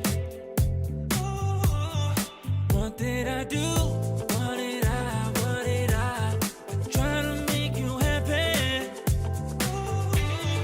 Thought that I proved, thought that I. You told me that you love me. But now you're in the spotlight.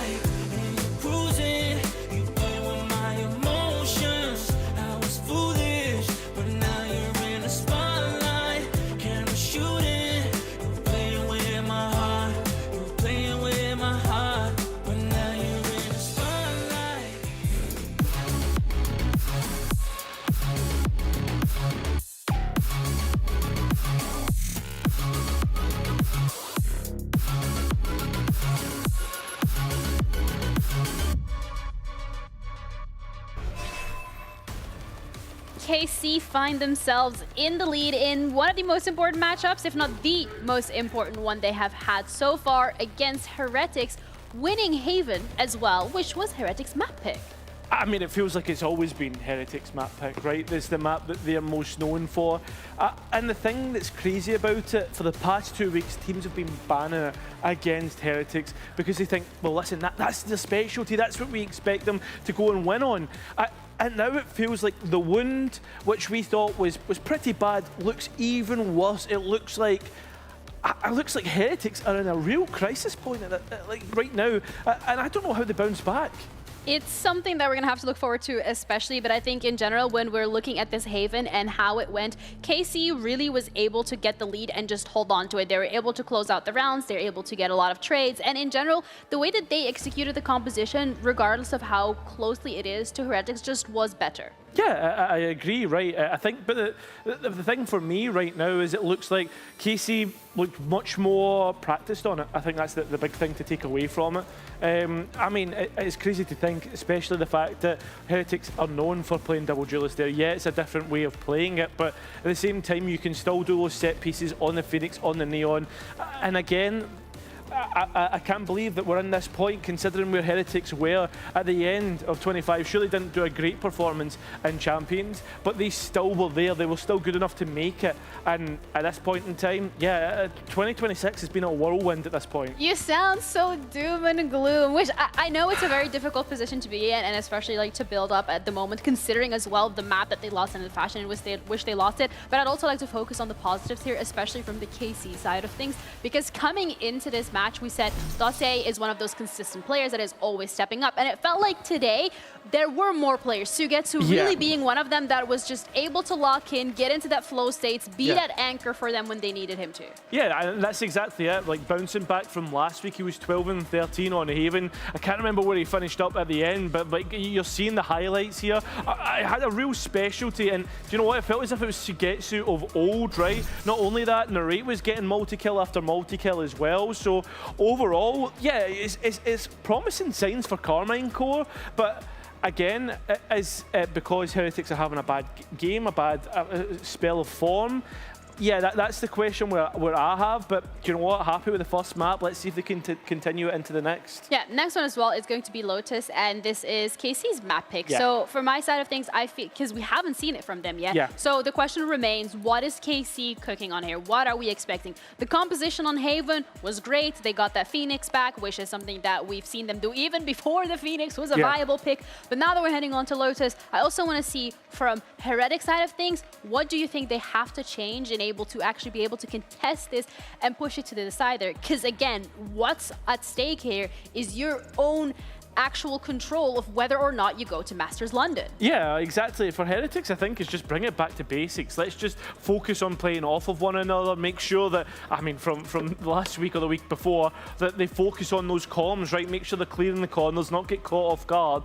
I mean, a team like KC will have something funky, right? I think, actually, a Phoenix on Lotus would not be the craziest thing in the world, considering the dimensions of the map, the geometry, the 90-degree angles. Will they do that, though? Another thing entirely. You know what KC are like, they'll probably have something else that's crazy, but here we are into Agent Select. What do we have? It seems as if KC going for a Neon Whaley composition. I like the fact that we've got the Vice as well. Yeah, I think also something to really highlight here is the Heretic side of things, because there has been quite an overhaul. We're seeing the Vice, we're seeing the Rays.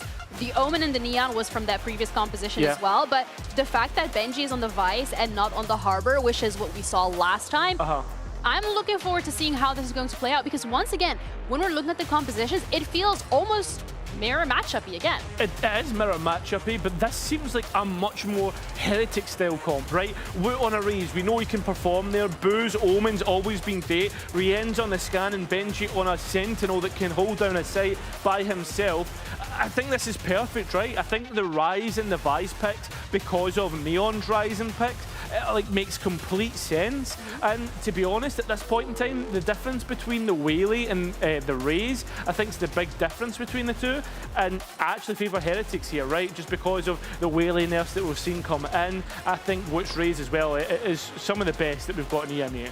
I want to touch upon the vibes, because both of these teams have clearly felt very comfortable to pick it into this composition. We've seen her in the last couple of days when it comes to trying and slow down this double duelist attack.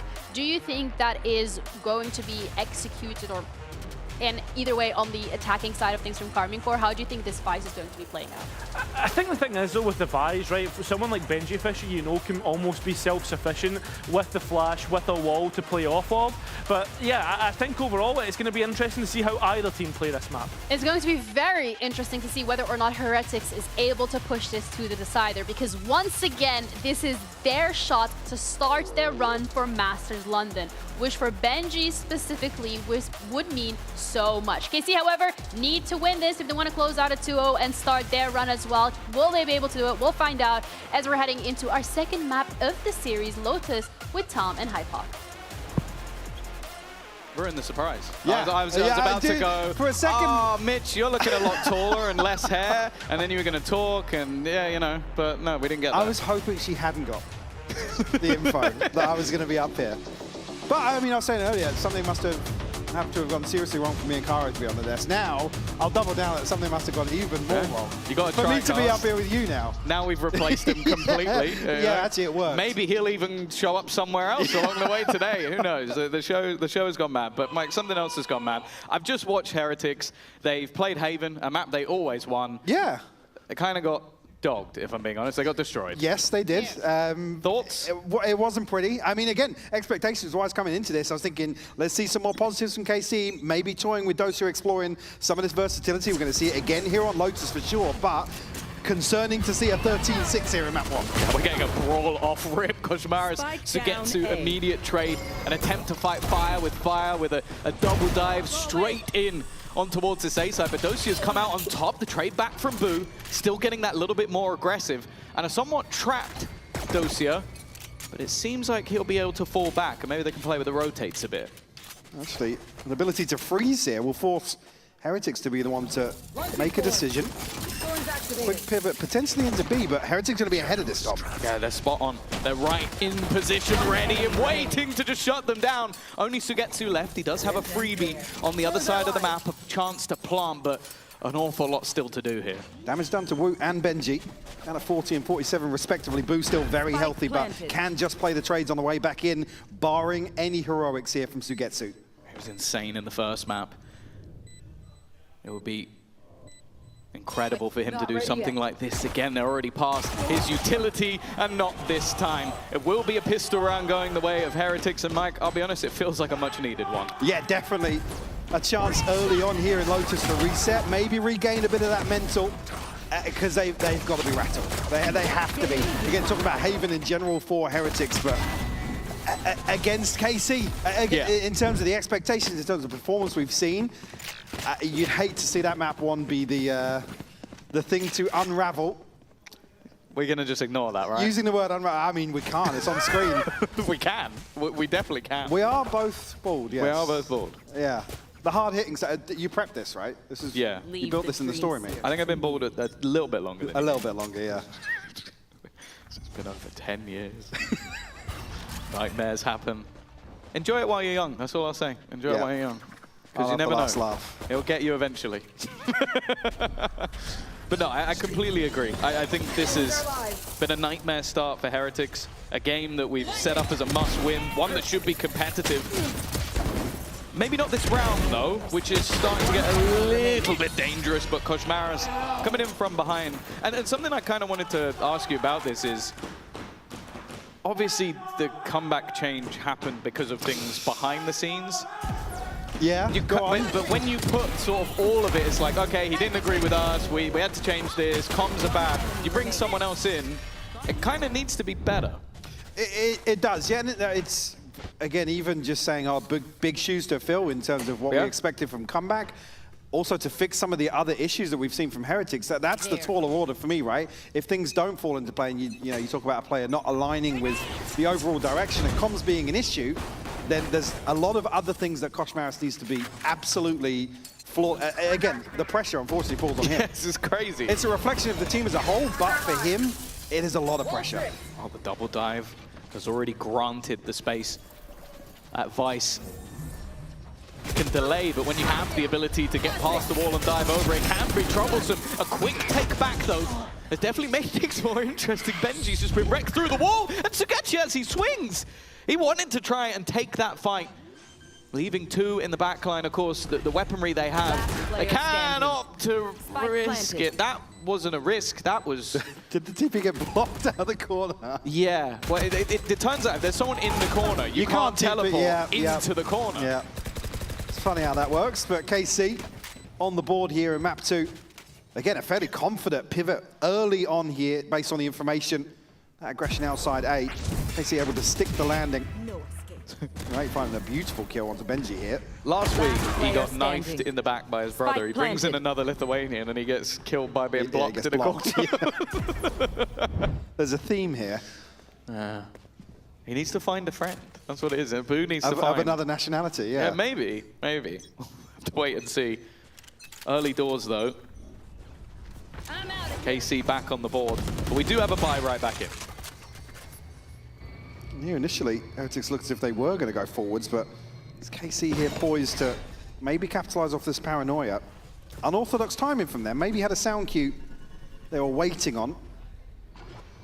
Yeah, no harm, no foul initially. But Boo potentially got... Albus continues to go forwards. He's managed to get 2 and drop the spike, smoke in hand, but nobody going to be able to capitalize. And now his teammates look to swing into action. It's all Boo, though, with a little help from Riens. And I'll be honest, I thought the timing would be him dead, not him getting definitely, 3. Yeah, a little help from the gods on top of that. Arvez continuing to progress in here. Again, maybe just not a good understanding of the timing of this door, but it's his second swing back in. Hugged the wall. Levin, unfortunately, beheaded in the same scenario. But beautiful pounce here from Heretics after initially rotating away from this. The key for Boo is no one come near me. I will play on my own at this point. If nobody else interacts with me, I'll be fine. I think that's Mitch in ranked. We're going to use this just to flame Mitch now. Yeah. That's why you've got me here. Maybe halfway through. We'll see how the Heretics do. Casey this time, though, heading towards Benji. Sugetsu will rip the ult. They're not going to get a massive amount of value off that. Benji does have a short. You can see it posted there. They're quick on this as well. Kosmara's looking to try and save his teammate and comes out with 2 for it. Up above, Woot still sitting, and now Sugetsu left alone. This is looking like a much better face from Heretics already in this map. Yeah, KC feeding into the blender in a couple of these rounds. Heretics looking fairly flawless in terms of this, greeting this aggression at least. Will be an early timeout called here for KC. Probably to consider the approach if the MO being to play very aggressively around Levin and Dosia. Not necessarily landing just yet. A few of these engagements probably a bit of a coin toss, but Heretics already demonstrating the ability to reset after that map 1. Yeah, for sure. And I think that's so important, especially when you've changed those pieces. There's so much pressure on them at this point, like especially looking at the last couple of years. They were a team that basically made every single international, I think, until kickoff this year. Just to echo that as well, it's not necessarily, we're talking about kind of this comeback era for Heretics. Previous to that, these aren't just new questions this year or in general in terms of previous roster moves. Heretics have kind of been on that trend, which obviously led to Mini Boo obviously departing the team for, again at the time, for whatever reason, whatever happened to be the reason. It doesn't necessarily change the I guess the overall optics for this team, which is why I think again you step into the firing line. A player like Kosmara's coming in here, it's not going to be easy. No, for sure. And I think on the other side of things as well, it's like you blitz that first map, you're in your opponent's choice. If this starts to slip away, we have seen KC crumble a bit. I mean, consistency and KC aren't really synonymous with each other. That's not what the K stands for. No, it's My spelling's been really good. Yeah. Consistency core. No, I don't think so. Chance here, obviously a little bit of investment. Sugetsu Arva's going to throw a rifle in here, but Sheriff's in a bucky elsewhere. Dosia going to try and make use of that. Again, at least we'll get a hint that Benji's positioned over towards A. And Sugetsu to try and capitalize, but Prowler's going to prevent any progress for him. Clearly expecting someone close to the door instead. Good And seize, so nade, much man. util thrown in, but it's only going to be the one. Wu tag low as well. It's getting dangerous, but Rian's the safe pair of hands. Sugetsu from the back can only get one, and this leaves it all on to Narrate. There was danger, but Heretics dealt with it. Sugetsu just probably deterred enough, not able to backstab that effectively from main. Again, a beautiful catch on the C's. Well, maybe would have got a little more damage there, but maybe the paint shell just going a little too deep. I mean, that could have farmed. Away from like 3 or 4. Yeah, they could have farmed if it was a little closer. Again, beautiful crunch from Heretics. They looked really well drilled in a couple of these rounds now, where they're, again, remaining pretty active across the map in terms of rotations, but absolutely nailing these engagements. Find you. Early battle once again. They seem to have switched back-to-back rounds of having this setup for Benji, and the spot not there, but the sound I think was heard. Wu maybe looking to go back for just a little bit more. Paranoia sent through, but it's a bait again. Him and Rien's playing off of each other. Narrate though quick enough to make sure that doesn't get out of control. Yeah, 11 removed early on in this round. Struggling to get on the board here, sitting at 1 and 7. On the other side here, KC will have an open A side to play into. Curious if Heretics make further progress here to probably get a good read on the situation. Yeah, Benji's just playing off the wall. Probably conscious here. They're so early on this flank, Tom. Again, now actually slipping in towards B. No catch on the Nightfall. And the Raid's going to be the one now to potentially backstab.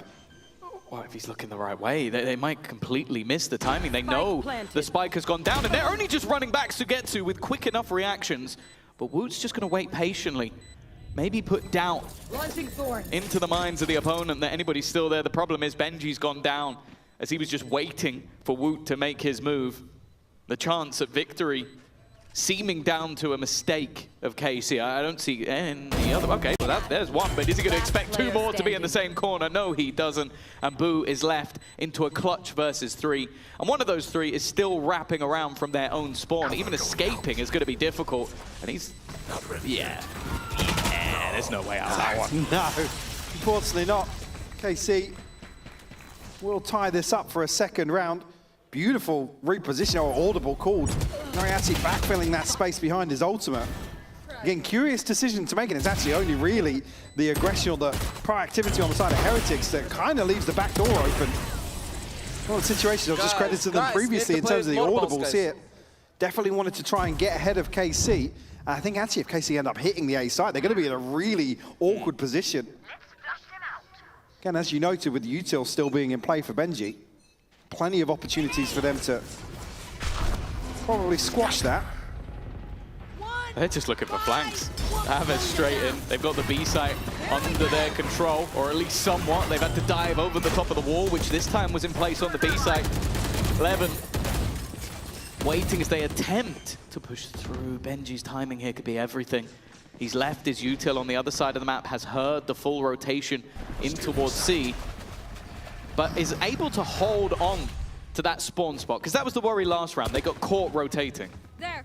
Dosia still curious to maybe catch a player in transition towards site here. Does get contact on the first here. Koshmouse actually removes Levin behind him. Managing to fall back, Nightfall of their own. Leaving players low, leaving them deaf. And the spam from Koshmaras is perfect. Leaves 3 at the back of the site. Not the best plant spot to try and hold for this one. It won't matter. Rians is just tearing them a new one.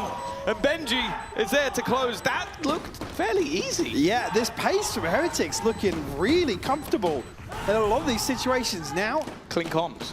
Yeah, I mean, probably a factor to consider in that situation. But I mean, I'm a little surprised by that being the aspect that Heretics are excelling here in this second map.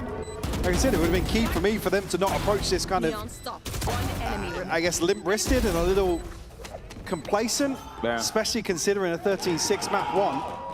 Let's go! Certainly not allowing KC to carry that momentum across. A little muted there for Benji, actually. Yeah, maybe he's losing his voice. Get him on the desk. The operator for Koshmaras. Been very good so far.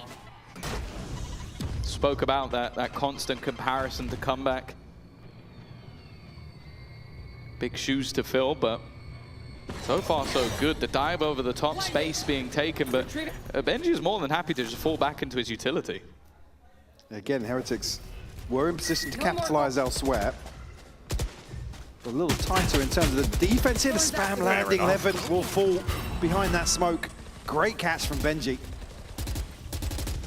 Well, I guess when you pop the thorns, there's not really anywhere for them to go. Are you going to run through and just take all the damage? Nope. You either stand in that gap or you step backwards, and he wasn't stepping backwards. Operator, a bit of a surprise factor for Dosia. It's not been brought into play just yet, and with Gun here. some of the weaker weaponry already dropping, and boo. He doesn't get checked. There's no way.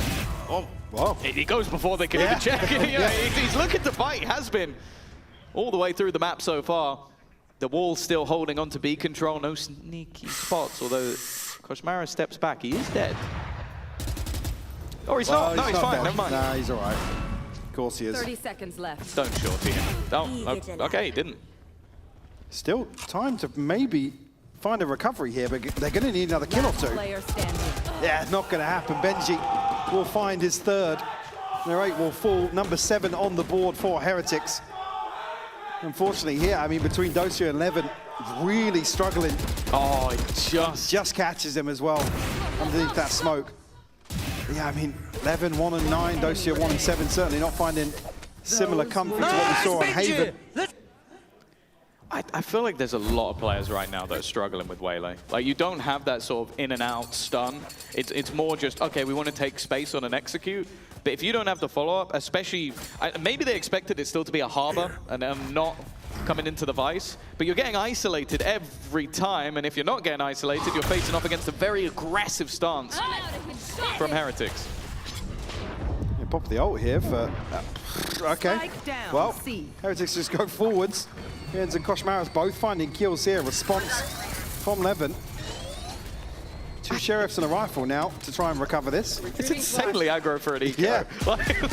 He just managed to just give Levin a rifle, which it gives them more of a chance than I feel like they had in the 5v5, but then there is a firing squad on the other side of this smoke, just ready and waiting to just blitz them as they try and walk in. Left onto Narrate, and even his sneaky position behind the mound is going to be found. I'm not sure there's really much you can do here. The damage doesn't matter all that much either. Again, now Heretics looking to reset, force his hand. We'll get an upgrade here. Doesn't actually retrieve the spike though, so maybe a bit of a red herring for Heretics. Again, 30 seconds left on the clock. I don't think there's much chance, unless Heretics really give away a couple of kills here. I guess he's just watching the flank, but also ready to put Paranoia through if they need it. But if he was to just walk around the corner here, he's just looking for that pixel angle. There is a part of me that wants him to get shot in the face for doing this. But yeah, because, you know, like, 10 seconds left. if Narrate did peek that angle, you kind of deserve it. Oh, he's got an op as well, so he actually had no hope of getting the gun back out. Yes. Absolutely none. But an 8-2 scoreline here, Tom. KC unable to get off the starting blocks, really. And curious to know what the, I guess, the initial adjustment here in terms of prep for KC, this being obviously their pick. From that first time out, what the discussion would have been, and really what's tangible in terms of what they switch up, because, I mean, Heretics are looking great, even previously that round, the respect shown, but they're looking to put bodies behind this contact and wait for that second wave. And like I said, they've been winning out those engagements really comfortably. We got the node in again. Just okay, there you go. I guess that's the reward for the Neon Odin. Paris is just, you have this sit down, you have a pause, you have a moment to chat, and then you get wrecked within 3 seconds of the round. He has a teammate waiting, but okay, the trade's back from Dosia. He finally springs to life. A missed shot from Wu, a chance to maybe take the round into his own hands. But Wu. Oh, he had to go through, he still gets him. It's going to trade out though. One enemy Guns remaining. taken away, but not quick enough. Spike down A. And actually, Benji's going to avoid it. Levin is on 13 health. He'd need to double his kills to win this clutch, and I can't say I'm much of a believer. No. I mean, this would be his 3rd and 4th kill to close this out. Yeah. In round 11. And Boo, unfortunately, slips into tree. Wait, round what? 11? Round 11. 11. Okay, now I'm with you. You're on board now, right? I'm seeing it. 11-11. That's the, you know, make a wish. I said that to Mitch last week and he didn't understand, but... That doesn't surprise me at all. 30 seconds Well, left. time left to play with here, but again, he's desperate to try and find a kill. Ahead of being forced to plant here, reveal his position. That's about the worst possible location you can go for. He cleared everything except tree. Very commanding lead here for Heretics. And again, even just talking back to what's discussed in his first time out, cool, Promotional is finding 2 freebies before you've even got away from the barrier. I mean, Doshi has to take matters into his own hand for sure. Finds 3, by the way. So the showstopper to put him down. But at that point, it's like the recovery isn't exactly feasible for them. 9-2. After the last map, I had, I'll be honest, 0 expectations for what Heretics could do here. While the dive in is just instant death. They have used a Nightfall on the other side, but, well, taking away the sound I don't think will matter because they're just running them down. This is looking like a game of deathmatch for Heretics. They're running in as a squad and just wiping them out. 10-2. Insane from Promotional, certainly hitting the ground, running here in this follow-up series in this first half. I mean, KC just, yeah, left trailing here, Tom. We have to see how the second half goes right after this break. Face your fear! Too slow. One enemy remaining. 9! Let's go!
Oh, we are getting right back into what could be a very quick second half. Of course, Kojmaris, he's had a sort of quieter performance so far in their first match, obviously very short notice.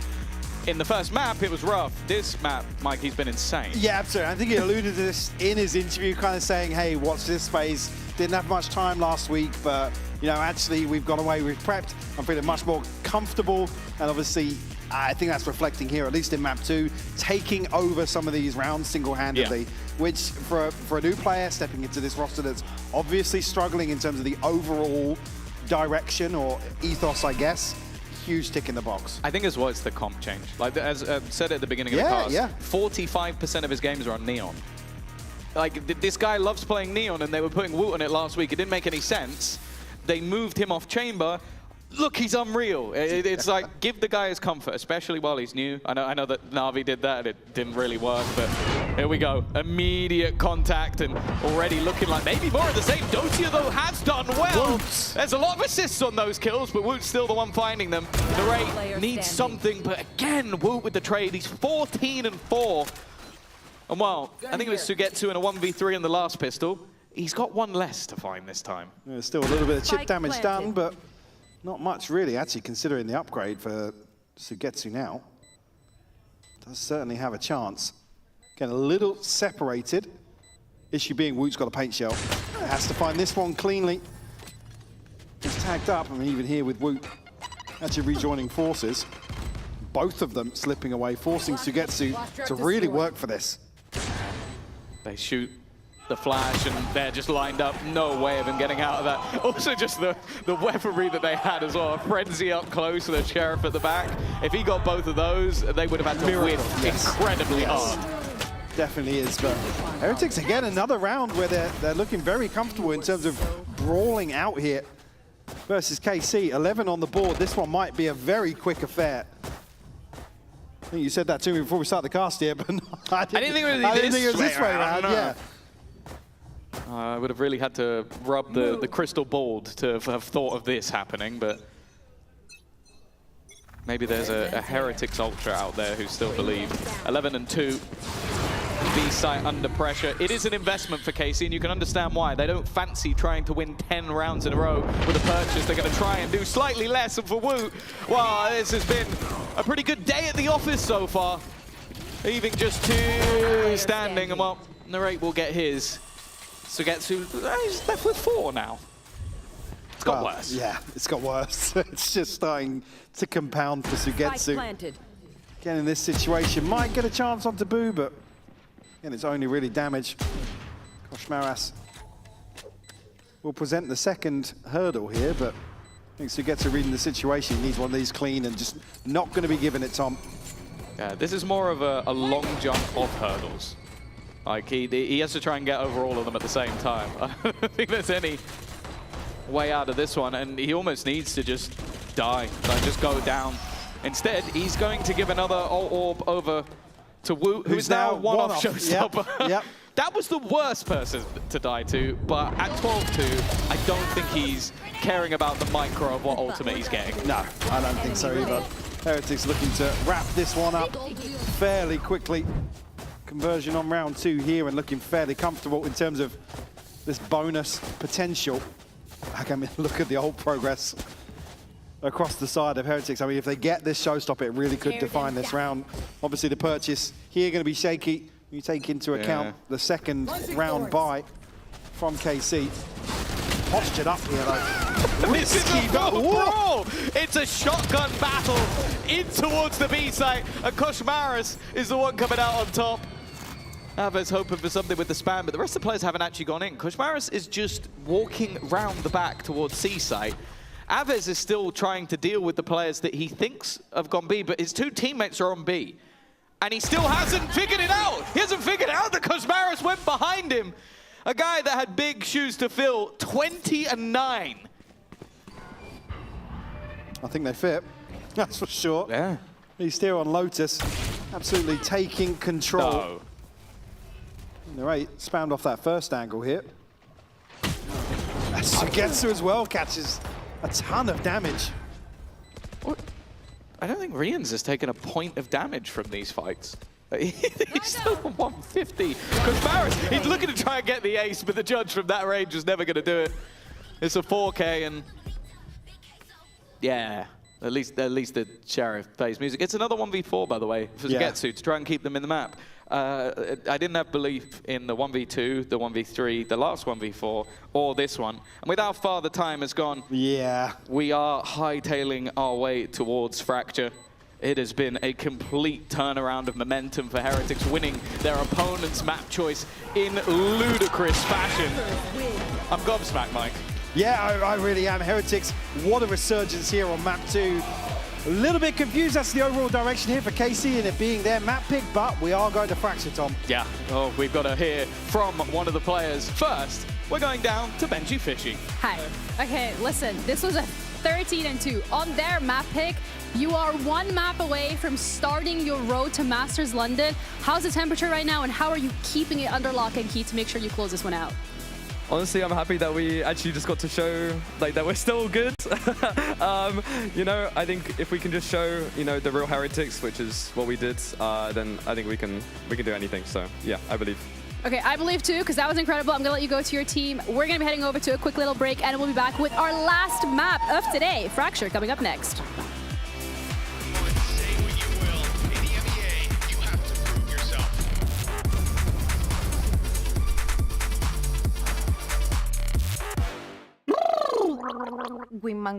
Women will what?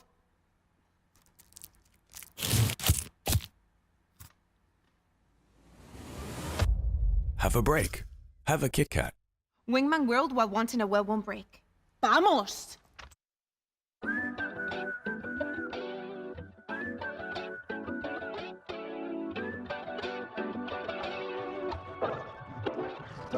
I don't know what you've been told, but I'd be insane not to play my role. Yeah, I know I can break a fall, the stakes are low. If I could say one thing, just know that I got a hand that I can lend you. And it don't matter when, no, I'll protect you. Call on me, I'm here whenever. Those who greater than one, move five is better. Just know that I got a hand that I can lend you. And it don't matter when, no, I'll protect you. Call on me, I'm here whenever. Those who greater than one, move five is better. Oh, you think you tough? I think that's unlikely. You can keep on looking, but can't find nobody like me. Eldorado pushing, boy, I'm pressing in a white tee. You know I love you, I need someone who can guide me. I can't do no little bag. Cash out. I need 3 mil. Tracks coming in both directions, just like a be real. I've been eating good, to be lucky to get 3 mil. First place, run it up. Care about what you feel. Give you everything, anything. You're my everything, and just know that I got a hand that I can lend you. And it don't matter when, no, I'll protect you. Call on me, I'm here whenever. Those who greater than one, move five is better. Just know that I got a hand that I can lend you. And it don't matter when, no, I'll protect you. Call on me, I'm here whenever. Those who greater than one, move five is better.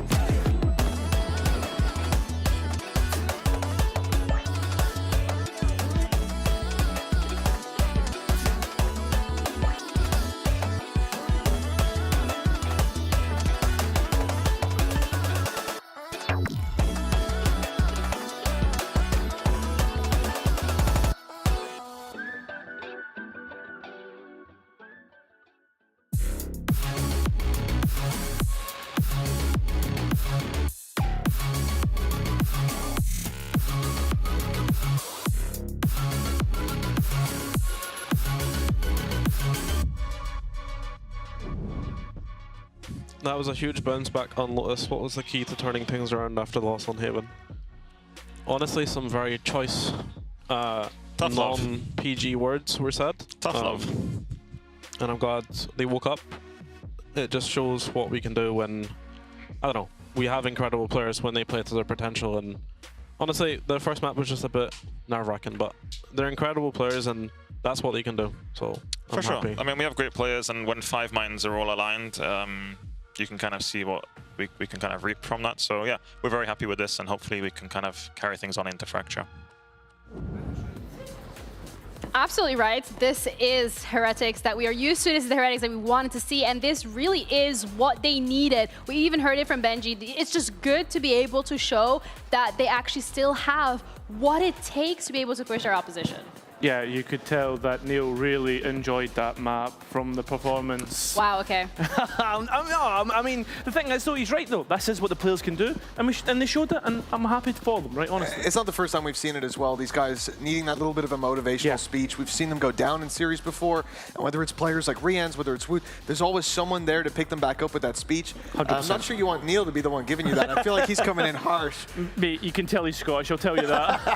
13-2, though, really, what we need to put into perspective is it's 13-2 on a map that we haven't seen from KC before, that they picked. So we had really high expectations. Yeah, that's the thing. If they had been playing it and like it was a Waylay and Yoru crutch for them, then you go, sure, they didn't adapt here or whatever, but they came in here wanting to play it today.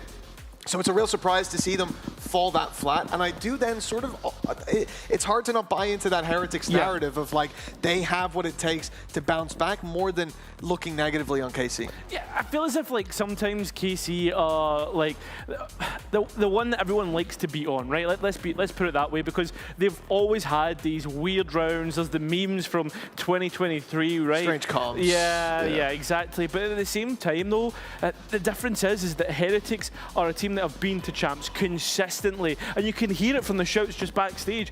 They're up for this now. They know that they can do this, and heading on to Fracture, I can't believe I'm saying this. I'm excited. All right, hold your horses though, because what really was exciting to see from the side of Heretics was that team play. So we actually have a very specific round that we'd like to highlight as our team up moment presented by Aura. So this lovely bit of team play was formed during round 6 by Heretics, and I think it gives a really great insight as to what they're capable of.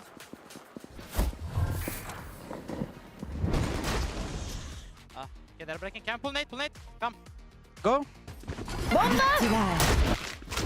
Hey, catch them. Nope.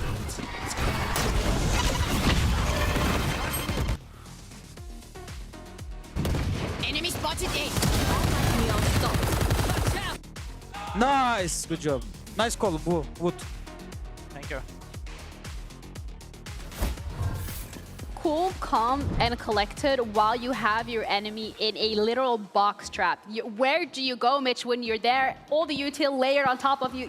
You just stand there and just accept fate. Well, that's it. Sometimes you have to, and I think it speaks to how well they set up that engagement to fight back in. And indeed, this whole map was all about that for Heretics. It felt like they were singing from the same hymn sheet, a completely different look from what we saw before. KC has a couple of questions that they need answering, starting off with their coach confession. So let's see what they had to say about Lotus.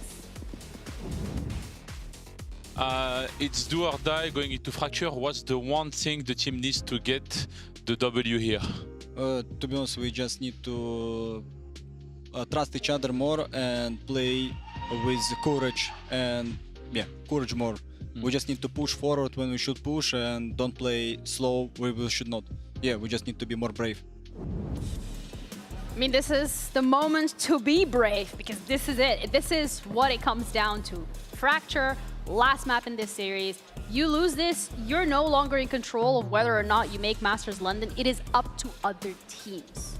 Yeah, and that's exactly what you want, right? Is to have your fate in your own hands. But at this point in time, one map to decide it, a best of one, basically. That's a tough way to go. And how do you deal with that pressure? Especially when you're coming off of a 13-2 loss on your own map pick. Yeah, the one thing I will say is that Casey maybe have the upper hand coming into this, although clearly not in terms of momentum, right?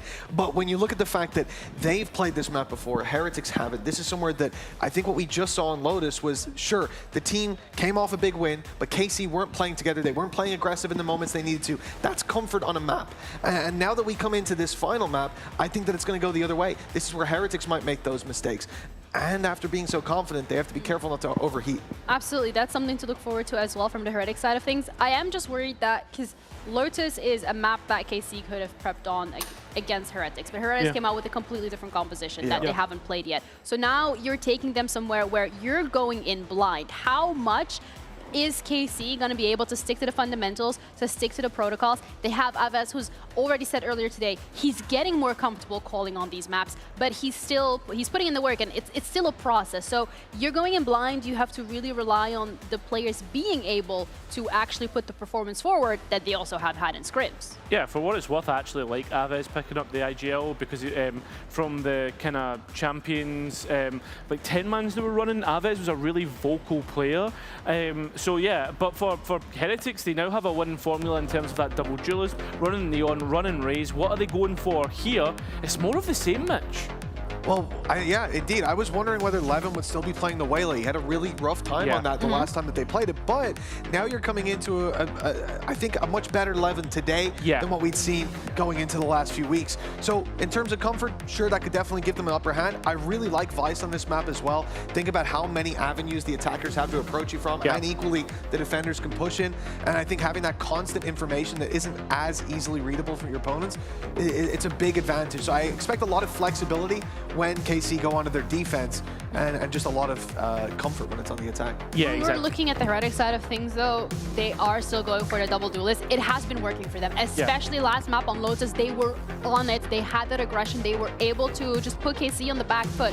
Do we think that is replicatable here on this map with this composition? 100%. On Fracture, like, this is a map that your defense basically becomes an attack, and it's a kind of ebbing and flowing around the map as well. 4 lanes that you've got to push, 2 different sides of the map that you have to try and work. So I feel as if, for me, Heretics having the Raze, having the Neon, they'll both be able to play aggressive, but it's that utility you have to try and set these duelists up. Yeah, I'm really excited as well to see the KO. I feel like we don't see too much of it, but in Avez's hands, so strong. Yeah, Not just the flashes, but also in this map, where there are so many avenues of approach, as we've been saying, it's very helpful to have that little piece of extra information on who's there and how many of them there are. Yeah, last time against Meta was quite a close affair on this map in regards to how it went. I hope that KC learned from that mistake, because again, this is it. I really need both of these rosters to show us what they're capable of. It felt like last map, we didn't get to see the KC that we wanted, but Heretics came out swinging. They did not crumble under pressure, but the pressure is on for both of these rosters, because this is it. It's down to Fracture with our casters, Hypoc and Tom. Thank you very much, Desk. Well, we've had a dominant first map going one way. Obviously, they're the wrong team if you're going by who chose what. Where do you feel we're landing on Fracture? Anything interesting coming into this one? You know what, it was like we were talking to Desco earlier and I was like, oh, this one, you know, it's kind of like whoever loses this is up to it. This literally feels like let God take the wheel. Map 3, like... Who's God? Woo? Eng. Eng? Okay. So you're predicting KC to win? Am I? Well, you just said Eng is no, God. I'm not. No, don't put those words in my mouth. I didn't say that. Yeah, I mean, KC, let's call it how it is. Even in a 13-9 result versus Gentlemates, KC still didn't look promising enough here to come off that map too and blow me away here in Fracture, to be honest. The irony was in that series, the best player was a mini breach, which are two words that normally don't go very well together. No. I think in terms of comms here for Heretics, it's fairly vanilla in terms of probably the new direction we're going to see. It's Kosh Maris and Woot taking the helm. KC able to get past this trip though, get themselves into a 5v5 post. Not for long. Yeah, it didn't last long at all. Boo managed to sneak up on them. Woot's also got a lot of ground. I feel like Sugetsu's going to try and get in there a little bit quicker, but he's been shut down. Levin trying to fight back, and he's all that remains. Another pistol under the belts of Team Heretics, and they were so fast to get back in on that. I think just catching KC off guard. Maybe anticipating another 5 to 10 seconds in terms of a regroup, but again, to slip this smoke and catch KC before they can pivot into comfortable positions. Even still, what? 2 players held outside main. One enemy remaining. And a bit of an awkward exchange initially for KC, and Heretics able to follow through. Find this pistol comfortably. And rifles, well, re-entered me, so he swapped out now. And again, a judge for Kosh Maris, and just a pistol here for Boo. Only investment on the other side being Narrate and Sugetsu with an upgraded pistol. I mean, this is one thing as well. KC really struggled in terms of getting control. Arcade and really capitalizing, converting that into a comfortable position on site. There's certainly something I've got my eye on in terms of this attacking half for KC. Well, yeah, I think my worry is like you go back to the last map where they had a Waylay and a Neon, and they really struggled to get in anywhere. Like they were just getting destroyed. Now they've got a singular duelist. They're going to need to have some very, very good setup for Levin, because I don't, well, you can correct me if I'm wrong here, I don't think his Waylay has exactly blown me away. It blew Mitch away. True. I preferred his Phoenix. Okay. just a bit. If we're going from map 1 to map 2. They've certainly got a lot of work to do. I don't think KC really going to find much to do in this situation, but Arbes does find Rians here. Kosh Maris, though, to remove any developing threat from that. That's a spike. Yeah, and just 2 left to find now, Levin and Dosia. 30 seconds left. A little bit of a wider jiggle peek than I think he would have liked. Spike has been retrieved and won't be retrieved for long. A 180 judge shot is something we're seeing all the more often. Only a single player down for Heretics, and a good start to this third map. Kosh Maris just looking so comfortable now. They're probably riding that high from map 2. And again, probably real bright force in terms of the mental for Heritage. It's not as if you ever really see them particularly disheveled on stage, but certainly got to feel good to come off in terms of the start here to stage 1, have a 13-2, and be on the brink of closing out a must-win series for them. It does feel funny, though, that it almost looks like Wu got to be primary duelist for a week. Because I would say Neon is more primary right now than Raze. Well, hang on. Sugetsu is going to think he's got space here behind his Prowler. And he's wrong. Shut down again here, the judge. Paying dividends for Koshmaras. And they don't have one half of the map now. Decent work from Levin. He'll be able to get in and get out, but it's whether or not they actually want to pressure off the back of this, and they're being surrounded. 2 players already pushing into the spawn for the defensive side. Woot has a rifle, in fact. So does Benji. This is a firing squad as they look to walk back in, but Avaz has done fantastically well. Taking 2 back, even still though, the defensive rotate is much quicker. Yeah, I was going to say, they've actually not got ahead of Riens. KC's still expecting somebody here. This angle's really going to suit Riens. Catches both headshots here with the Bulldog. Going to force the hand of Dosia. Need that back. He's going to try and be sneaky. Yeah, he has been clutched before. They're watching. Waiting for him to try and make that move. Both players just sat on the angle. The swing's not back. Koshmaras, though, is just almost baiting, and it's perfect for the setup onto Riens. A bonus round victory. And Heretics are, it's looking more like map 2 than map 1. Big conversion to find here. Rub salt in the wound. KC trying to recover from Lotus. Heretics will have themselves in a beautiful position. Nice, Enes! Let's go! And for this follow-up round as well, you look at the ult progress for Riens and Boot. He's online very, very early. I've just seen God himself. Yeah. He doesn't look very happy. Doesn't, no. The wrath. Imminent wrath.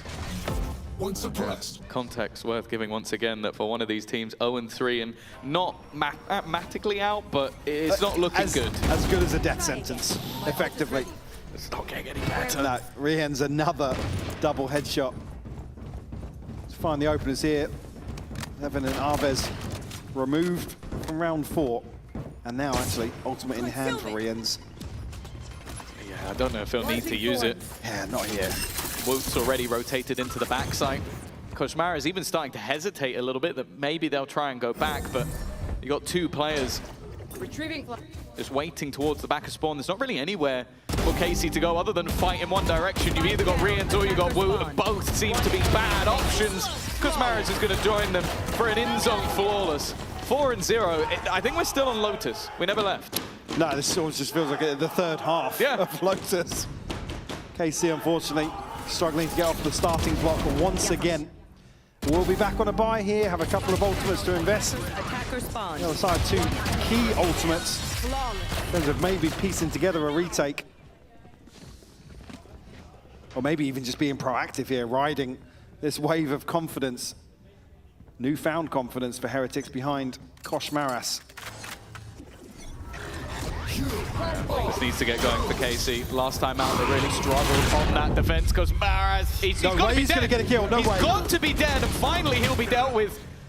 A trade back. Only really one if they can get the res onto Avaz, which they will. 3 players already in position, and Boo does have his ult online. The fact is, though, they have the option to fall back if they want to, and look to just reset this battle. Looking to anticipate here with the orbital strike. Yeah, they're waiting on the count. Yeah, reconsidered now. Is KC going to be able to slip away from this? We'll have a notification here if Heretics make progress behind that. Well, that was what they needed. Benji eventually checking. Took a little bit longer than maybe they would have liked, and because of that, they'll be able to get back in still.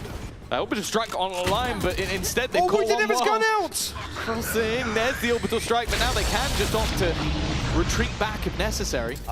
Wood could have absolutely farmed there. But look at Boo. He's stuck around. Left. The worry now is just that time ticking away. 25 seconds. The B side can be quite awkward to plant on, and the timing for Boo is going to be absolutely everything, because they're going to go straight past him.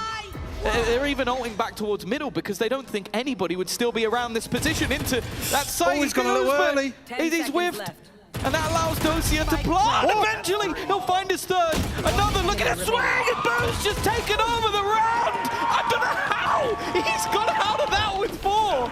But the IGL is currently 9-1. An absolute blunder here. Again, initially pulls the trigger a little too fast And you think at that point he's dead. They trade out of the smoke. He finds a spam inside as the spike is still being planted and finds the follow-up on top of that. But he was looking the wrong way for the last one. Yeah. I was like, spam. Oh, I'm looking over here. I'm still going to correct in time. Dosia yet to get a kill, and that's not going to make things any better. It's an important game for these lads, I think. Yes. Yeah. You can tell what's at stake. But again, it must feel good as well to have well, to be in a position last week where you have to play with it basically overnight notice. Yeah. You come in, obviously talk about the struggles elsewhere, to actually have the time to work on some stuff that pays off. I mean, it's not often you've really had that chance as Heretics to say, actually, we've invested some time and worked on something, and actually we came out looking good because of it. Well, yeah, I think this is two cases as well where, sure, you're going to look at the players, but I think both sets of coaching staff are under some serious pressure here. Oh, definitely, yes. Yeah, I mean, again, having this conversation earlier on the desk with Kyra, it's like, for me, it is the next logical step, right? It is, you can change players and stuff, but when a core remains and you still can't get back on track, then unfortunately you're in the firing line. I think both Neil and Webber would both probably put their hands up and say that. There's been some really uncomfortable interviews to watch and listen to, but I think that's reflective of probably how they're feeling overall. And then on the other side, sorry to stop you there. Think back about Eng interviews. Yeah, well, if we don't win the next one, fire me. It's like okay. And you can still find that tweet. It's still up. It's still up. He's sticking to it. But it's two teams at very different ends, because you got Heretics who over-delivered initially, but you now know how good they are, and KC who have changed players so many times, and it's not worked since 2024, the very first event of it, which most will consider a fluke. Posted up here. Yeah, 11. Desperately trying to have impact here. Shut down early on once more. We'll leave KC as 4. Recovering it. And again, this is a similar sort of trend. They were really struggling in terms of these opening engagements towards Arcade. I mean, Gentlemen were being super proactive in some of the rounds previously, but again, slower burn. Again, it's the spacing in between here that could be their downfall. Made in, well, okay. Wu really is feeling confident. Wu, even on low HP, has managed to go for another one, tries to make space and succeeds. Again, a complete shutdown. I'll be honest, Mike, one of the things that's really worrying me is not actually looking at this B site, looking over on A. They had a trip deep towards Dish. They had a player pushed up. It's so easy for Heretics at that point to go, dig their heels in. Yeah, dig their heels in and just commit towards this, because like I said, I mean, look at this. There's nobody else getting onto this angle. They've not necessarily had any pressure or resistance in terms of util coming out. And like I said, comparatively for mates, they were actively taking this space away from them. Now they're giving it for free, and they can't convert that. Well, they could carbon copy once more here. Lesser weaponry. Trying to scale up behind this knife. There's the judge at the tower. Yeah, I mean, even here, you find the opening engagement, then you have to deal with Kosh Maras. Unfortunately, Heretics, again, finger on the pulse in terms of what KC are currently doing. He's now switching things up. Benji, ability to commit towards site here. And Wu going to be tested towards Dish. Has enough to slow them down, but no rotations just yet. One off a showstopper as well for him. As if it wasn't bad enough. Yeah. Almost in that situation, if he does find the first player at KC, he can definitely prevent them from scaling up. Oh, I like this though. They've left one behind. That's allowed them to hear the rotations. Yeah, a little bit of misdirection though, because they're probably feeling like it's maybe one anchor towards site and maybe somebody else in towards spawn, but gosh, Matt, he's gone forwards. Yeah, they pulled the rotation off the Nightfall. We've seen them do this in the first map, use that Nightfall as a bit of a ruse, and it has worked. Rian's had a chance. He somehow still has a chance. Eventually, he gets cleared. And around that, I think Heretics will want to forget. They're being wrapped on as well by Narrate. That flank eventually going to come through. The Cosmic Divide will buy extra time for him to get in behind them. He's just biding his time. Sugetsu already clearing out another. He might not even be needed in the end as that backstab is ever coming. Player standing. Oh, it's left all onto Woot. Not this time. A big round from KC, but they definitely had to work those rotations to get Heretics out of position. Yeah, great conversion on the Thrifty. Again, slight overstep on the side of Heretics, but certainly a chance for Riens to maybe trim the fat, even the numbers a little bit, but he can't pin a single KC player down here. Levin breaks the crosshair really well. One enemy Real great work from KC, as you said, to draw the rotation. Arvez trying desperately to rally the troops here, but again, is that repeatable? Can they manipulate Heretics the same way? Well, no, they can't. They're going to push them instead. Sugetsu, they're trying to clear them from the back, and they already have. They've done this before. Get rid of the man holding one side of the map, and now they can focus on the other. Showstopper a little early, but it has delayed any of that push. And they're being surrounded. They're being closed in from behind. That's why that delay holds value, because Maris, he's already swinging in. He's got an operator, but he has support from Benji. This all out for aggression, this disrespect, and well, those here at least has finally managed to get onto the board, but a 1v5. Well, he's trapped in the tower. He's literally a prisoner. Right, is he? He's broken free. He was. The bars have fallen down, but it still feels like he's trapped. There's 3 more to fight. The spike is down, and 45 seconds. He's not necessarily home free yet, but no. He's out of the cell. He's got all the guards still waiting on the other side. Like, he's got a moat to cross, needs to swim past that. Well, his little utility is dwindling as it goes, and there you go. The guy that, again, maybe should have died at some point, sliding in with an operator. When I look, he's like, oh, he's bought a rifle this round. When I see on the X-ray him sliding up, and I'm like, no, it's an op. Okay. Him very proactive from Heretics. Again, not to harp on the same point, something that worked really well for Mates previously. The thing is, well, it's the showstopper here. It's almost just like zoning pressure, right? It prevents KC from backfilling that space, but also allow Heretics to set up some really comfortable positions on site. KC string together another buy. Again, ultimates here for Arvez and Sugetsu. On the other side, one away from the neural theft, and Koshmaris behind that operator does have a chance to still thrive in the chaos. They're doing it again. They just want to get rid of Sugetsu. They're playing this 4-1, so they're looking to just try and deal with him. Aviz's got to be so careful, and it's only going to be the trade. And they think the other side is clear because they've been pushing. They just walked into Benji. He didn't even have to move. Nah, just feeding into some of these setups now. Heretics poised to find number 8, Tom. It's going from bad to worse in some of these rounds for KC. Where they are switching things up, they're just unable to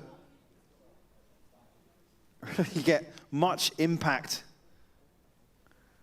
Do you reckon they were just thinking, all right, well, our Haven's always been good. We don't need to practice that one. Let's try and practice everything else. Because right now... I hate to say it, but I almost do believe that. Yeah. I almost do believe that. Because it really looks like it. It's a fair assessment, right?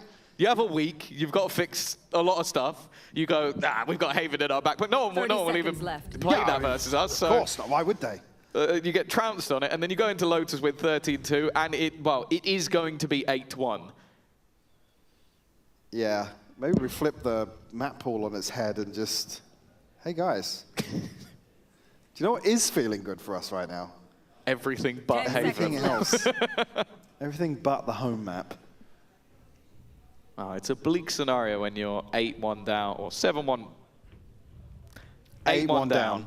And you're having to save a rifle in a 1 versus 4. Like, that's the scenario that KC currently find themselves in.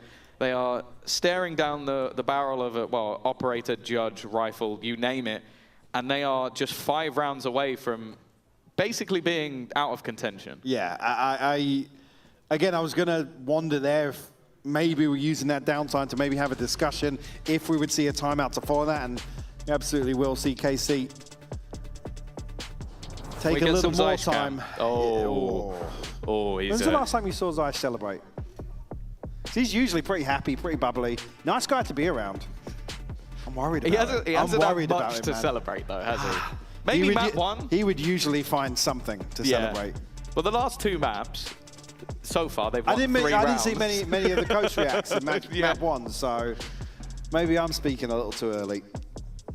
Well, something has to be said, that's for sure. This KC roster is looking dead and buried, and after such a strong showing on map 1, they're just being decimated by very aggressive defensive plays. But then even when you know where that aggression is coming from, they're falling into the other player. Like, there's always been a player left behind. That round was them walking into a guy that was just sat in a corner going, oh, what's up, guys? Yeah, it's a fairly bleak outlook for the remainder here. With Try again later. Yeah, the benefit of maybe some ultimates coming online, but already cracks starting to show in terms of the funds. Desperately trying to... Well, cracks. Yeah, I do. As Arvez pops an ult. It's almost like he's here. Watching the KO, run it down in towards Benjamin Fish, who's just going to try pre-firing. Now, they've already pressured elsewhere on the map. This time, they will have to give it up. Kosh Maris is already coming in quickly behind. Now, there is, of course, the Vice Wall to give it away, but that does mean that Sugetsu needs to stay alive. This ult could be big, though. Invested here. Will catch at least. Yeah, I mean, Riens as well, actually. But doesn't necessarily buy them a lot of time in terms of how early on this has come through. Nice start. It just saw its disruption cause in the backline. See, it's Sugetsu. Good for the first. Oh, and the second as well, even while disrupted. And the firing squad is waiting for Koshmaris. Sugetsu, well, he's awake at least. And we've seen Boo go for some crazy things, but if he runs into this one, I think maybe Heretics will take a pause. Well, Op 1v5. We're going to get Sugetsu at least. Consolation kill on the way out. And still very healthy in terms of the funds on the side of Heretics, so not going to be too pressed about that one. We'll have the Neural Theft and the Orbital Strike. Sugetsu does so well to find this second, especially with Wu landing a really good Satchel, actually. Almost looking a little more vintage there on the third onto Riens. Someone known for those sort of big individual plays. We've seen it a lot less this year, safe to say, but a long, long way to go. No surprise, more aggression being expected. Operator even set up into Arcade, ready. Not Judge this time. See though. I mean, a lucky boy. Whether or not he's going to have a second chance at this. Levin does so well on the other side to find Wu and Boo. Surely they go back now, right? I mean, this is them trying to dig out Sugetsu. It's Levin on the other side. I like this, playing with the rotations a little bit more. Defense now gambling back in the other direction. It will leave Benji solo on this B site. But Levin is just waiting. I wouldn't be surprised if they go back to group up with him, especially after he's paused. And Riens is going to go back in for the swing. It should be the kill for Levin, but no. Doesn't connect on it. Looked like a mini-map moment. Completely caught offside by Riens. Yeah, but it almost sells the idea that maybe they're not here anymore. Well, yes, but I think they still commit to this 2-1 split here. 30 seconds left. Operator not the best gun for this moment, but Riens has been hitting. Still has stuff to try and slow them down. Benji not moving just yet, but now Riens has to do absolutely everything. And the trade this time is good. Benji on the other side of the map, and the credits have now dwindled enough that holding onto this gun is probably worth it. Spike planted. And it's Woot and Boo that are struggling the most. Without Kosh Maris or Woot on an ultimate as well. The ability to really offset that. So KC have a chance here, at least for round 12, to have a big advantage. Potentially an operator to pick up to bring in the mix here, but Levin certainly turning around this first half for him.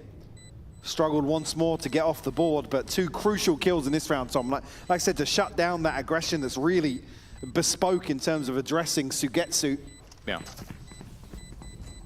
I think as well, like him starting to get into the game, you go into the defensive side, it's not so much a dive headfirst in and just get shot in the face. It's much more of a maybe they can set him up with an operator, put him in positions to actually thrive. So him at least hitting a few shots here and there at least gives me a bit of additional confidence that that's possible. Yeah, relieves a bit of pressure. Again, it's unfortunate here, Groshmara. I mean, Groshmara finds one there. Could change the outcome of that round for sure. And Heretics will have 3 ultimates. Like I said, missing both duelist ults here. On the other side, speaking of, Levin will have his to invest in this final round of the first half. The buy will settle here potentially with a... actually, Rian switched out for the last minute. No, he's given he's giving it to Groshmara. Of course he has. Of course he has. He had to judge a moment ago. I was like, okay, that makes sense, but no. There he's instead. A seems to be where they've had success. Boo, even while stuck in the mud, is able to hit that shot to Levin. His luck seemingly run out from the previous round. Flash over the top. They've been denied completely, and they've got to be very careful. They're screwed. No way out of there. The combo of the C's alongside that orbital strike could surely put this one to bed. The spike down, 4 players surrounding it, and a rate. Oh, they're surely going to expect. Yeah, you could already see Boo is just watching in that direction, already knowing where the remainder of these players are. An aggressive push, because Mara is looking to be there to close things out. Instead, though, it is going to be 9-3, picked up by the side of Heretics. And honestly, for KC, it's looking like a nightmare. They need a mass turnaround going into the second half.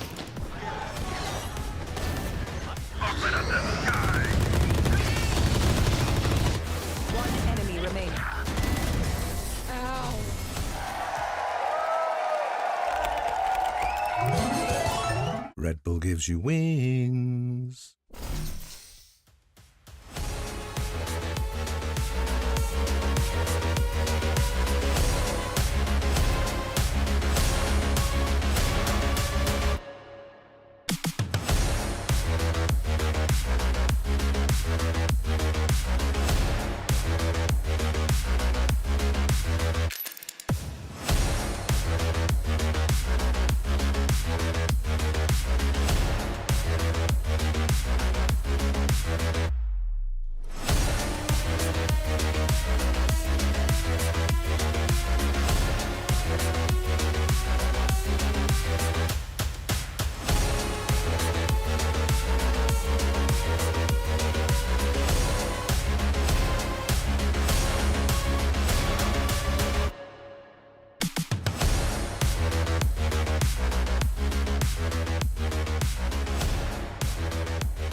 Well, ever since map 2, it has been the Heretic show, and I don't know if there's going to be a turnaround, but something that I'm very much looking forward to going into tomorrow is going to be Foot versus Team Liquid, a chance for Foot to be the team qualified first, which I think after kickoff, Mike, I thought there was no hope for that. You know it's bad when we're already looking forward to tomorrow.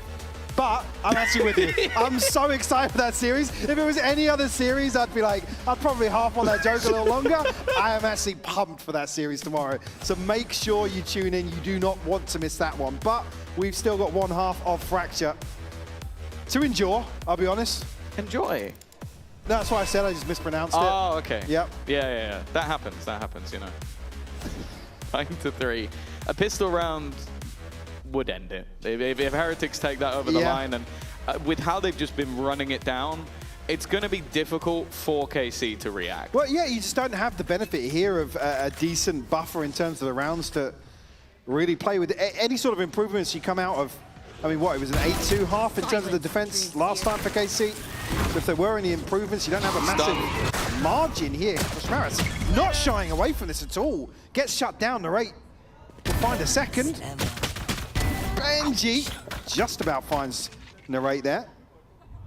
Still a 2v3 though, look at the HP. Yeah, there should be no way out of this one, especially with Aves still in the corner and Benji now needing an ace. Seems like a lifeline. It's going to be picked up. Looking to try and wrap around, but Sugetsu is already honed in on the angle, ready and raring to go. And unless Benji can hit an instant headshot, I don't think he's even going to check the angle. I don't know why you would. You'd have to be so prepared for a bit of a weird position. At least KC will give themselves an opportunity to create that buffer that I'm talking about. Like I said, because they did struggle previously on this side. Again, if some of the plans you'd maybe worked on, anticipating this potentially in the veto, and certainly to get some of that confidence back online, an opening few in the second half would certainly tick the box for me. It's like you come in as well. You got the double initiator and the almost quasi sentinel that having Astra in there. You should have a lot of delay. And okay, not interested in delay. Just want to farm up some orbs for 11. Maybe get some confidence. Yeah, I mean, definitely so. At least here, numerically, finding a few more than previously. Starting to heat up a little bit, already past double digits now. I'm curious if Heretics are going to be able to maybe isolate a player here, and if you look at the minimap, it would most likely be Dosia on the chopping block. Again, getting this spike past both Narrate and Arvez would seem a little problematic in this scenario. With how things have been going, you'd never know, though. Spoke too soon. Yeah, but now Rians gets it. Last player standing. There we go. It is going to be an in-zone flawless. As good as it gets for the first couple of rounds for KC to try and build themselves back into a map that, as I said, we're in week 3. You might look at this and go, okay, it's a little bit early to be talking about playoffs, but going 0-3, the main thing to take away from it is your life is no longer in your hands. What else do you talk about when you go 0-3? you ultimately talk about the bigger picture, right? You pray that somebody else does worse. Yes. As I said, let God take the wheel, and in this scenario, Notang. Other God. Shutting them down. Yeah, back on rifles here for both teams. Big info off this knife. Arvez actually still postured up. Does have the regen, so can mitigate some of that early damage, but this is all to just play Levin in on this tighter angle. Yeah, they know. They definitely know. Using the Prowler to clear him, and Levin tagged up. Oh, Benji on the other side.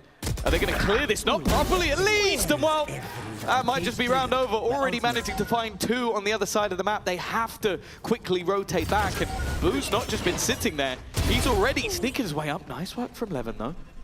He also considers that Boo might be close. Needs a little bit more. And Beautiful finds flash. it. Good flash on the other side. And hoping to try and get a bit more, but it falls apart. Down to just Avez, the leader of the pack. Hoping to do more damage. It has already found one. As a bonus goes, this isn't bad, but they'd love a little more. With Cosmara so desperately low, there is an opportunity, but Boo, he really hasn't been. He's not been missing. Yeah, you run out of a smoke, he's hitting it. He snapped on that one. Look, he was looking totally the opposite direction. Sitting at 15 and 7. As you said, leader for sure, but top of the board. Something we're traditionally used to seeing here.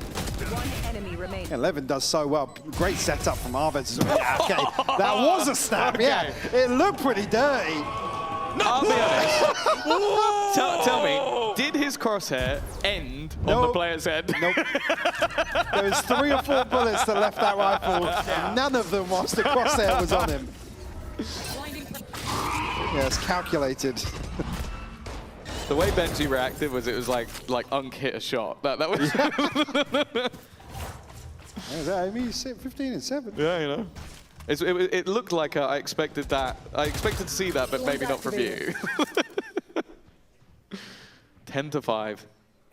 As a bonus go, it's not bad for KC, especially with how that round started. But when you're this far down, yeah, you need the conversion in general to really have any hopes of at least springboarding off that half swap. Like I said, struggled previously versus Gentlemates. Narrate here. Might get some company. Good for the first and second as well. Fair play. He's having a much better second half already. And this is an investment from the side of Heretics. Finding 3. Levin pushing up, but it's Avez who's already managed to find one on the cross, and now Boo. Yeah, he's looking like he's found his prime, but there's so many players still left to find a close position and a judge, and no chance. Well, maybe the springboard didn't work first time, but that might help. Definitely will. You know, all but a full reset in terms of the early funds here. Koshmaras considering a purchase still. Boo does have the orbital strike. Great work from Narrate here. I mean, the third is the cherry on top. I think Koshmaras probably thinks he's got him on a reload potentially or backtracking, but Narrate barely breaks a sweat here. Yeah, on the other side, just talking about the orbital strike, but Levin and Narrate both with early ults to invest if they see fit. Obviously, the buy not really warranting that. Only a couple of Sheriffs and a Bucky for Koshmaras. Yeah, the Thorns will delay what was an attempt at a fast-paced take. Slowed, but the spam's not too bad at all. Rins has just killed him off through the smoke, it seems. Maybe those ults will be needed. One of them already gone. Sugetsu managing to do so much on the site. Riens has found another with the classic. And now down to just 1 HP. Riens has a chance, but not chance enough. Sugetsu does incredible work. He even had to pick up a Bucky. Yeah, he was looking for something that still had ammo in it. Again, great isolation here on the opener. Just dealing with the reveal, enough information. Sugetsu does so well. Find a couple of crucial kills here. I mean, the snap onto Woot and Boo back to back. We'll find number 4 on the second half for KC and bring it within 3. I'd argue touching distance, pending this next round. They struggled on the defense last time out, but already doubled up what they had before. The trap set, waiting for contact, but the contact already hits an immediate shot. Woods, oh, I thought he dodged it for a second, but no. Second player not found just yet. Rien's still in the corner, and they've already managed to take control of the site. Rien's just, I think they forgot about him. He was the guy who got the kill. Dosia, though, from below, at least managing one. The rest of the players a little further behind. Well, meanwhile, actually slipping into a very comfortable post-plant hold here. Going to require absolute heroics here from Narrate and Sugetsu. Narrate going to invest here. Still want to make a go of this. Molly will buy time. Means they don't have to swing, don't have to worry about not having those sound cues because nobody can get onto it for the moment. Even looking to wrap around. Narrate's in the perfect position, but he doesn't land a shot. And now all left to Sugetsu. First is magnificent, but he doesn't know where that second player is coming from. Boo just sitting pretty and looking for him, and eventually it's a very nice try, but Boo's there to save the day once again. He gets away here as well. And crucial in terms of maybe finding a response to this early string of rounds from KC. A chance to maybe stabilize financially. That's the lot of them. And Heretics do so well, and Riens in particular, to stay alive, buy enough time for that spike to be planted. Not just that, but then actually reinforce that hold. He got the kills. Yeah. The fact that he's like, right, we've killed the one guy that was here. It's like, I don't think you have, but I guess I think it was the smoke that came up. And I believe that may have even been Dosia's smoke. It was. Yeah, saved him. KC do still have an investment. Benji, he has already got multiple kills from this corner, so anything more, yeah, it's immediately cleared. Exactly what we saw on the other side as well, just trying to get rid of that one player while the 4 are on the other side. Delay being put through from Sugetsu, and Showstopper won't land it, but the shot is found. Koshmaras steals that away from the Showstopper. Alves with an angle over the smoke, but look at the reposition here. They're all tucking in towards spawn. They're wrapping them. Yeah, they've removed that ultimate at least. Overdrive. Not going to do anything in this moment, but do they know how many players are in position? They definitely do now, but it's a whiff from Aves. Not expecting so many targets. Tagged up at least. A slow can be thrown, but they still need to look to get towards the site, and they're losing every single fight. It isn't going to matter how much tickle damage they did. Heretics are on 12 and 1 away from their first win. And KC are broke as well. They're going to have the benefit of maybe stringing together a couple of rifles, but it's going to be costly at that. I have 2 ultimates to rely on. Boo is metaphorically and literally floating right now. Yes, yeah. Fantastic performance from him. As you said, the leader for Heretics in this crucial map 3. When you think bigger picture. And if this is the improvement after 1 week, they get another week. Yeah. Maybe they'll Let's welcome Haven a not bit. get ahead of ourselves. Let's not. At least they have a chance. That's the thing. For KC, 5 rounds in a row needed just to try and stay in this one. As you said, the weaponry is not good. Dosia on the corner, but post-plant looking likely. Sugetsu takes a risk and it doesn't pay off. A post-plant from here. The Steel Garden online, but not going to have any effect with his passing. The defensive Cosmic Divide may be utilized as a bit of a surprise factor, but they're going to have to run through it. And in fact, the attackers have used this as a way to get back in and clear out their teammate. They're now all coming in from one position. Cosmaris is waiting. Levin has done well, and somehow it looked like they could turn it, but it won't be the case. Benji Vishy holds on, and Heretics, after a 13-6 defeat on their map choice, turn the series on its head, and they now have a win. Sigh of relief, I'm sure. Considering everything going on with this roster, in terms of the expectations, the pressure on Heretics, that one's gotta feel good, regardless of the opponent on the other side. And just to come back to KC again, for me, certainly we're still just looking for those positives in terms of development, but it's a rough situation to be in now, to not be able to have really a say on the matter. You're looking at other people making mistakes and almost one team having to go like 5-0, 4-1 and pushing everybody down the board. It really is hoping for a miracle at that point. But they're not out. No, they are not mathematically out. But for Heretics, their life is still in their own hands. Win your games and you are in playoffs. Lose your games and you're not. Yeah, it's still not guaranteed on the other side of this, but again, at least here with the concerns around the change. And again, if you do listen to the interview and be like, yeah, I mean, the issue last week was not having enough time.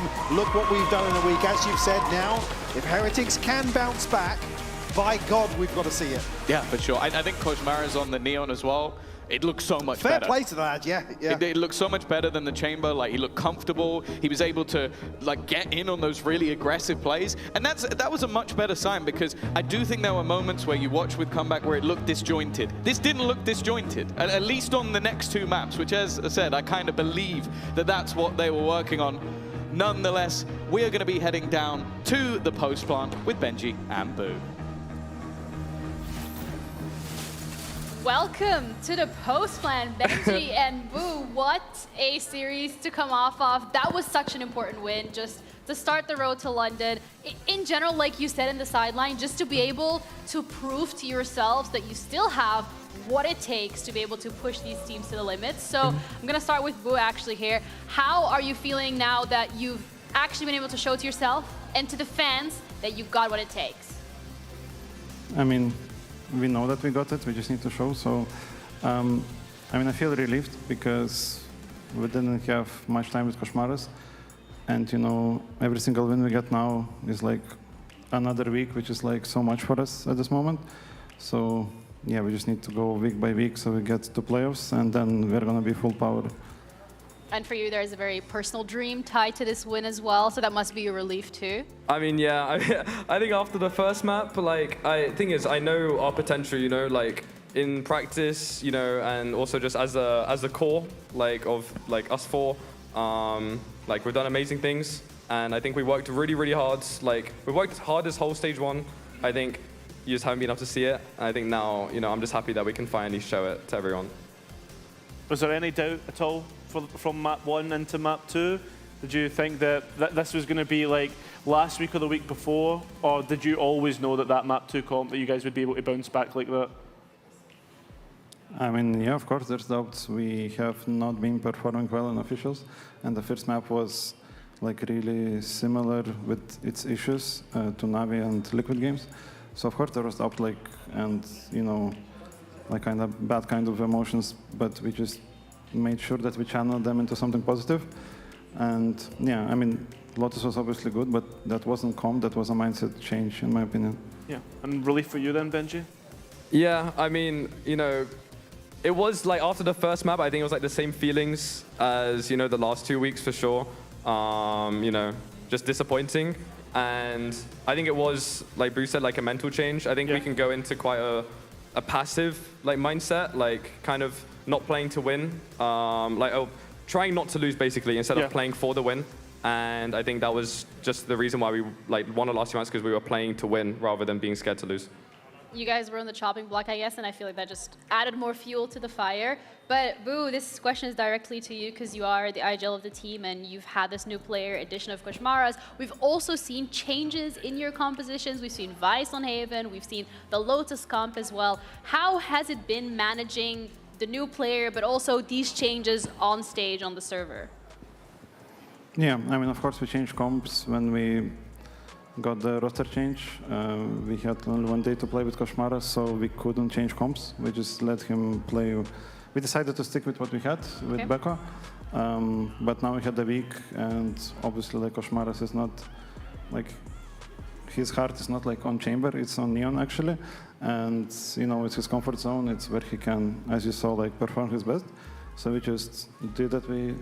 We did the same as we always do. We make sure our players are comfortable and we play to player strengths over like just what's good in the meta. And yeah, that was like the main reason where, you know, make sure he's comfortable and he can show why he's here. But I know a lot of people say like we picked him up because there was no one else, but honestly, we saw so much potential in trials. Maybe at some point we can, you know, explore more about what happened in trials, but yeah, I think like he has a lot of potential, and today he showed it. Absolutely. Was the destination always to have Neon raised then for you guys? With Koshmaras, yes. With Koshmaras? Previously not. Okay. So that's been quite an interesting addition then in terms of changes. Also, Benji, I actually want to come back to you in terms of having this success now here on the VALORANT stage. You're, you know, getting that one step closer to London. I also wanted to say congratulations on the Forbes 30 and the 30 gang. Let's go. That must also just been a little bit extra fuel or pep in your step to get on the stage today, having that as well. I mean, yeah, I mean, if I'm going to gas myself up, you know, like... You can, you have all the right to. It's like, you know, I actually thought about it, like, while I've, you know, been a pro gamer and also, like, recently, like, a VALORANT pro, the only, like, way I can see my success is, like, kind of through trophies and stuff. So having, you know, something else showing that, you know, what I've done during, like, my last 8 years as an esports pro that's paid off has been, yeah, it's been really nice. So, yeah, but still full focus on London. That's the plan. 1 game at a time. Let's make playoffs, and then we'll think about it. Plan is working. Yeah. It's all going according to plan, but obviously you said game by game. You've got to be thinking about next week and who you guys have got to be playing. It's a pretty rough schedule for your next 2 games, Foot and Na'Vi. How do you guys feel about those next couple of weeks? We already played Na'Vi. No, I understand. Gentlemates, no? Gentlemates. That's okay. Yeah. Everyone, I love how all 3 of us just went. Yeah. It's a long day, honest to God. I'll put my hands up. That's my bad. But you get the idea. I mean, I don't know, as we saw today, Vitality turn on fire, right? Yeah. Like, I don't know, I think I've said it like so many times, every team can beat everyone in VALORANT. It's all based on the form and momentum. And yeah, whether it's Gentlemates or like any other team, we can win, we can lose. It's up to us and what form are we showing. The positive is that we have time. Like, that's what we need. That's what this win gave us, time. And, you know, we can do our normal working stuff as we used to do last year and 24 as well. Yeah. And then you guys also are in a group right now with Foot, and they are currently sitting quite high on that leaderboard, Benji. Coming into stage 1, was Foot one of the teams that you had on your radar in your group saying like, oh yeah, we got to be careful of them? Honestly, no. I think, okay, when you have like a full Turkish team, they can kind of do anything. I'm not gonna lie. Like they can either be like crazy good, or they can be like really bad.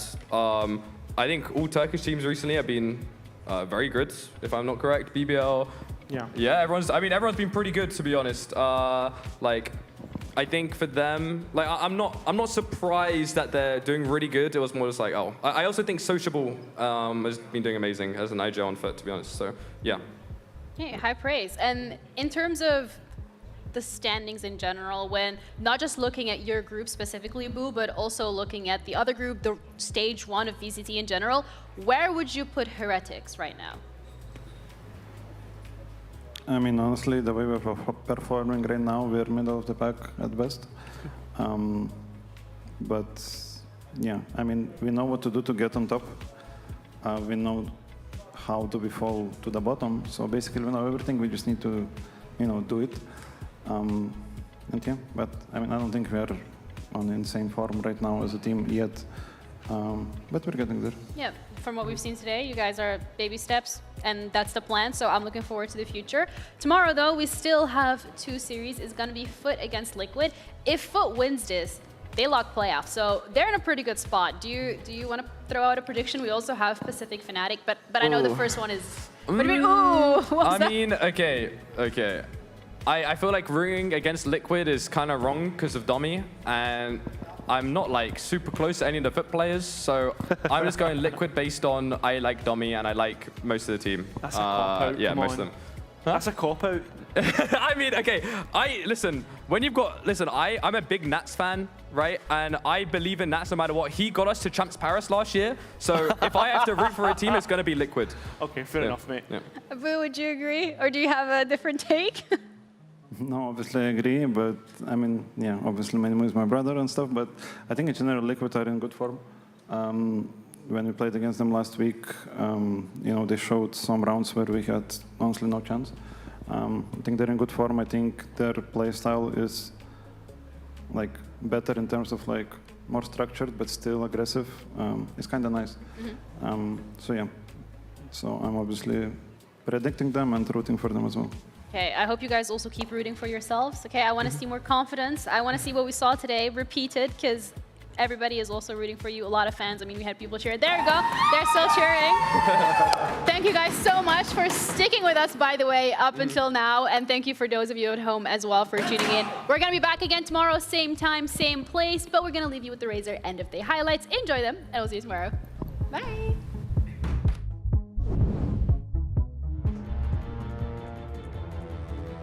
And Prophet just waiting for Fabian to arrive.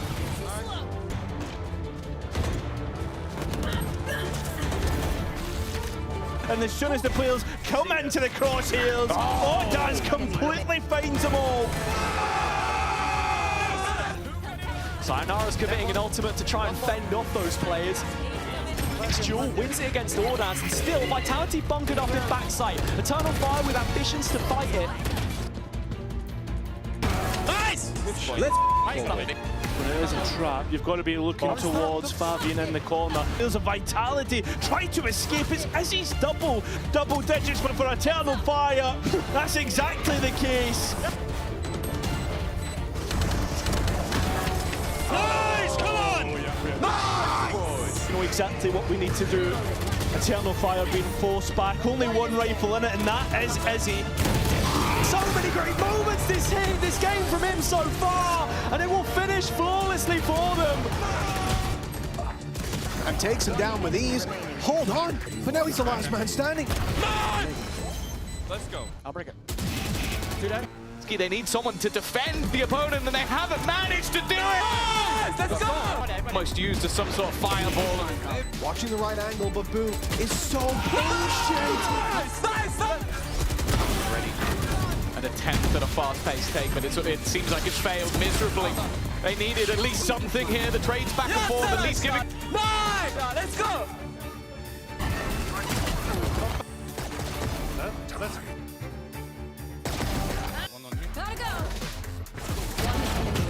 A complete turnaround of momentum for Heretics, winning their opponent's map choice. Enemy spotted A. Wu has a rifle, in fact. So does Benji. Spike. Just waiting towards the back of spawn. There's not really anywhere for Casey to go other than fight in one direction. And options, because Maris is going to join them for an in-zone flawless. Stuff to try and slow them down. Benji not moving just yet, but now Rian has to do absolutely everything. Needs a little bit more, and finds it. Good flash on the other side, and hoping to try and get a bit more. From one position, Cosmaris is waiting. Levin has done well, and somehow it looked like they could turn it, but it won't be the case. Benji Fishy holds on. Side, and just to come back to KC again, for me, certainly we're still just looking for those positive.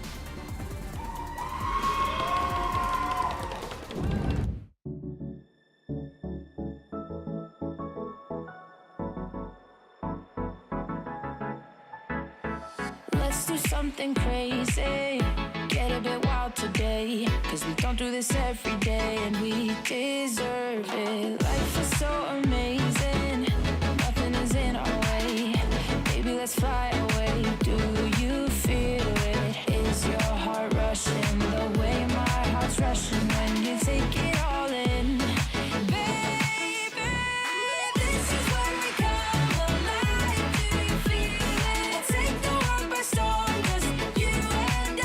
Can't believe it took so long to realize what makes us come alive. Oh, what makes us come alive? Let's break some rules. No, we don't always have to be good. Don't always have to do things that we should. We'll feed the fire.